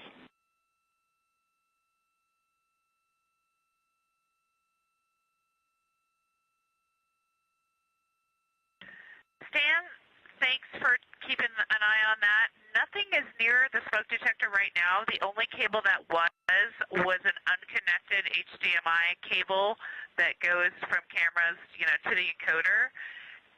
We are near it right now, like a couple heads are near it, but other than that, we are not seeing anything that would cause spikes of any kind.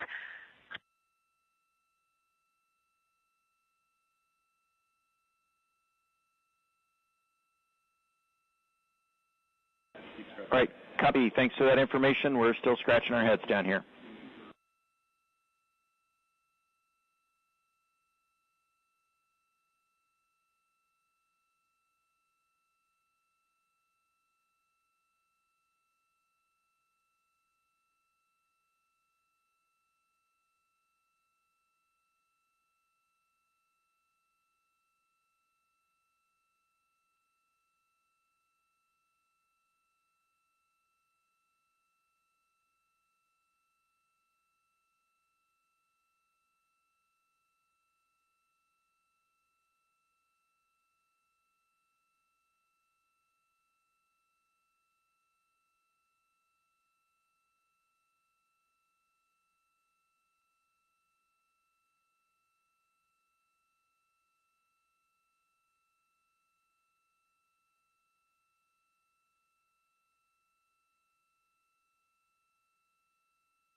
We're live in the Artemis Mission Control Room here at Johnson Space Center in Houston, Texas, and you are looking at a live view of Earth.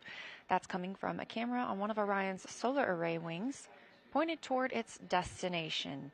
After lunar flyby yesterday, we have officially begun our journey home, splashdown targeted in 3 days, 1 hour, and 8 minutes. We are now 6 days and 9 minutes into the flight of Artemis II, the first flight of humans aboard the Orion spacecraft.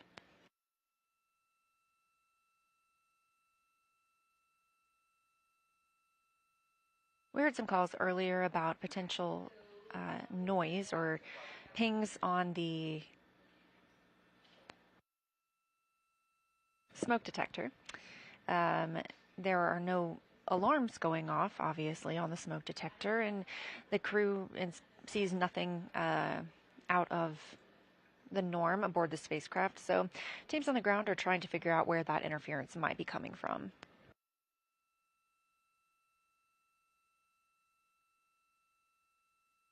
It's a little more of a quiet day for the crew after their extremely busy day yesterday during lunar flyby.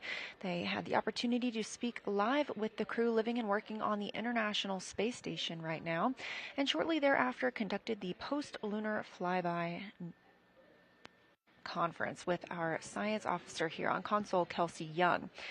The crew called down some of their observations yesterday and answered the science team's questions while that was still fresh on their minds. The crew members have also gotten a chance to talk with their families today and have been slated to do some exercise. And they're targeted to execute the RTC-1 burn, that's Return Trajectory Correction 1, at about 7:03 p.m. Central Time. That's a small burn that will help fine-tune Orion's path on its way back home to Earth. Currently, the crew are enjoying their midday meals. On the menu today are some soups. We've got split pea soup, potato soup, turkey tetrazzini, beef patty, tortillas, spicy green beans, vegetarian chili, grilled chicken, tomatoes and eggplant, apples and spice, macaroni and cheese, and some mango salad, as was mentioned in that ISS ship-to-ship call earlier, and some more coffee.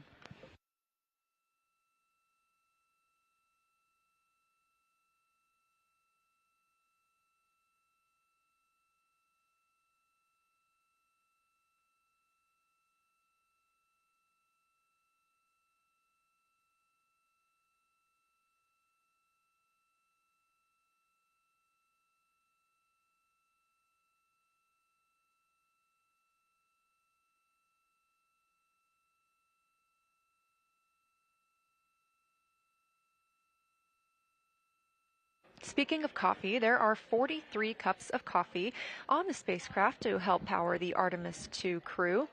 I mentioned tortillas as well. There are 58 tortillas on the spacecraft.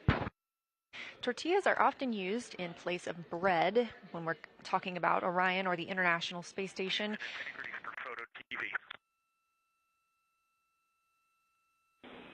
Go ahead for Photo TV.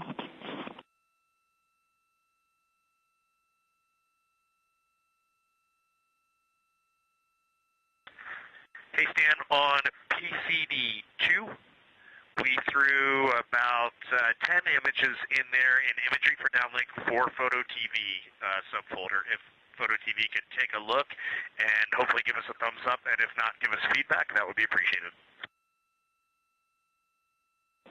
We will get those down and take a look and get back to you.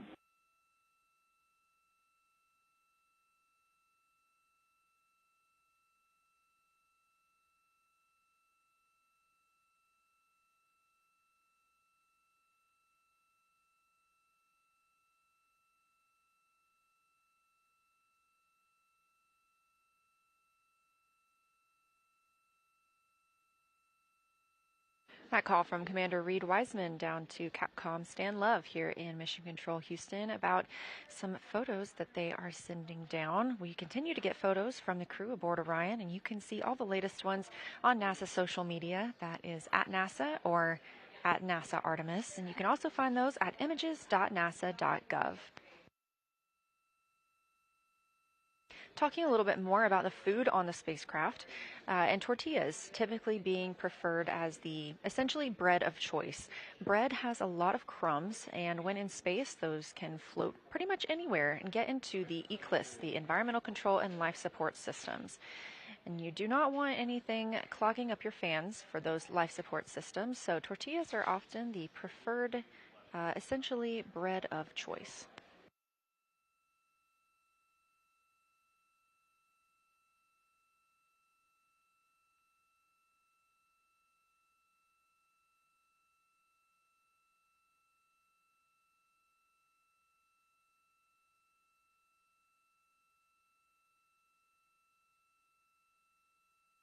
Again, this is a live view from the Orion spacecraft, and you can track Orion at any time by visiting nasa.gov/track-Artemis. That's our ARROW website, which stands for Artemis Real-Time Orbit website. It's a very useful tool telling you exactly how far Orion is away from Earth and the Moon.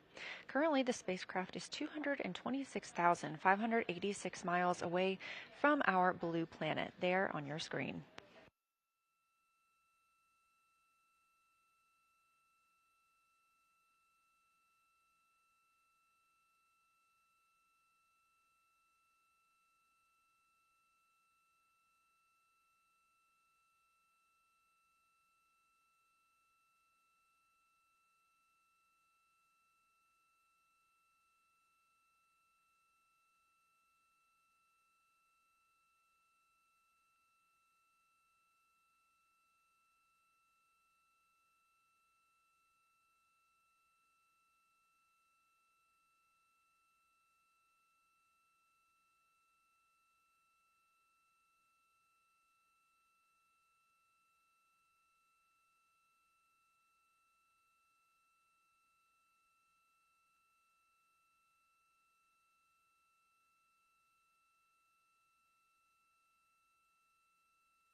Again, this is Artemis Mission Control at Johnson Space Center in Houston, Texas.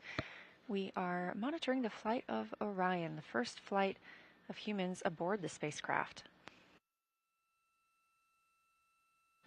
You will see the Earth on your screen, and it will continue to grow bigger and bigger as we get closer to our return, now 3 days and 58 minutes away. Our splashdown was determined by the translunar injection burn that happened all the way back on flight day 2. We don't have a separate deorbit burn. That translunar injection burn set us up for a free return trajectory, harnessing the moon's gravity and Earth's gravitational pull to bring us back for that splashdown.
This is Artemis Mission Control at Johnson Space Center in Houston, Texas. Next major milestone on the crew's timeline will be the RTC-3 burn. We are now just 1 hour away from ignition of that burn. This is a 1.4 foot per second burn. Again, that's relatively small, and so this is a trajectory correction burn, as is in the name. These are just small refinements for our trajectory that was set during the translunar injection burn back on Flight Day 2.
Checking in from Artemis Mission Control here at Johnson Space Center in Houston. We are now a mission elapsed time of 6 days and 36 minutes since the launch of Artemis II.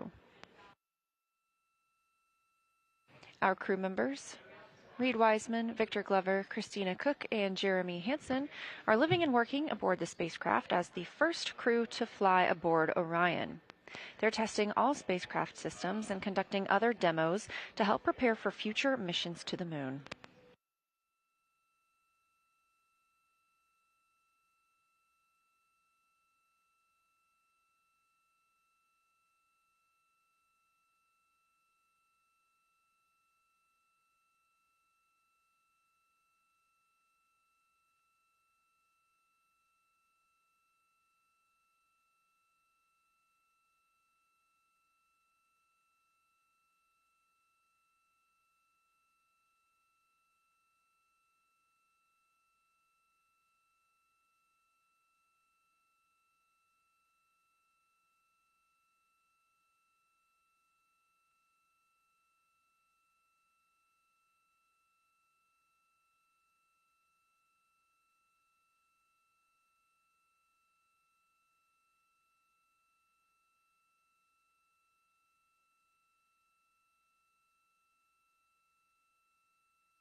Integrity Houston, 2 minutes to starfield maneuvers, and we have a couple of other words for you.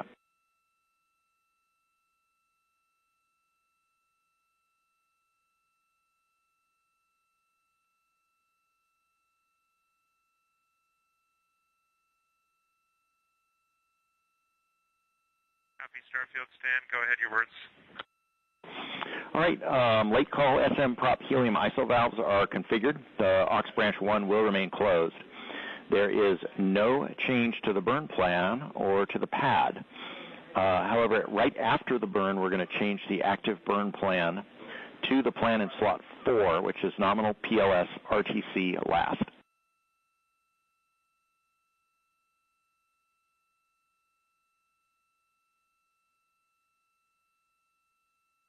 Okay, that makes sense. We're expecting that, Stan. Sounds great.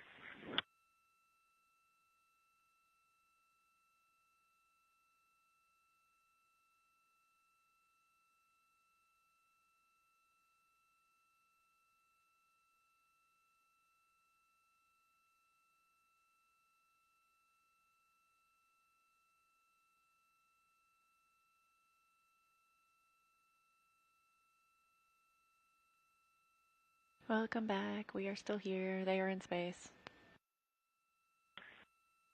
And Stan, while we have you, there's a new photo in PAO for downlink on PCD2.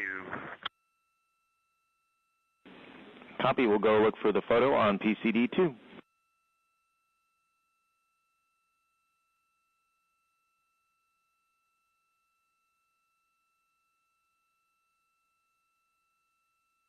Those communications coming from Commander Reed Wiseman aboard the Orion spacecraft about some photos that we hope to be able to show you soon. The crew has been great about providing us with beautiful imagery.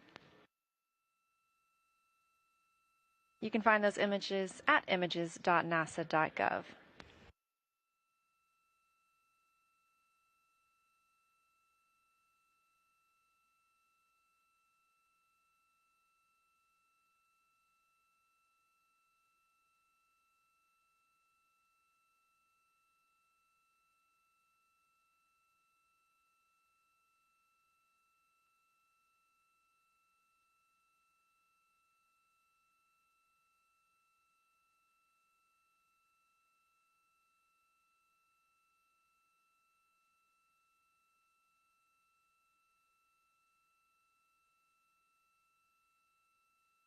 And we are standing by for the return trajectory correction 1 burn, now just 43 minutes away. Again, this is a small maneuver for the spacecraft, firing of those reaction control system thrusters.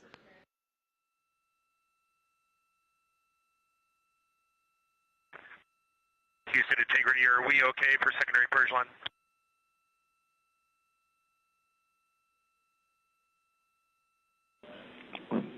Checking. And Integrity, we are go for secondary line.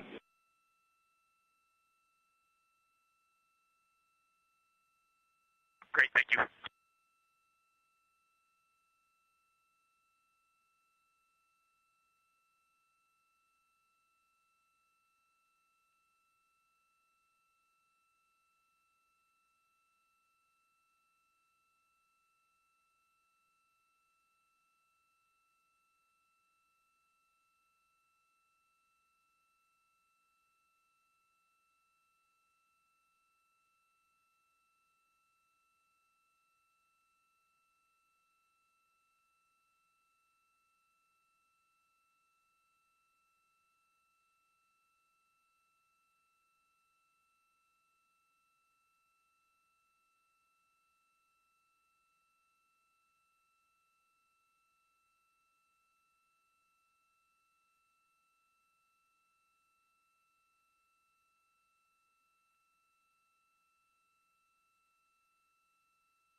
You're looking at a live view from the Orion spacecraft and a camera mounted on one of its solar array wings.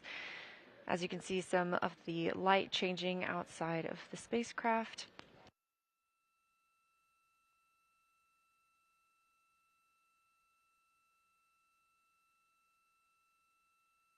These cameras are exactly what we used to observe lunar flyby yesterday, and of course we got some beautiful images down from the crew inside the Orion spacecraft.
Integrity Starfield maneuvers complete.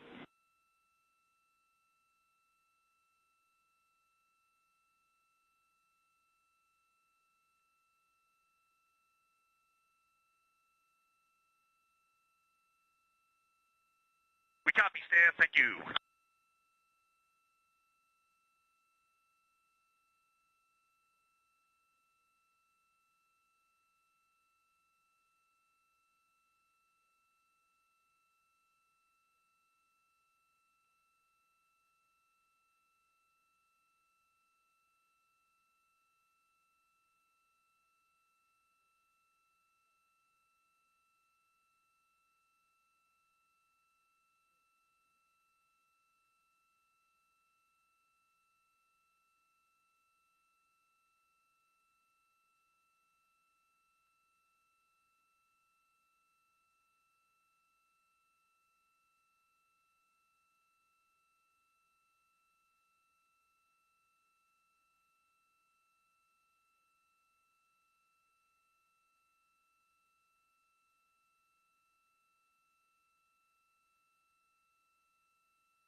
Live here in Mission Control Houston, where teams are continuing to monitor the flight of Orion, coming up on the return trajectory correction burn 1.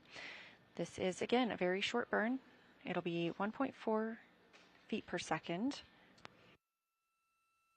And that's coming up in about 31 minutes. Before then, the team here on the ground will have a final burn conference with the crew.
If you've been watching throughout the day, you can tell this is a little more of a quiet day for the crew.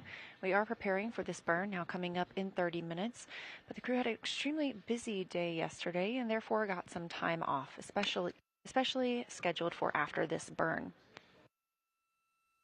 The crew woke up at about 10:35 a.m. Central Time, got into their post-sleep period before moving into their daily planning conference, talking with teams on the ground. Integrity, we see good targeting.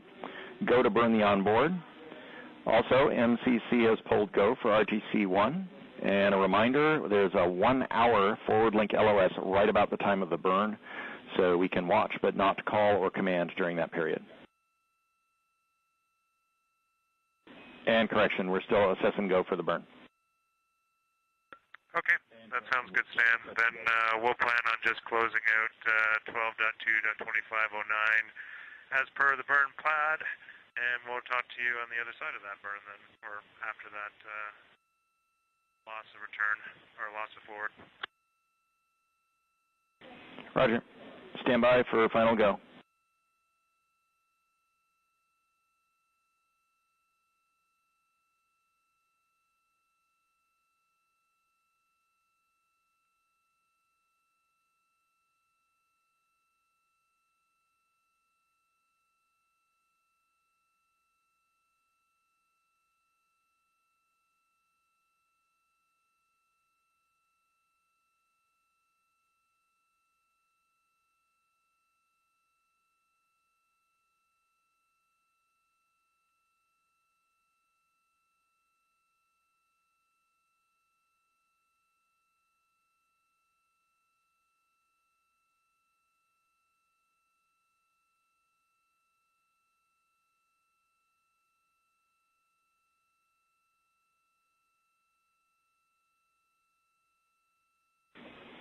And integrity, MCC is go for the burn.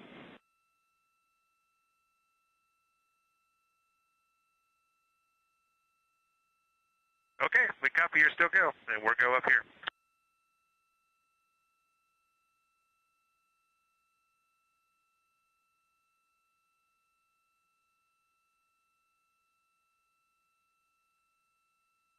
Recapping a little bit of those communications between Capcom's Stan Love and the crew aboard the Orion spacecraft, specifically Canadian Space Agency astronaut Jeremy Hansen.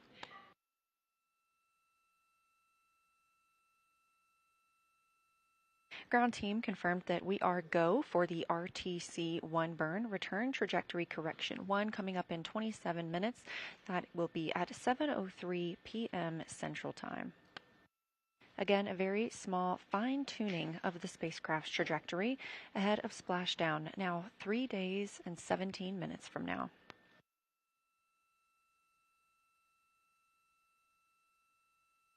You also heard Stan Love call about a forward link LOS. That's a loss of signal, and that means that the teams here on the ground won't be able to send signals or communications to Orion or the crew. However, we will still be getting communications and data from the spacecraft. We occasionally have these loss of signal periods. Yesterday we had our biggest milestone loss of signal, which was to fly the Orion spacecraft behind the moon when they were unreachable from Earth for 40 minutes.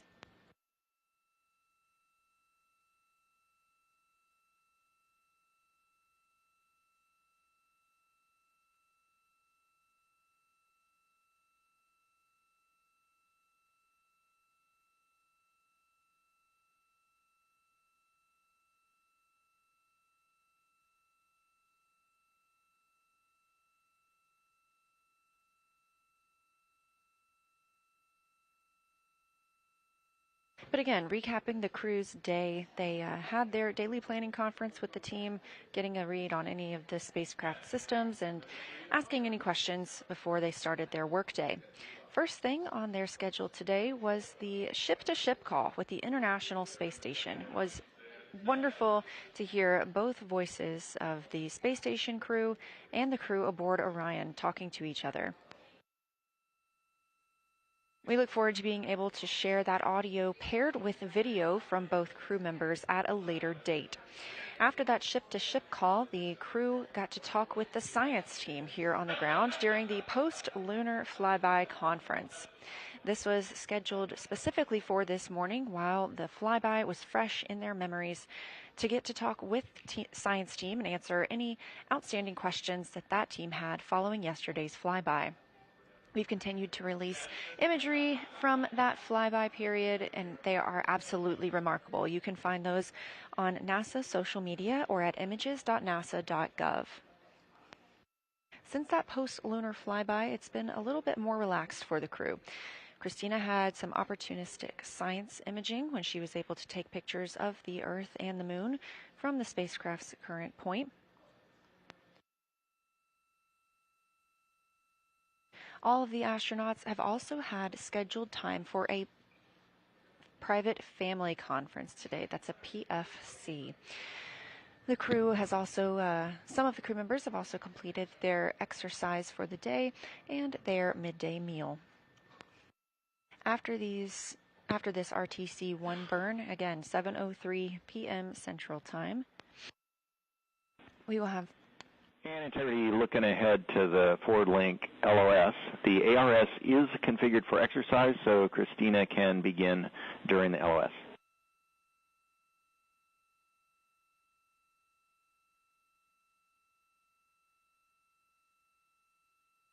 Okay, we understand that, and she will follow the procedure and say facades before she starts. Thank you. Great words.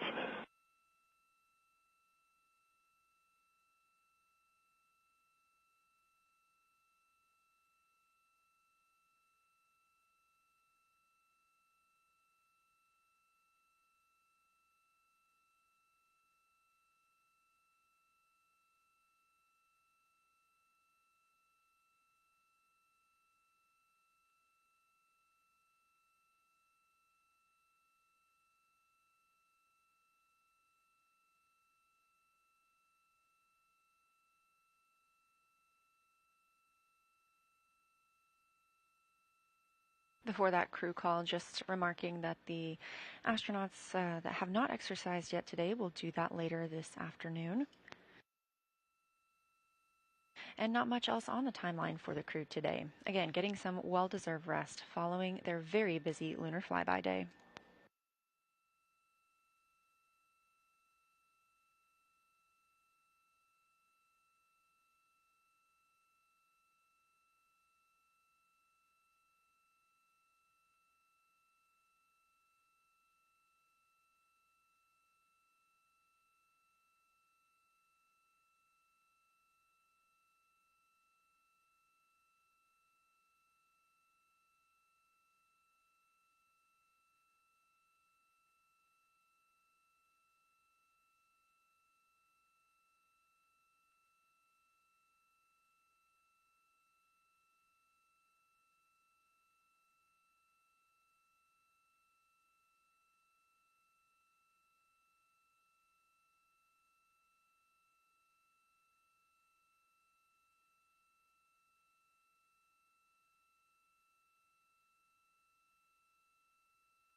Looking ahead to the crew's timeline tomorrow, flight day 8, some of the timeline does shift around as this is the first flight of humans on this spacecraft, and we are learning exactly what we need to test while on board. We have another opportunity to work with the OX suits, the Orion Crew Survival System suits. We had the crew suit up in those just a couple of days ago, and obviously this is a major part of the mission because the crew launches in these suits as well as splashes down in them. So figuring out how to put them on and take them off in space, especially in the event of any sort of a cabin depressurization in which these suits would become essentially a private spacecraft, allowing the crew to have a breathing environment for 6 days. It's very important to us to best understand how these suits work in that environment. The crew will also have their scheduled exercise tomorrow, and we are tracking a potential manual piloting demonstration. We saw this just a couple of days ago when a couple of the crew members were able to manually control the spacecraft, continuing to teach us about how Orion flies in space.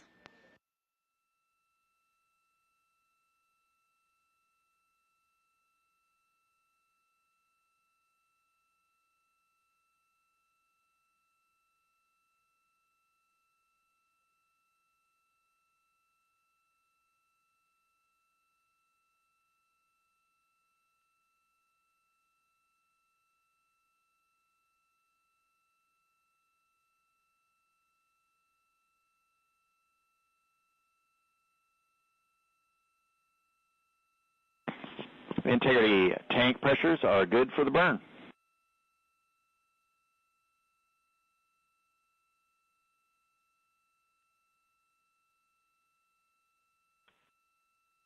Integrity copies.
Recent calls from the ground to the crew letting them know that we've had good systems checks aboard the spacecraft. Of course, we remain go for that upcoming RTC-1 burn, return trajectory correction 1.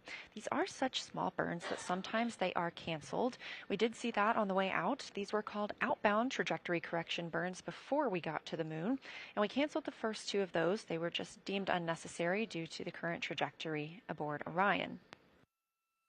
We also see that sometimes when our crew members are flying to the International Space Station, the trajectory will be precise enough that they can forego some of those burns. However, we did opt into the last outbound trajectory correction burn, and we're opting into this return burn as well.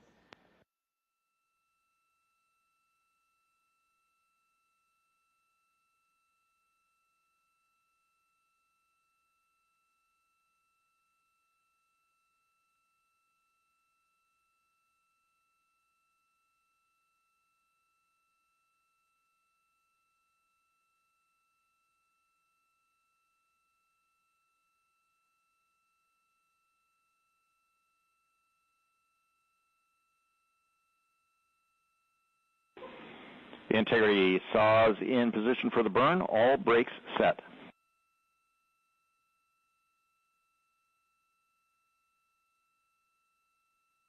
Okay, we show the same stint.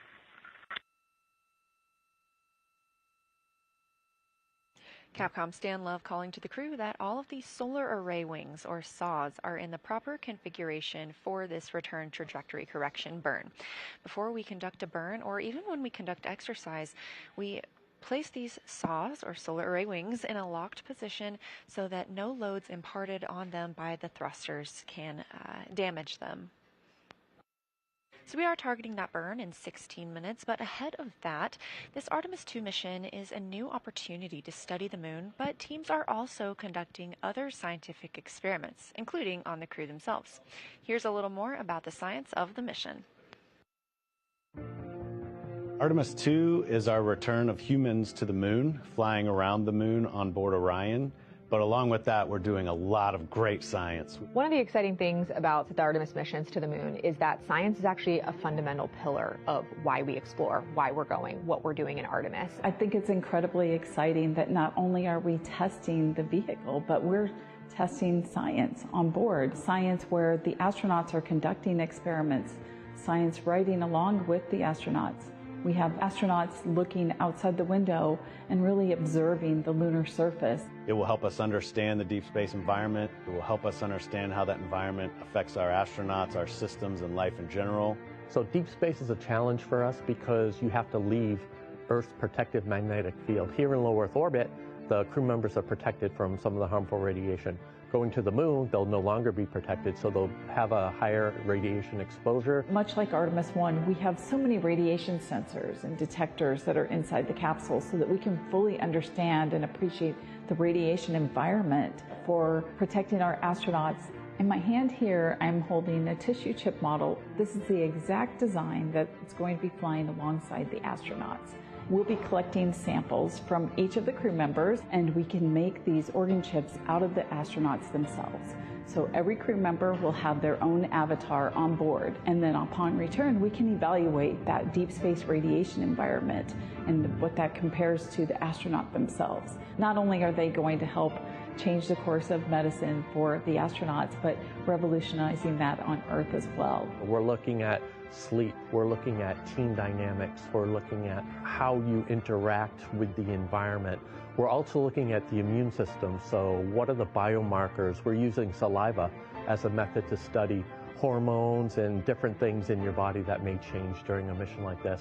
And then finally, how do we function after microgravity, being close to the moon, then returning to Earth. Which will ultimately help us achieve our goal of getting humans to Mars. And then on top of that, we have an opportunity to look at the moon from deep space on the far side for the first time in over 50 years. Having human eyeballs and brains back around the moon is going to unlock a new generation of lunar science discovery. The human eyeball is capable of taking in so much data in just a split second. They'll be able to tackle impact history, volcanic history. They'll be able to look at how the albedo, or kind of the shade and hue of the moon and the color of the moon, can tell us something about how that terrain evolved over time. We're integrating science in ways that have never been integrated into human exploration before. We have a front room mission control flight controller position called the Science Officer. We have a brand new science back room where it's basically our brain trust of lunar scientists and geologists supporting the crews of the future. And Artemis II will allow us to really test how this works so that future missions are really set up for success. We'll also be deploying some CubeSats. They're small shoebox-sized spacecraft of their own. They're each provided by another country, one of our partners. As they conduct their research, they'll complement what we are doing at the moon with Orion. It is so incredibly exciting to be a part of this mission. It has been, really one of the privileges of a lifetime. I can see the work I'm doing benefit crew members right now and benefit the crew members in the future. So it's incredibly exciting. And it's very rewarding. As this rocket launches humanity off of the Earth, we'll be setting the stage through our science to prepare humanity to leave Earth and explore the solar system. Understood, Stan.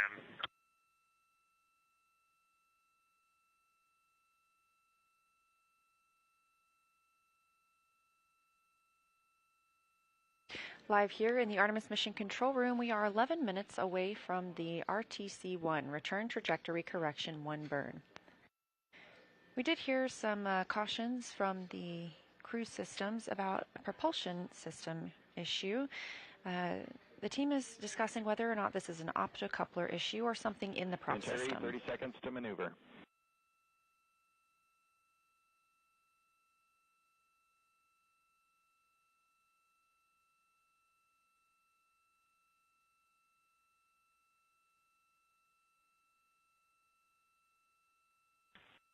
Okay, integrity copies.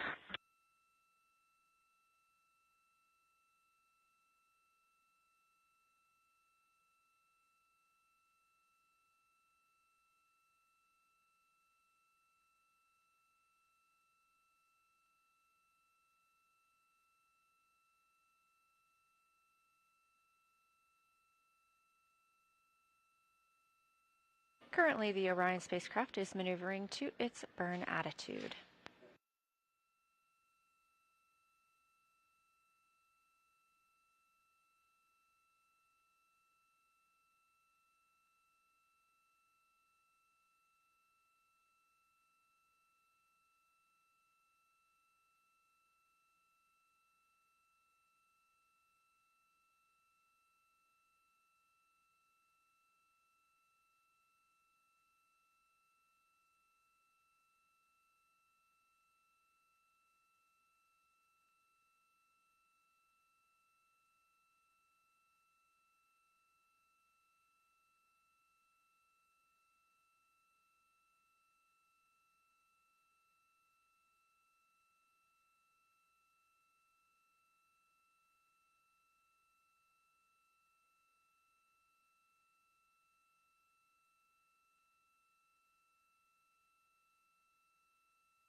This view on your screen is a visualization of the Orion spacecraft and its current position. You can see those attitude maneuvers.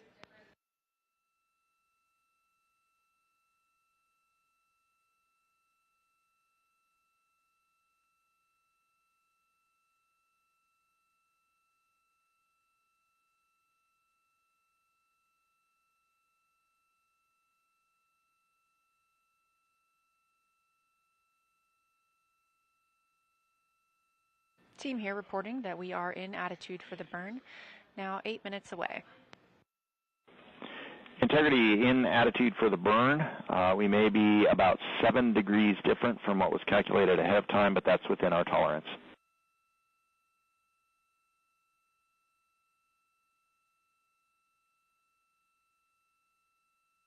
Okay. Copy.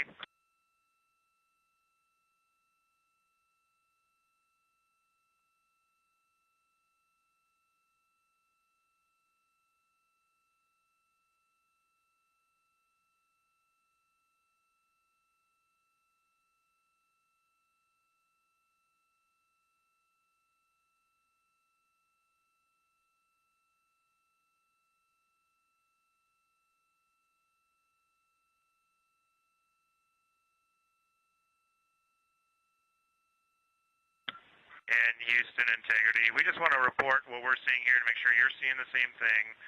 So ox helium isolation valve 1 was closed and inhibited prior to the caution and warning.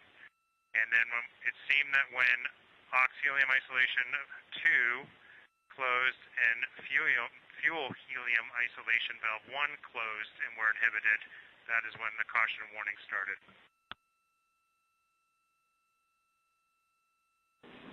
All correct. Thank you.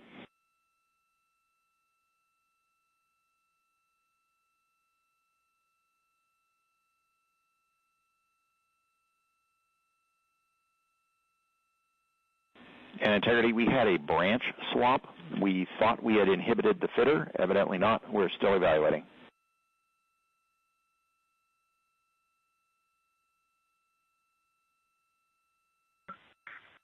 Integrity copies.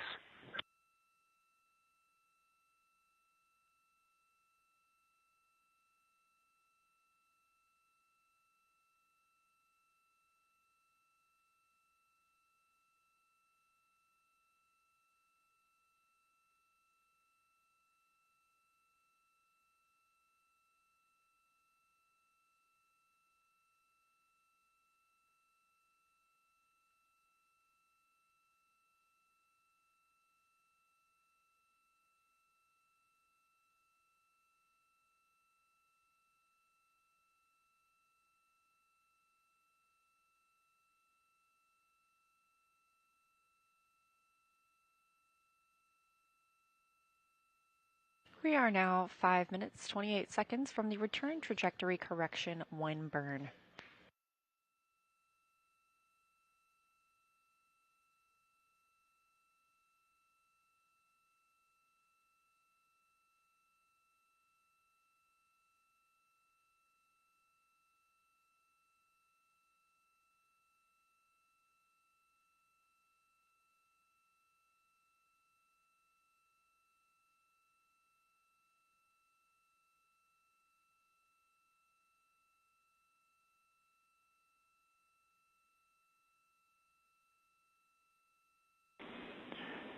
Integrity Houston for prop.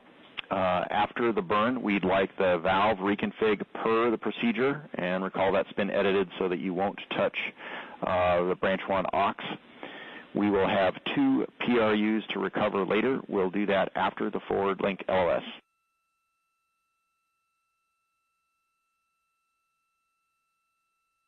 Okay, understood. So we will execute the procedure as written with the delta about the aux helium isolation valve 1. Good words, and the procedure guides you that way.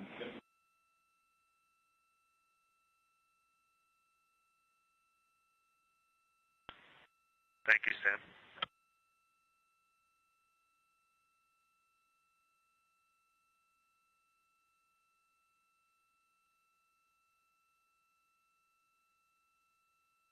Now less than 4 minutes until the return trajectory correction 1 burn. The crew did receive some warnings, or cautions I should say, about something in the prop system, specifically the PRUs.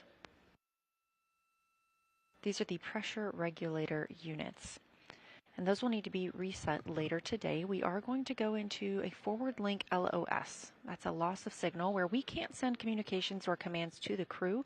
However, we will still get data and communications from the spacecraft. That forward link LOS will start shortly after the burn, now about 3 minutes away.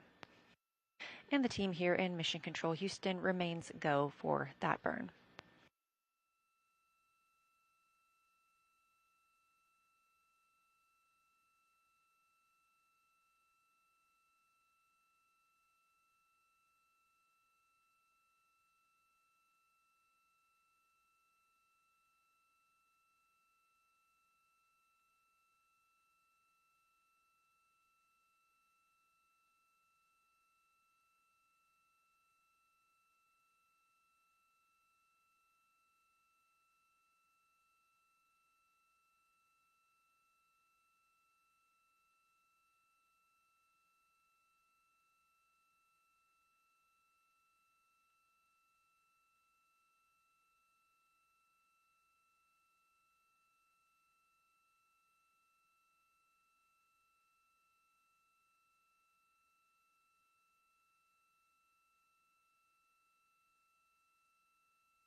Now 2 minutes away from the return trajectory correction burn.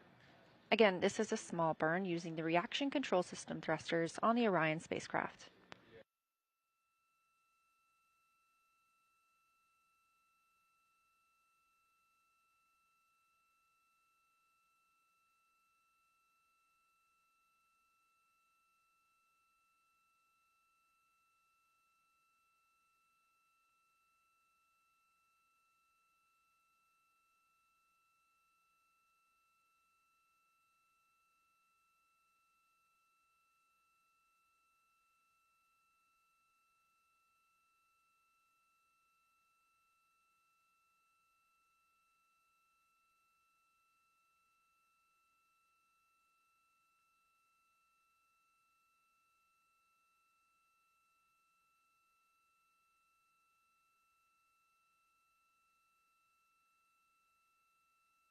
One minute away from the return trajectory correction burn.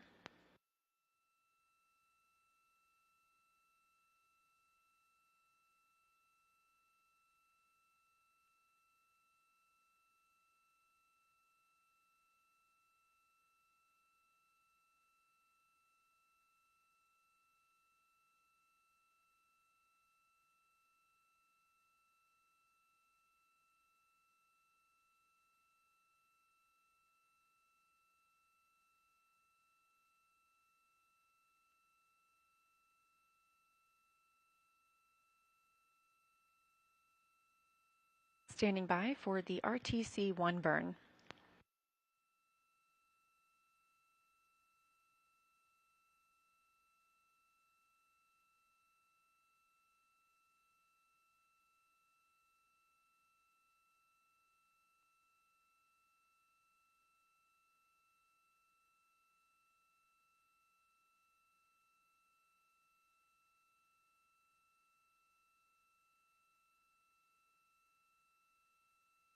We have ignition and 4 good engines and good control.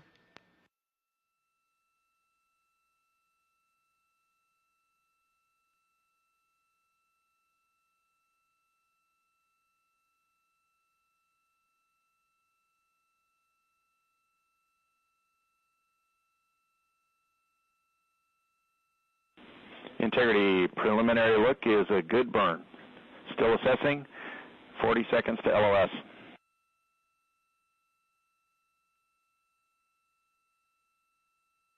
Okay, Stan, we saw a good burn on board as well.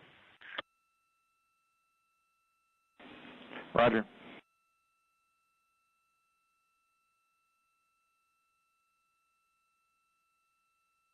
Confirmation from the crew that they also saw a good return trajectory correction 1 burn coming at 7:03 p.m. Central Time. This view coming from the spacecraft, looking down at the European service module and the solar arrays.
Again, we just conducted the RTC-1 burn. That's return trajectory correction 1.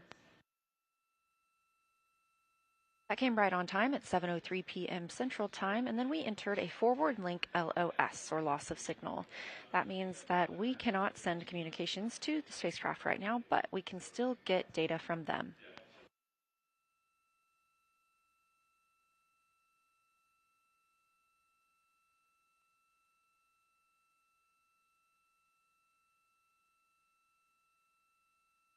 Again, a very quiet day for the rest of the day for this crew.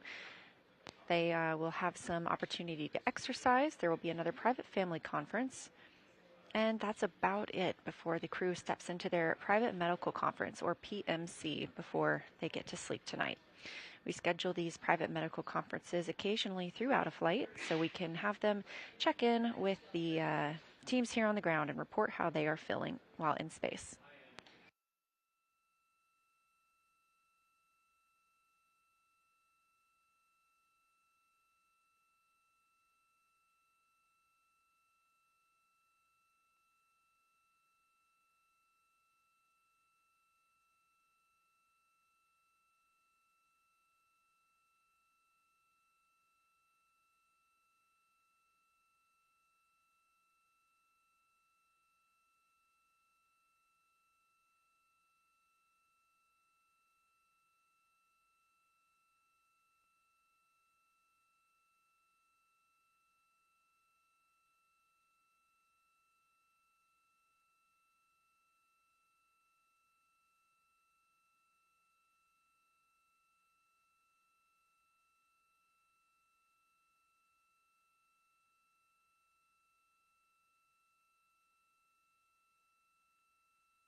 Houston integrity, RHC stow is complete, and we're proceeding through the prop valve reconfiguration with your comments in mind.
This is Artemis Mission Control. Again, we are in a temporary loss of signal forward link with the spacecraft, meaning we can't send communications or commands to them, but we still get their data. As you can see, we are now over 53,680 miles away from the moon. We are here as part of the Orbit 1 shift, and that's about 10,000 miles farther than we were upon arrival earlier today.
This is Artemis Mission Control. We did get final confirmation of that return trajectory correction 1 burn being a successful burn, and it ended up being 1.6 feet per second delta V.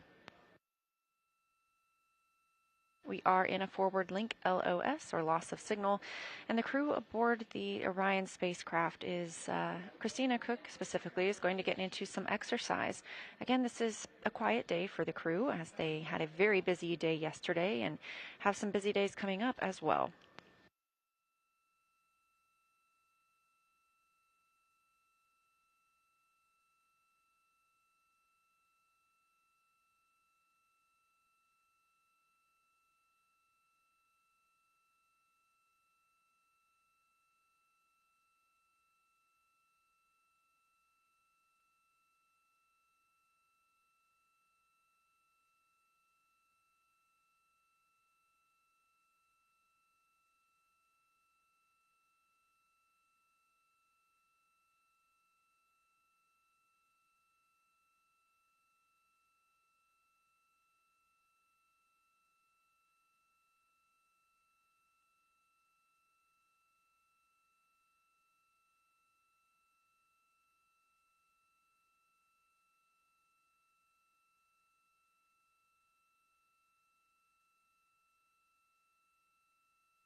We are live in the Artemis Mission Control Room here at Johnson Space Center in Houston, Texas. We are in a forward link LOS, loss of signal, with the Orion spacecraft. Forward link meaning that we are not able to send commands here from the ground, but we can still receive data from the crew.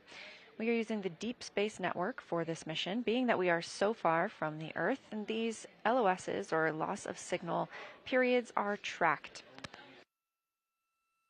We're currently 54,082 miles away from the moon.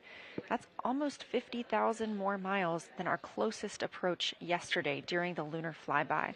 That was about 4,067 miles above the lunar surface.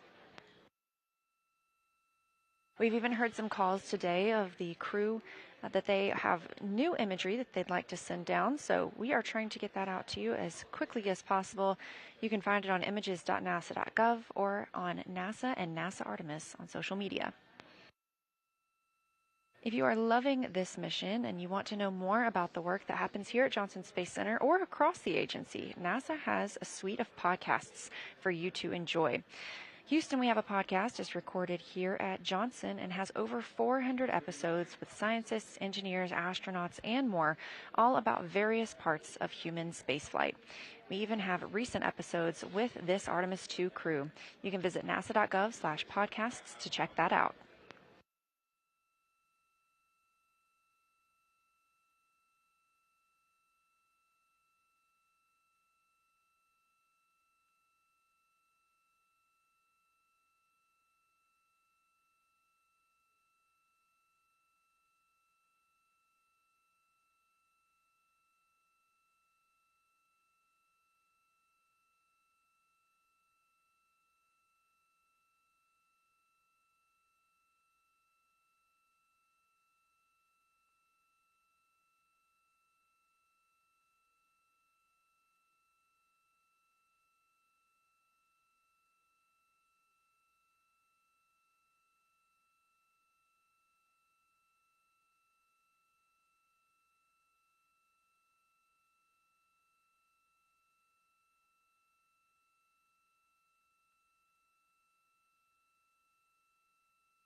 This is Artemis Mission Control. The Orbit 1 team is currently on console, led by NASA Flight Director Jeff Radigan.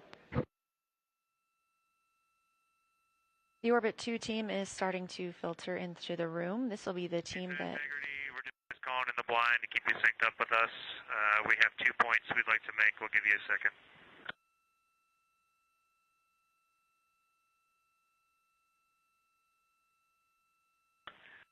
All right, the first point in 12.2.2509, when we got to the prop reconfiguration, as you are seeing, our ox helium isolation valve 2 and our fuel helium isolation valve 1 are inhibited, and so we left those closed, and of course ox helium isolation valve 1 is also closed. And we're going to leave them in that config until we get two-way comm back with you, and I've got one more item with you.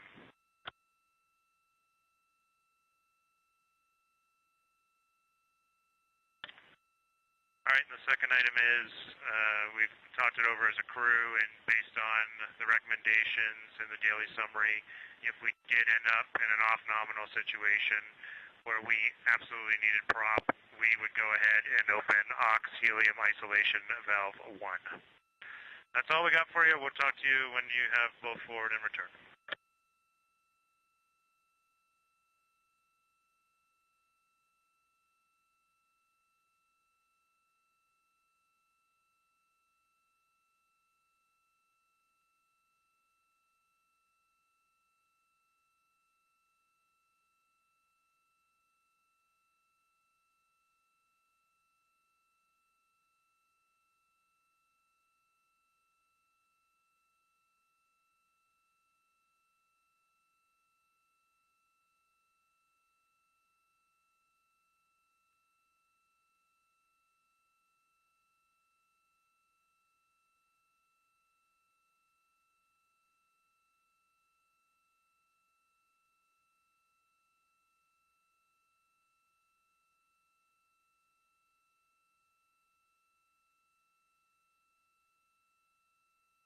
Those calls from the crew, specifically Canadian Space Agency astronaut Jeremy Hansen, calling down about the prop cautions that they saw just before going into the RTC burn, that return trajectory correction burn. They did call down when we are in an AOS, or an LOS, I should say, a loss of signal with the Orion spacecraft from the ground side. So we can't send communications and commands to them right now, but we can get their communications. Those prop cautions popped up just before the RTC-1 burn, about 15 minutes prior to that burn, and the team considered us still go at that time. The spacecraft is in a good configuration, and teams here on the ground are working through procedures for how to clean up those cautions.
This is Mission Control Houston, specifically the Artemis Flight Control Room. Now a mission elapsed time of 6 days, 2 hours, and 13 minutes into the flight of Artemis II. We are in a forward link LOS, meaning we cannot contact the crew right now or send commands, but we have good data from them. We expect to regain communications from this side in about 13 minutes.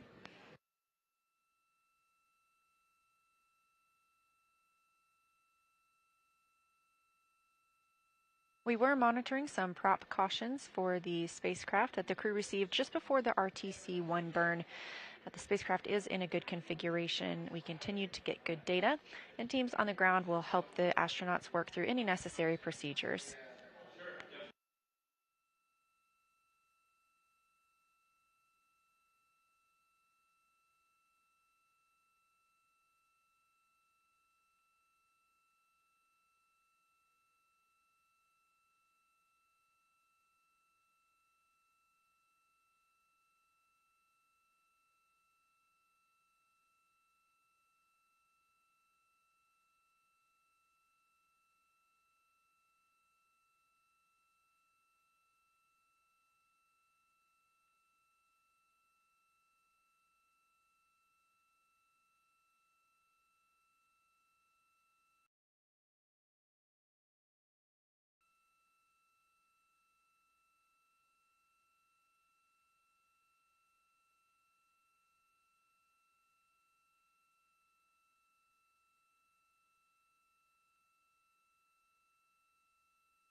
This is Artemis Mission Control at Johnson Space Center in Houston, Texas. You're looking at a visualization of Orion's current state. We are now 55,000 miles away from the moon, a number that will continue to grow as that number, 223,617 miles from Earth, continues to shrink. You can track Orion at any time by visiting nasa.gov/trackartemis. Here in the Flight Control Room, the Orbit 1 team is starting handover with the Orbit 2 team. This room is monitored 24/7 throughout the mission, all the way through the time the astronauts splash down in the Pacific Ocean, now 2 days, 22 hours, and 55 minutes away. And we are also live on NASA's YouTube throughout the mission.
Integrity Houston, voice check on Madrid after the LOS.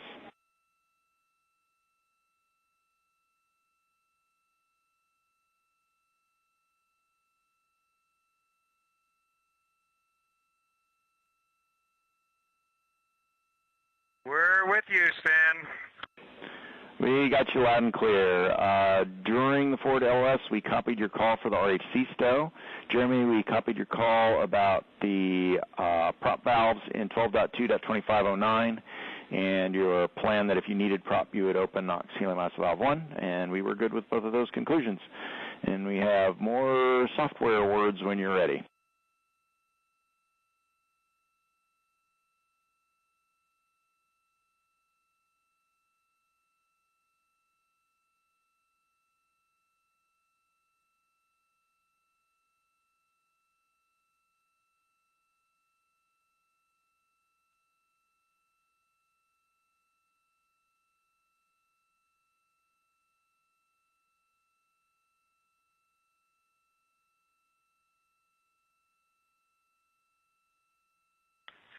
Okay, Stan, we're ready for those words. Good.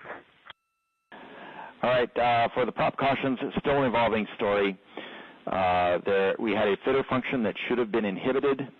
Even left enabled, we did not see its trigger conditions being met, yet it executed. So we are running tests starting now to understand this better. That fitter swapped branches and turned off 2 PRUs, and we're putting the recovery steps for that system in work, again, starting now. Current thinking is that we'll disable that fitter for future burns.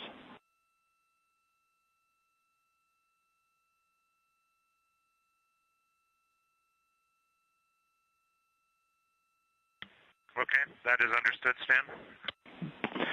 Also, we saw unexpected software commanding to the OHMS engine after the burn.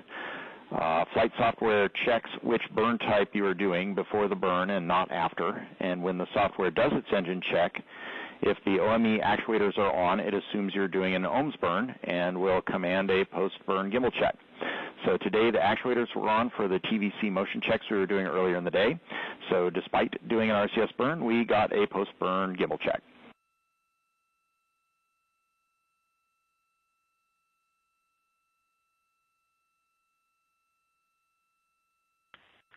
Okay, Stan, understood. No impact on that, but an interesting item to know about. Thanks for that. Well, we take it seriously when the software doesn't do what we expect. That's all we got for you. It's good to have you back.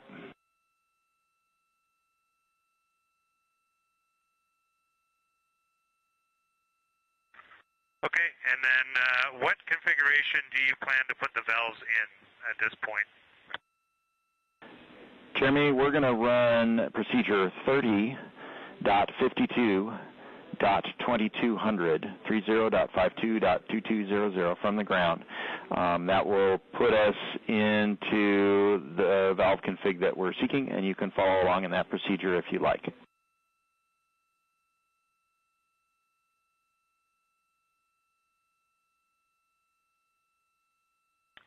Okay, and I thought I heard 2 different procedure numbers, so can you just read that back again? 30.52.2200.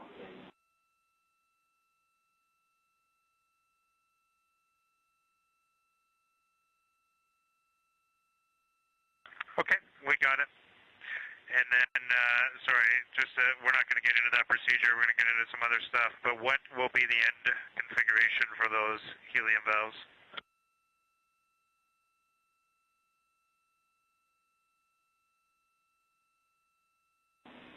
Jeremy, we're going to end with aux helium branch 1 closed, all other helium branch open.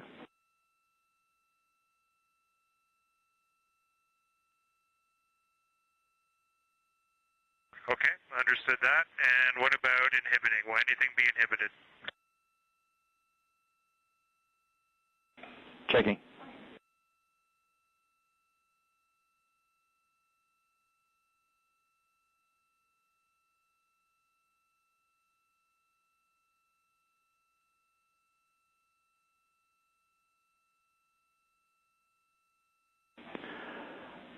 Jeremy, all 4 helium isols will be enabled, but only ox helium 1 will be closed.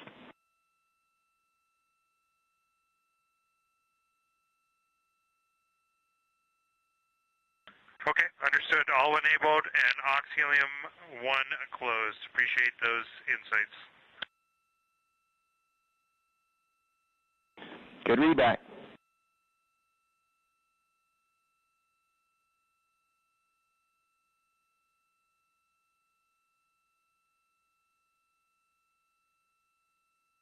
And Houston, just one other detail. We want to make sure it got down accurately communicated to you prior to the burn. We went into that seeing ox helium isolation valve 1 inhibited, closed and inhibited, which was not what we were expecting from the daily summary. We just wanted to make sure that that was clear to you and that's what you were seeing as well.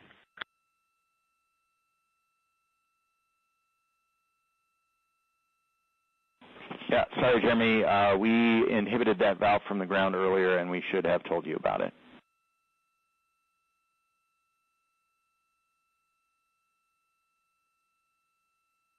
Okay, all right. That closes all the loops for us. We're doing good up here. Everything feels great, and we're just working through our timeline. Appreciate it. Our pleasure. And FYI, we're doing team handover to Orbit 2 as we speak.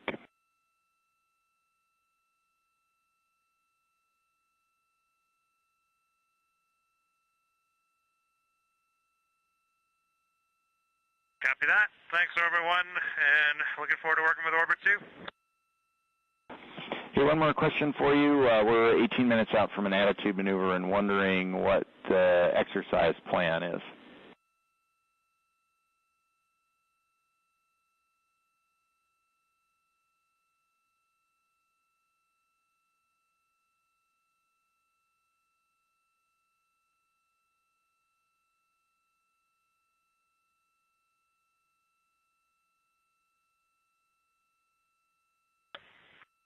We were a bit late getting to that exercise. The intention was to still do it. Can we do exercise through the CCU dump? Any restrictions on that?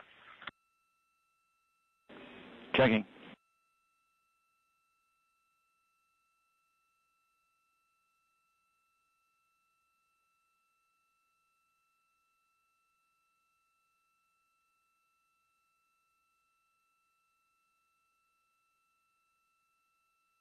And while you're checking that, Stan, if you guys could just safely raise for us from the ground, we'd appreciate it.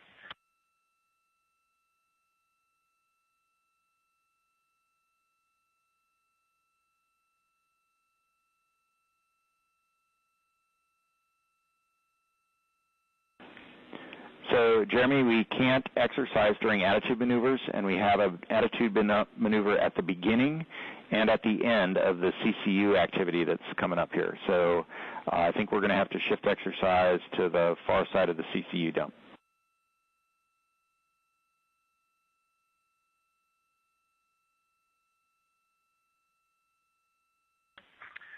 Right, okay, that makes sense. All right, we will sync you up on what the plan is. We may start exercise before the CCU dump if you're okay with that, and then cease it prior to your maneuvers, if that works for you.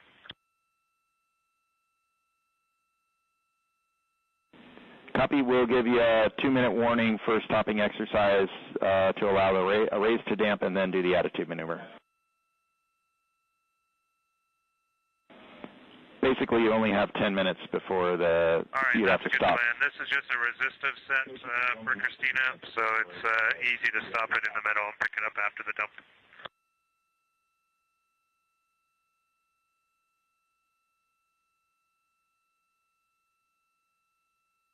Okay.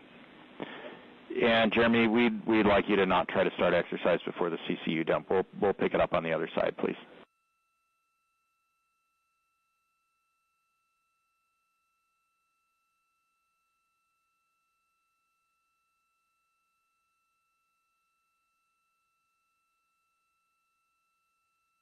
Okay, understand your direction is to defer exercise till after the CCU dump. Yes, thank you.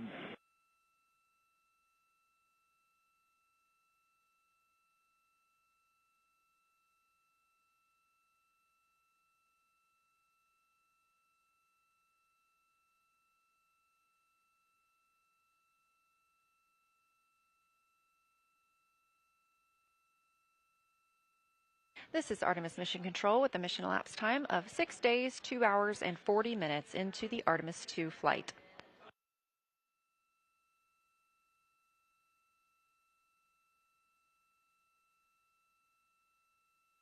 We have regained forward link LOS, or forward link contact with the crew, I should say, meaning we can now send communications and commands to the Orion spacecraft. Again, this was a tracked LOS whenever we understood that we would not have that capability for about an hour. However, we did have spacecraft data and communications that entire time. Just before the RTC-1, that return trajectory correction burn, now an hour and 12 minutes ago, the crew received some cautions on their screen about the prop system.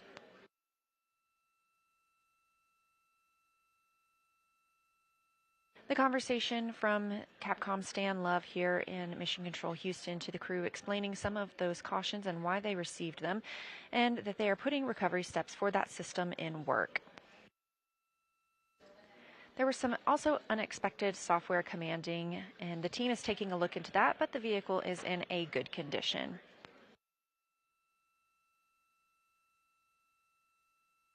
You also heard the Capcom and crew walking through a little bit of the rest of the day. Again, it's been a pretty quiet day for the crew as they were very busy yesterday during lunar flyby.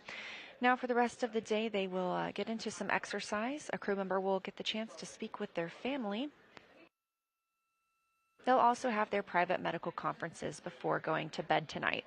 These are conferences that are routinely scheduled throughout spaceflight to ensure the ground and the astronauts have a chance to check in on how everyone is feeling.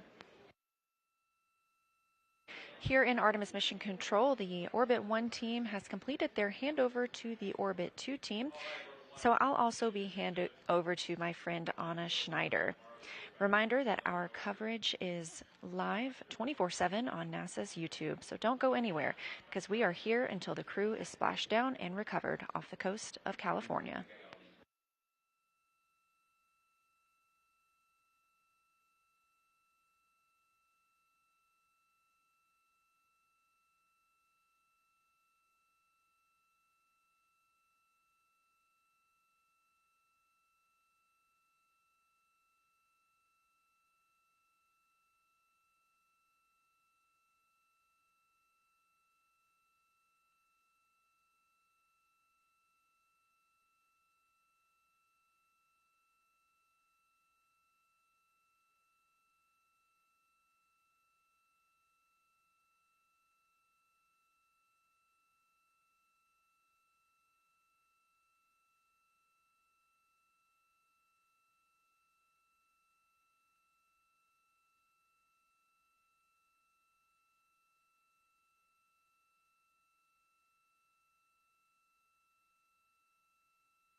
Good evening from Mission Control Houston inside the Artemis Flight Control Room. I'm Anna Schneider with NASA Communications, and the Orbit 2 team of flight controllers has recently come on console and have completed their handover with the Orbit 1 team. The Orbit 2 team tonight will be led by Flight Director Fiona Antkowiak, and the Capcom or capsule communicator will be Tess Caswell. The Orion spacecraft, of which you can see a live view there on your screen, those views coming to you from the solar array wing cameras. That spacecraft and its crew are currently about 55,000 miles away from the moon and about 222,000 miles away from the Earth. Following yesterday's lunar flyby, they are now in the return leg of their journey with an expected splashdown on Friday, April 10th.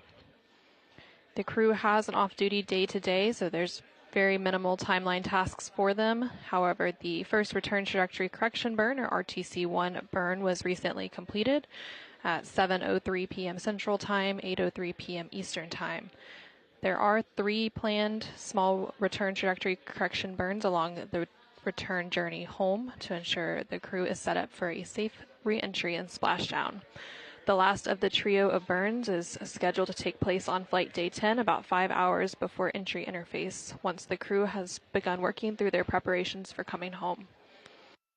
So while it's an off-duty day, for the remainder of the day, the crew will complete their daily exercise using the flywheel exercise device on board the Orion spacecraft, but otherwise, they mostly have free time to do as they choose before preparing for sleep.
Integrity Houston, 2 minutes to the maneuver to the CCU dump attitude.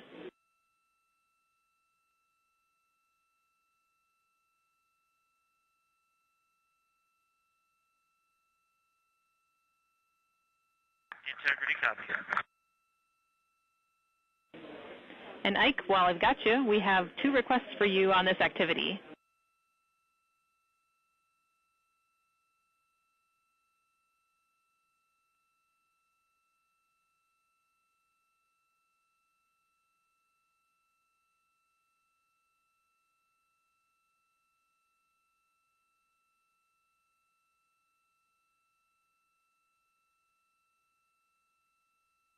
Okay, I'm ready to copy.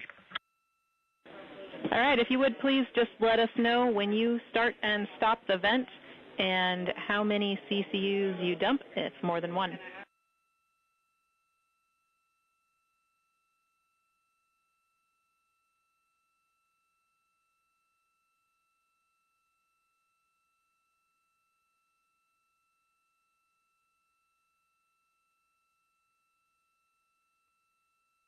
Okay, I will let you know. I plan to dump 2 CCUs, and I will let you know when I start and when I stop. And just confirm through the maneuver, though, we are still go for CCU dumps until then.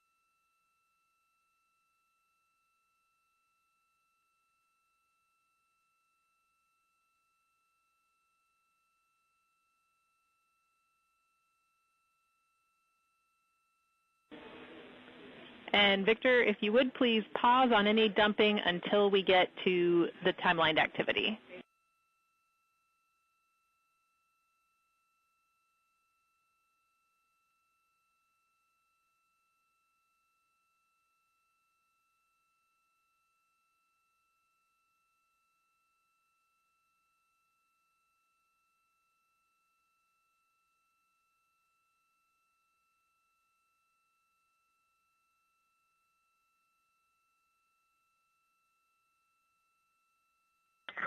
Okay, we copy. We have paused secondary line dumping.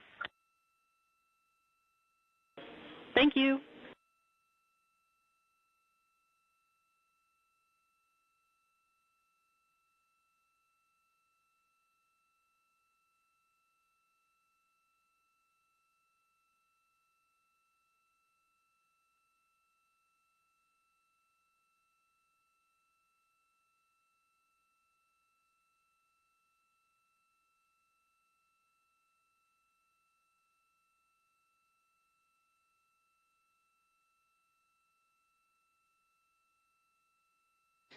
This is Artemis Mission Control. You're seeing a live look of the Orion spacecraft as it makes its return journey back home to Earth. You just heard some communication between the crew, namely NASA astronaut Victor Glover and the Capcom or capsule communicator here in Mission Control Houston, which for Orbit 2 is Tess Caswell. And they were discussing an upcoming CCU dump. CCU stands for collapsible contingency urinals, and they typically vent that liquid overboard each day. So they are in the process of preparing for that upcoming vent overboard.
And this is Artemis Mission Control in Houston, Texas. You can currently see a live view of that Orion spacecraft as it performs a small attitude maneuver to get it into position to perform an upcoming wastewater dump.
Houston Integrity, we have dropped a VC call. Can you please redial? In work.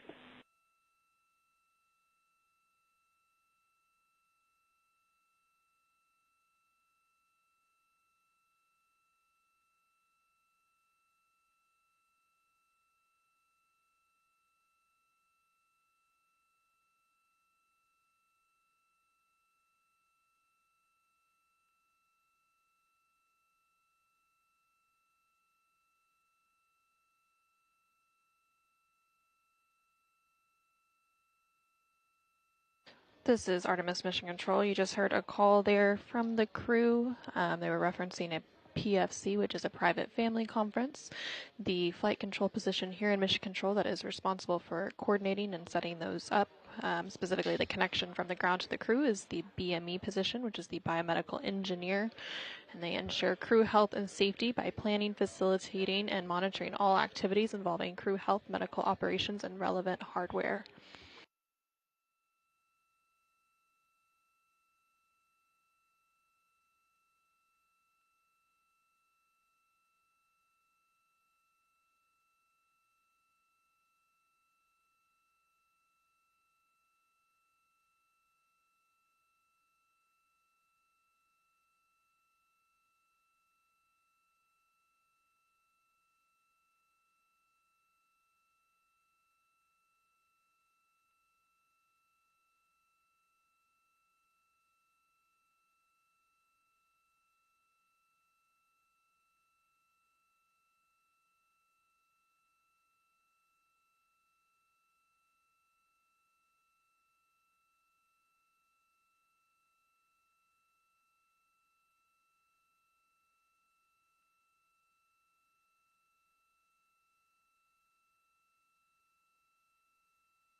Okay, Houston, we're about 60 seconds from the first CCU dump.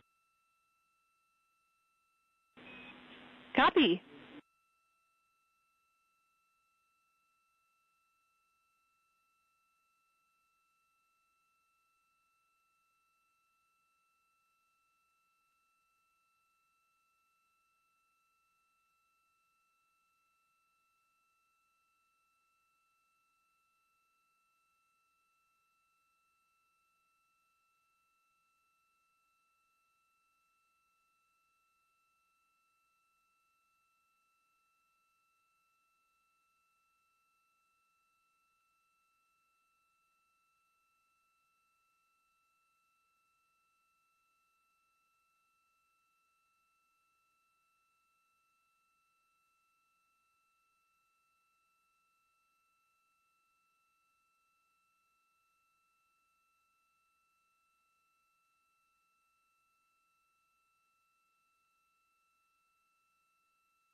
Okay, Houston, turning the valve in 10, 9, 8, 7, 6, 5.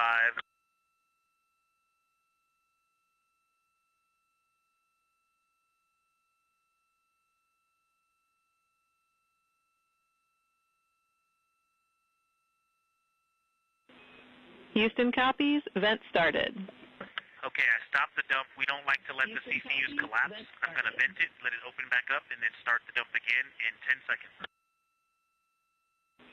We copy, Victor.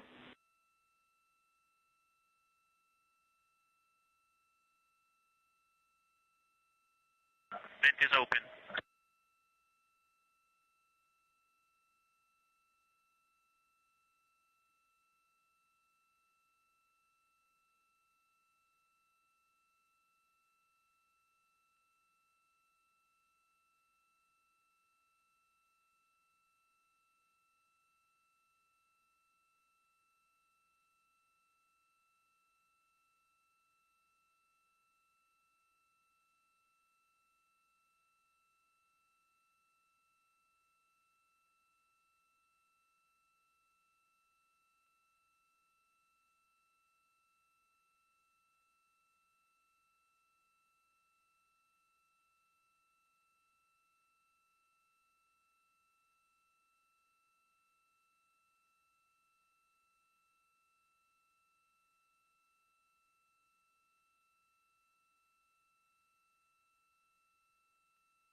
Houston Integrity starting the second CCU dump in 5, 4.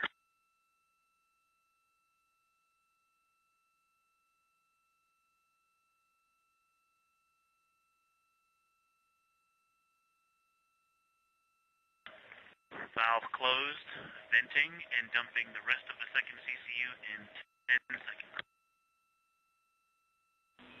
We copy.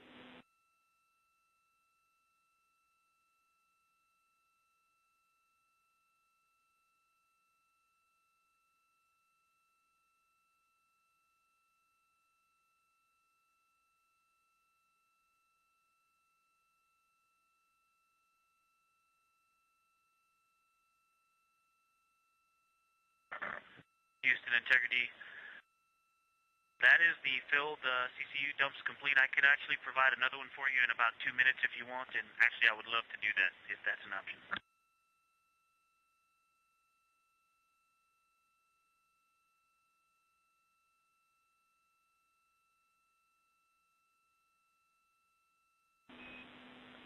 And Victor, we'll be happy to take you up on that. For your awareness, the maneuver out of this attitude kicks off at 3:20.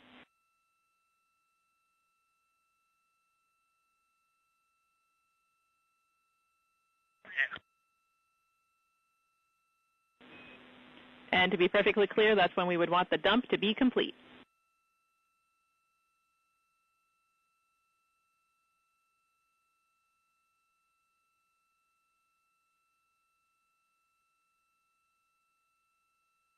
Victor copies.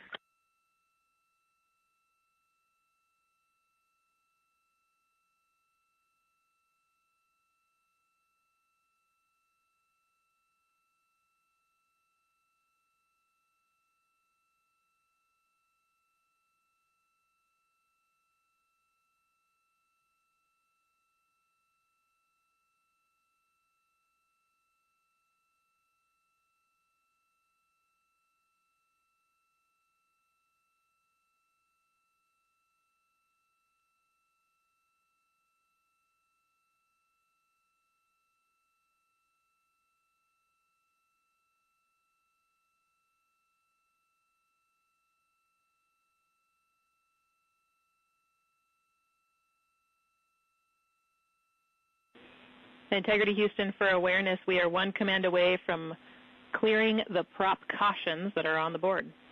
And if you want to follow along, you can look on the prop SMPRU display.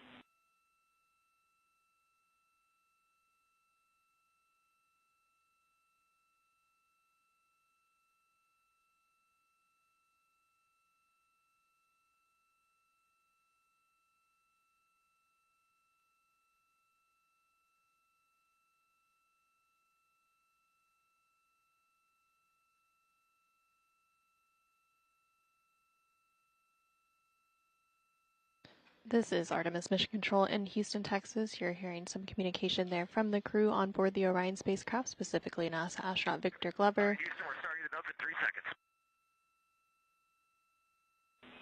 Copy. As they are wrapping up a wastewater dump. These activities typically happen every day. And then they also... Off the vent, starting in 5.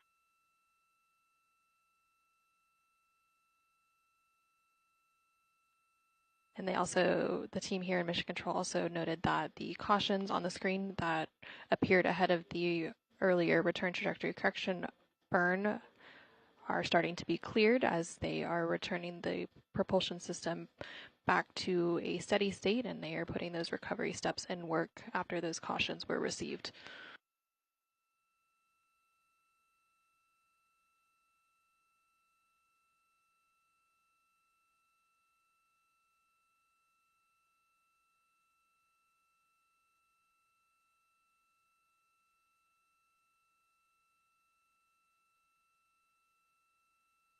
Okay, Houston, CCU dump complete.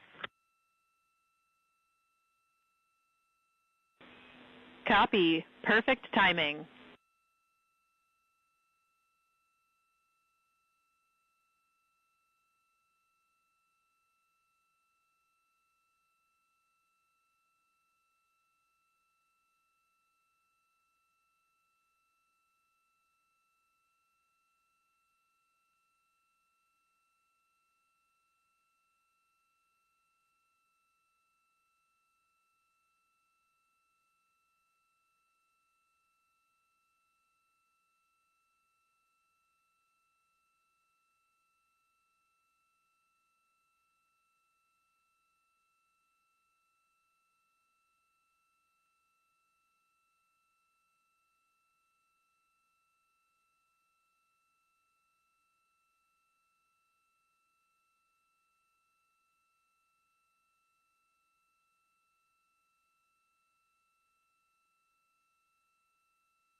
Integrity Houston for awareness. Once we complete this maneuver, we will park the saws and we will let you know, but we are prioritizing getting into configuration to allow you to begin exercise expediently.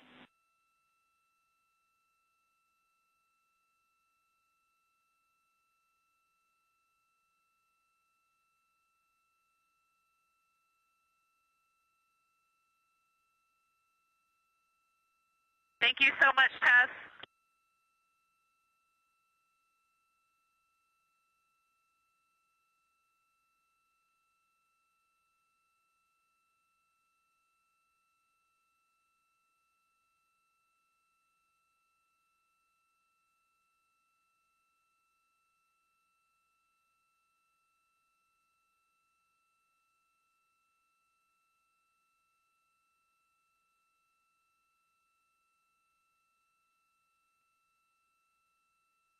This is Artemis Mission Control here in Houston, Texas. Joining me now on console is Dr. Suzanne Bell, Principal Investigator for Artemis II Archer Study. Welcome, Suzanne. Thank you, Anna. And to start, can you tell us a little bit more about your role for this mission? Well, this is an exciting mission for us because it's the first time that we've had astronauts beyond low Earth orbit in 50 years. And so it's exposure to deep space, which for us is a number of space hazards that we don't get exposure to anywhere in the world or even in low Earth orbit on the International Space Station. So what we're doing is collecting data to understand behavioral health, how crew interacts with Orion systems, how the team works together, and then how sleep affects their performance. So you mentioned a little bit about the data you'll be collecting, but you go into a little bit more about the devices and how you'll be collecting that data. We collect some pre-mission data, which is a really important understanding of the crew's baseline before they're exposed to deep space. We collect in-mission data. I actually wore one today. It's an actigraphy device, and the crew is wearing it even on their day off today. So we can track their activity as well as their sleep patterns and getting an understanding of the way they're interacting and using the cabin and some other things. We also collect a lot of data post-mission. Something I'm really excited about is our R+0 or return +0 data collection on their cognitive performance as well as their operational performance. Humans are very adaptable, but that transition, because we are so adaptable, is something that we pay attention to for preparation for things like landing on the moon someday. So that's an important data collection for us. And then other data collection after post-mission also includes a really important debrief. So we get an understanding of where there might be performance sticking points, or where the crew might need more supports with behavioral health or how to team together. And so it's critical that we can get an understanding of the data, but then explore this data with the crew, and they really provide important insights. This crew is the only one that's gone into deep space since we've had more modern methods of looking at these things, and so getting their interpretation of what happened is really important context for us to understand. And so Orion is significantly smaller than the International Space Station, which a lot of us are used to, but how will that size impact how the 4 crew members are living and working together on their mission? Well, that's a very good question and something I'm interested to find out. So one of the aspects of teamwork we look at is something called group living, that concept of being considerate of others and being tidy in the workspace, and how does the space work in terms of habitability and being able to be together in that small environment. And Orion's interesting. It's very small. The International Space Station is something like a 6-bedroom apartment, and this is something like the size of a camper van or 2 small vans. It's a little different, though, without gravity in the way that we have in Earth, and that you can use little cubbies of it and different spaces on it. So I'm really interested to hear from the crew, is it as tight as it seems? Did they have procedures and workarounds to make it seem more roomy? Particularly interested in sleep. So right now in the International Space Station, sleep is very well managed, and they have private sleeping areas, and it's just it's conducive to sleep. But Orion's quite different, and it's similar to hammocks or, just spread across in that small environment in a different way. And so it'll be really interesting to hear from the crew. Well, one is to look at their sleep patterns with our watches like this that we have with them, but second, to get their perspective on, did it work out? And one of the reasons it's good to hear their perspective is because this is a 10-day mission, but we're looking at a sustained presence on the moon, 45-day missions, longer. And so some of the stuff will be passable for a 10-day mission, but they'll also give us insights into, we worked it out, but there's going to have to be a different setup or different ways of using Orion for longer missions. And you touched on how this is a test flight. Is there anything that you're hoping to learn that maybe you haven't learned yet from the 7 days that we've done? There's probably going to be a lot of data collection even after the mission. I'm really interested in this part of the mission. So we've done testing of Orion. It was magical to do the lunar flyby. That is really meaningful work. Now we're on the way home when the high is kind of over, right? And so there's fixing toilets today and some other things that it's kind of coming off of that high. We know from our data that having positive affect, having that excited feeling can actually help your performance and really is important for the crew in terms of their well-being. So even this coming down, I'll be curious how they react to that. And so it's still a critical part of the human test, even though we're done with a lot of the other testing, although testing is ongoing on pretty much everything. But so you touched on it a little bit, but what role does team dynamics play in your study?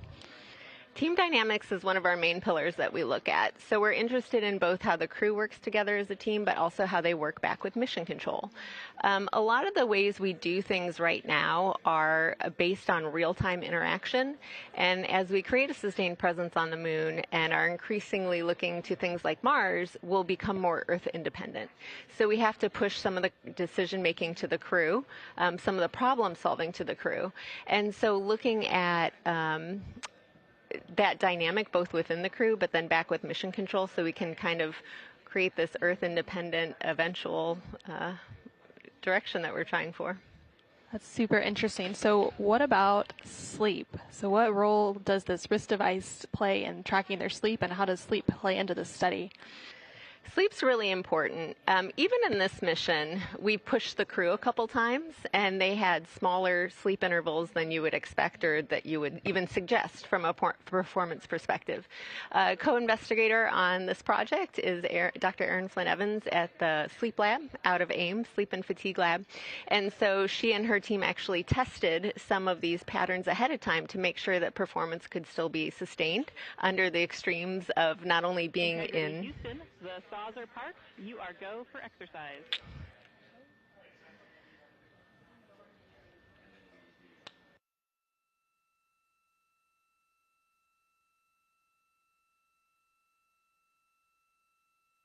Copy. Thanks. Starting now.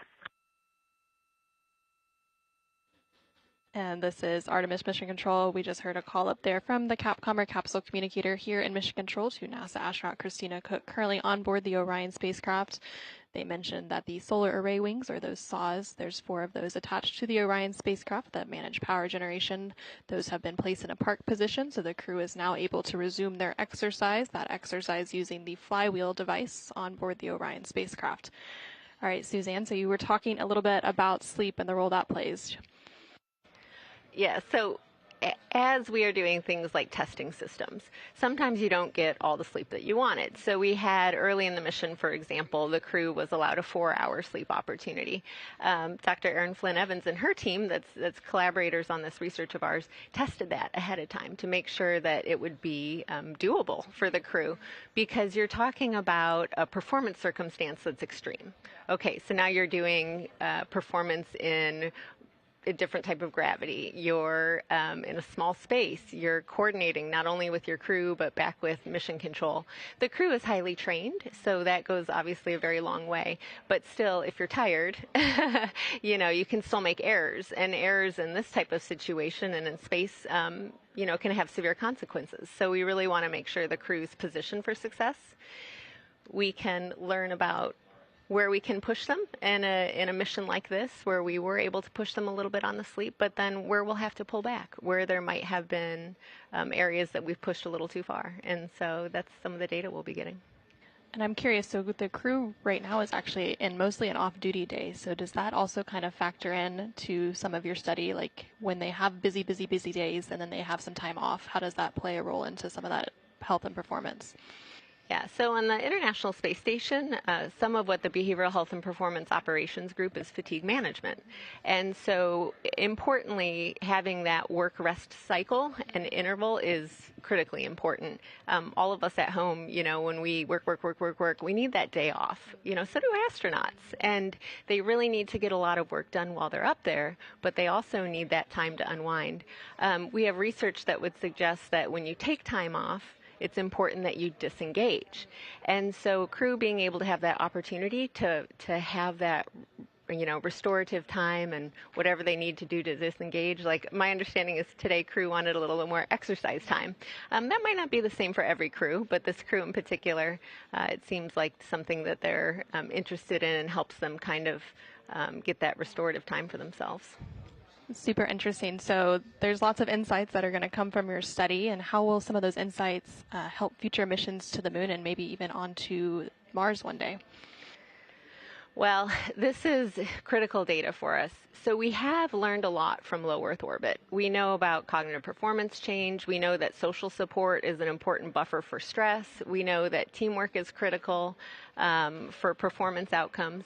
Now we're asking them to do it in a completely different environment. So we're going to use those baseline from our data in low Earth orbit and really build on it using what's called a Bayesian methodology, but where you update each time with new data. And so what Archer really does, which is our research study, is really sets up the infrastructure for understanding human health and performance for Artemis missions. We'll learn from Artemis II, then we'll roll that right in to do our best estimates for Artemis III.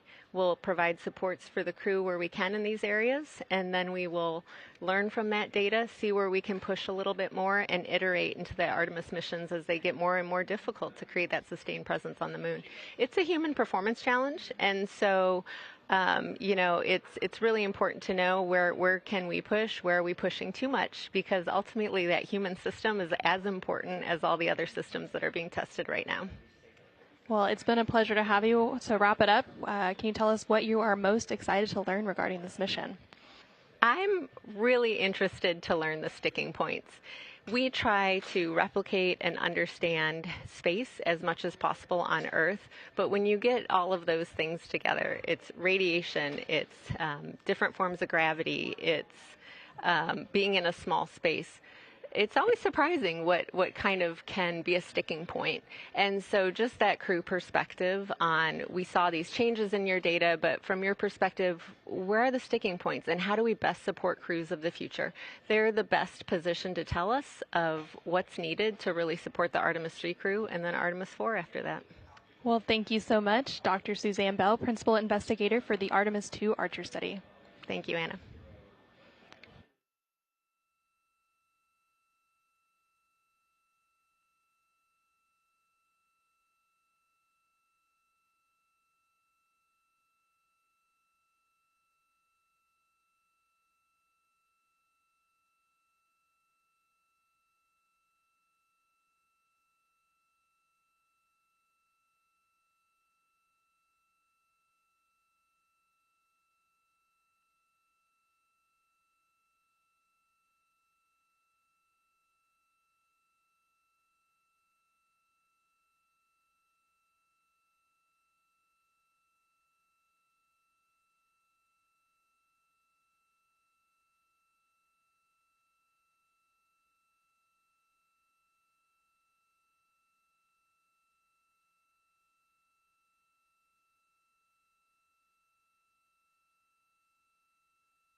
This is Artemis Mission Control in Houston, Texas. We are currently 6 days, 3 hours, and 44 minutes into the Artemis II mission here on flight day 7.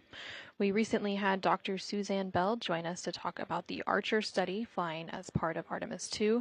And as a part of this study, NASA wants to know how Artemis II astronauts adapt to Orion's living space. The crew is wearing wristband devices that record their sleep and movements. Let's go ahead and take a closer look at how data collected before, during, and after flight will provide scientists with valuable insights into how crews adjust to life in deep space. Have you ever lived in a dorm room or gone on vacation in a small camper van? Now imagine you're with 4 people flying around the moon in a small space. That's what our Artemis II astronauts will do in the Orion spacecraft. For comparison, the International Space Station is bigger than a 6-bedroom house, but a spacecraft like Orion provides an opportunity for scientists to gain valuable insights into how crews traveling to deep space adjust to living in tight quarters. To better understand how isolation, confinement, and other aspects of spaceflight affect human health and performance, Artemis II crew members will evaluate their activity levels, sleep patterns, movements, and interactions for a study called Artemis Research for Crew Health and Readiness, or ARCHER for short. Artemis II astronauts will wear wristband devices that record their sleep and movements, similar to a digital watch you might wear on Earth to track your daily activity. Crew members will don the monitor during the mission to provide real-time health and behavioral data. Scientists will compare what's collected in flight to baselines collected before launch and after landing. Crew members will also complete surveys and tests of motor control before and after flight to help scientists assess how well they work individually and as a team. Results of the study will provide input into the design of future Artemis missions, helping NASA pinpoint how to make the best use of space in, well, space.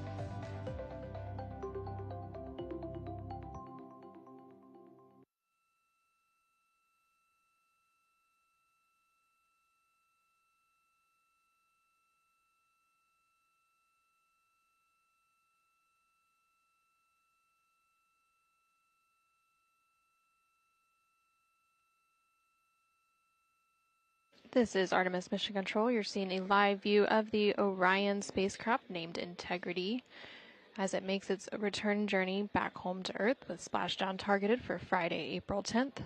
The crew on board the Orion spacecraft is currently in an off-duty period. The crew is currently working through some exercise.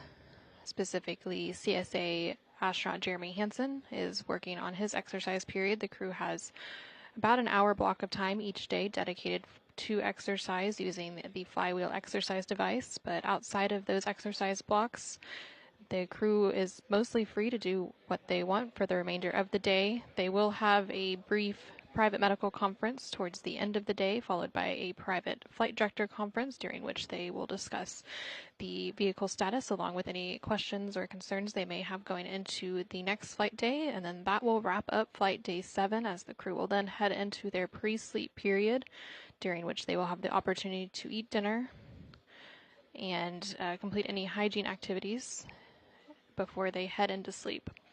The crew's sleep period is expected to begin in about 4 hours and 40 minutes from now.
Houston integrity low priority question for prop system when you have a minute.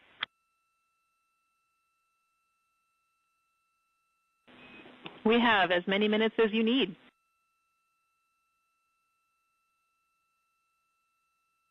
This should be quick. We see that the prop system is reconfigured after RTC1. The only thing that we wanted to clarify from our crew displays is that it looks to us like oxhelium isol 1 is both closed and inhibited. We expected it to be closed, but not inhibited. Checking.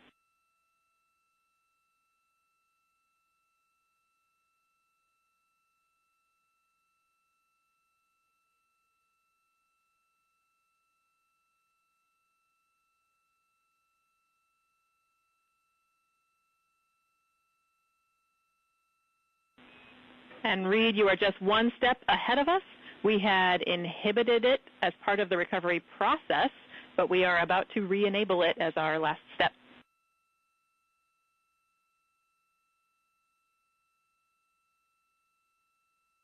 Okay, thank you.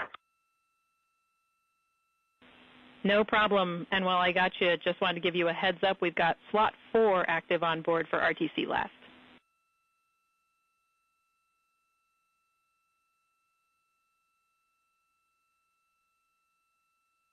All right, high fives all around. That's a big accomplishment for the team and for the mission. Thank you.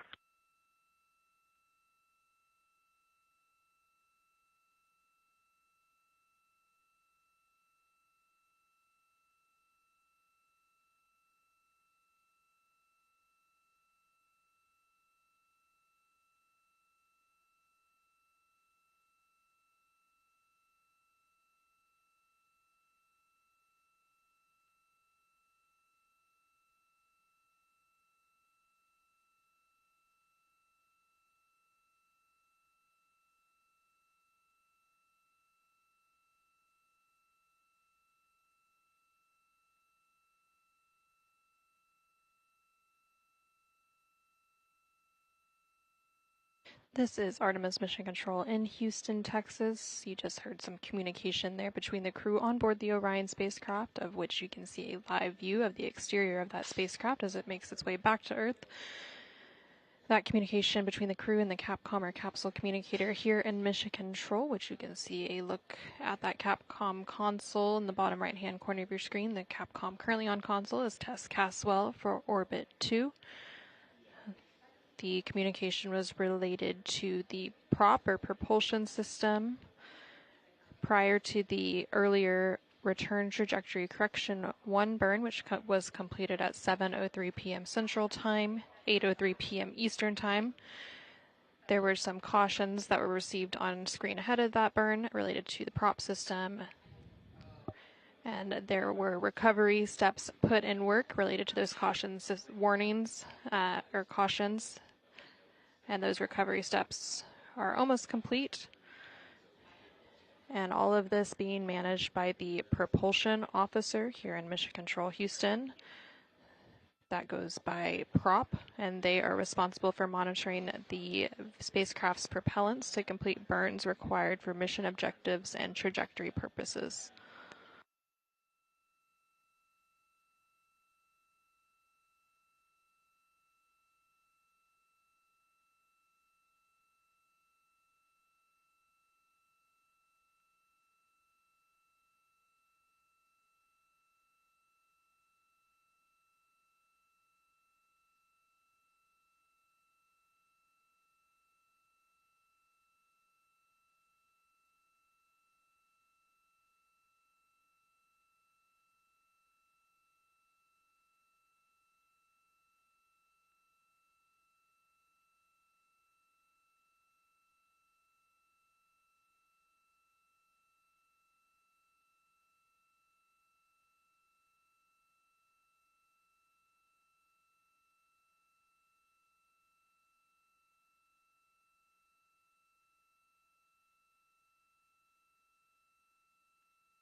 Integrity Houston for any available regarding additional annotations on science impact flashes.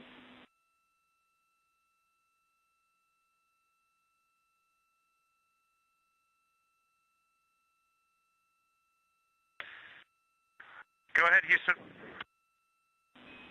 Hey, we understand that you guys have some additional annotations that you made in OneNote regarding impact flashes, and the easiest way we think to get that to us is if you would take a screenshot of those additional annotations and place that in imagery for downlink, which will save us having to re-downlink the OneNote file.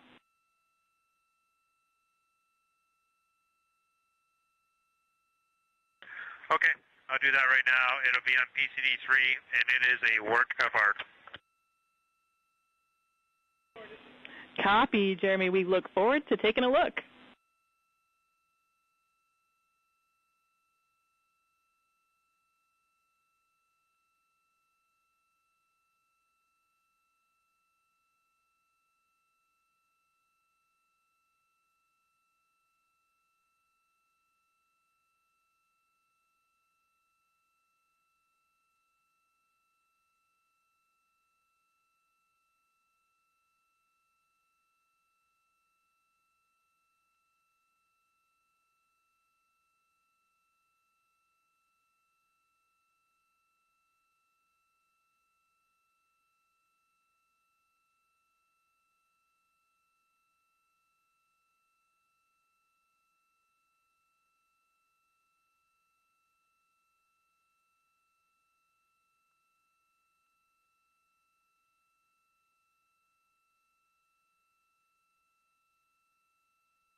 This is Artemis Mission Control in Houston, Texas. A few moments ago, you heard some additional communication between the crew on board the Orion spacecraft and the team here at Mission Control. They were discussing some science observations that had been made yesterday during the lunar flyby, specifically related to some impact flashes that the crew saw during the eclipse period at the very end of the lunar flyby. These impact flashes are flashes of light from meteoroids that are striking. Confirm we are go for secondary wastewater dump.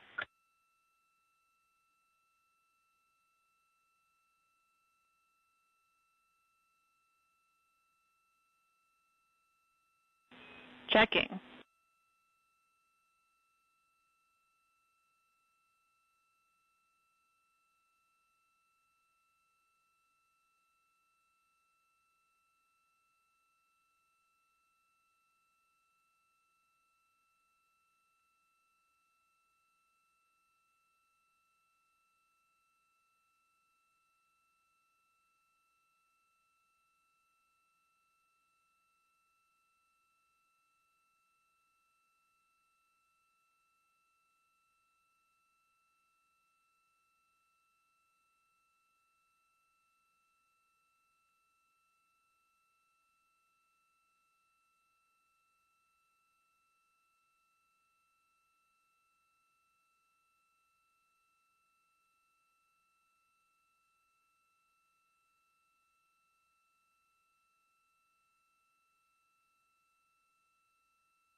And Integrity Houston for the CCU dumps, we are still analyzing imagery related to the timelined dump.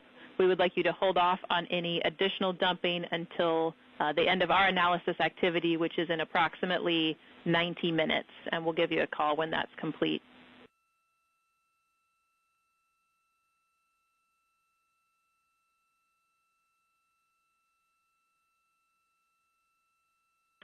Okay, we copy. Holding off on dumping. And you confirm 19er or 90 minutes?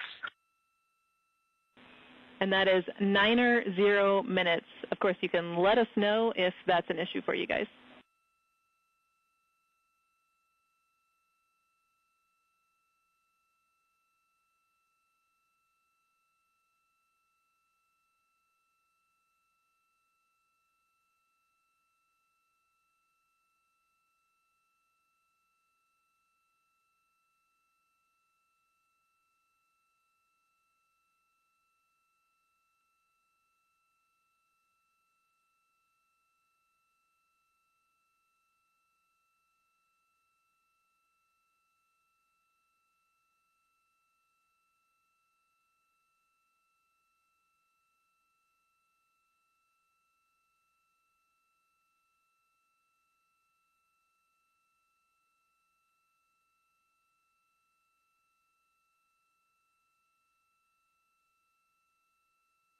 This is Artemis Mission Control in Houston, Texas. Again, some additional communication there between the crew on board the Orion spacecraft, specifically NASA astronaut Victor Glover and the Capcom, or capsule communicator here in Mission Control, Tess Caswell, regarding a wastewater dump.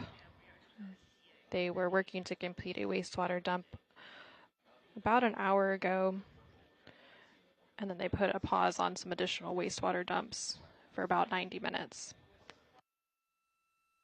And then prior to that most recent call, the crew was also calling down related to some clarification for observations they had made during the lunar flyby related to some impact flashes. Again, these are flashes of light from meteoroids that are striking the surface of the moon.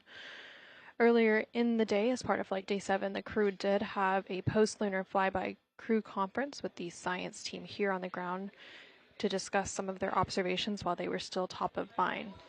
Currently here in Mission Control, the science officer on console is Angela Garcia.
Houston Integrity, just for your planning purposes, and so you're tracking what I'm doing here. I was scheduled for aerobic today.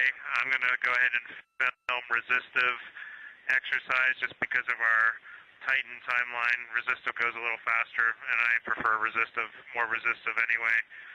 But let me know if anyone has any major heartache with that, and I'll switch back to aerobic. Copy. Checking.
Integrity Houston, back with you on the exercise question. So there are a couple of factors here for you, Jeremy.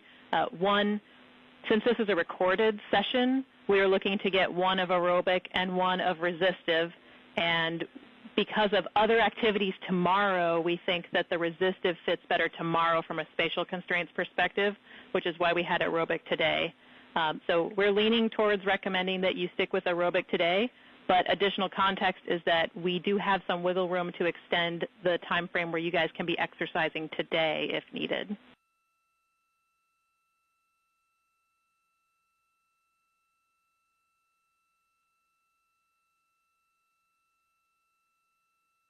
Okay, Houston, I can do aerobic today. Thanks, Jeremy.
Integrity Houston for SA regarding a ground activity.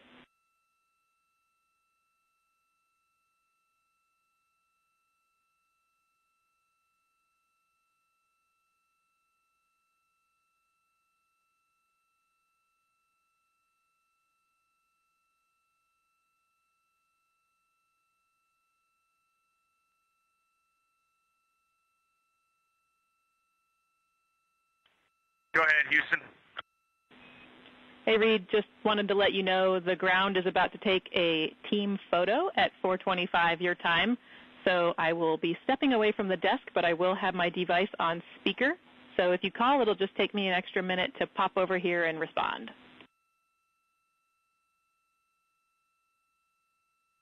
Okay, no problem. And we see that the prop system is in the configuration we expected. Thank you. Fantastic. That is true.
Integrity Houston for secondary dumping.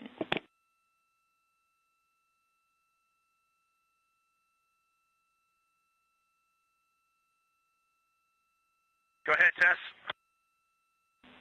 Hey, Reed, some good news. We have determined that we are okay if you have additional CCUs that you want to dump. We would just appreciate it if you would let us know anytime you're initiating a dump until MET of 5:36. We are still collecting imagery associated with that first dump, and it'll just help us to know when additional dumps happen.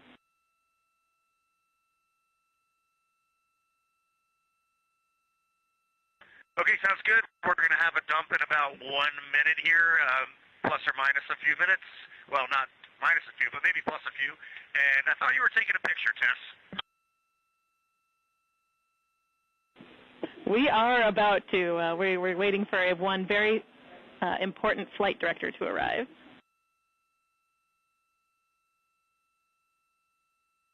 Okay, great. As we told the Orbit 2 team, really savor these moments as you got the whole group together to take a picture, and just we're really proud of everyone, and we're having a good time up here. Thank you.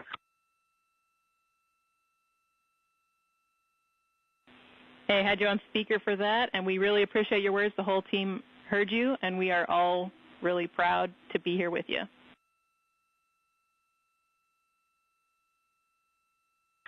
Excellent. And Victor just had a great comment. If you guys get a couple of these early drafts of these pictures of you all, put them in the mission summary. We'd love to see your faces. We can absolutely do that.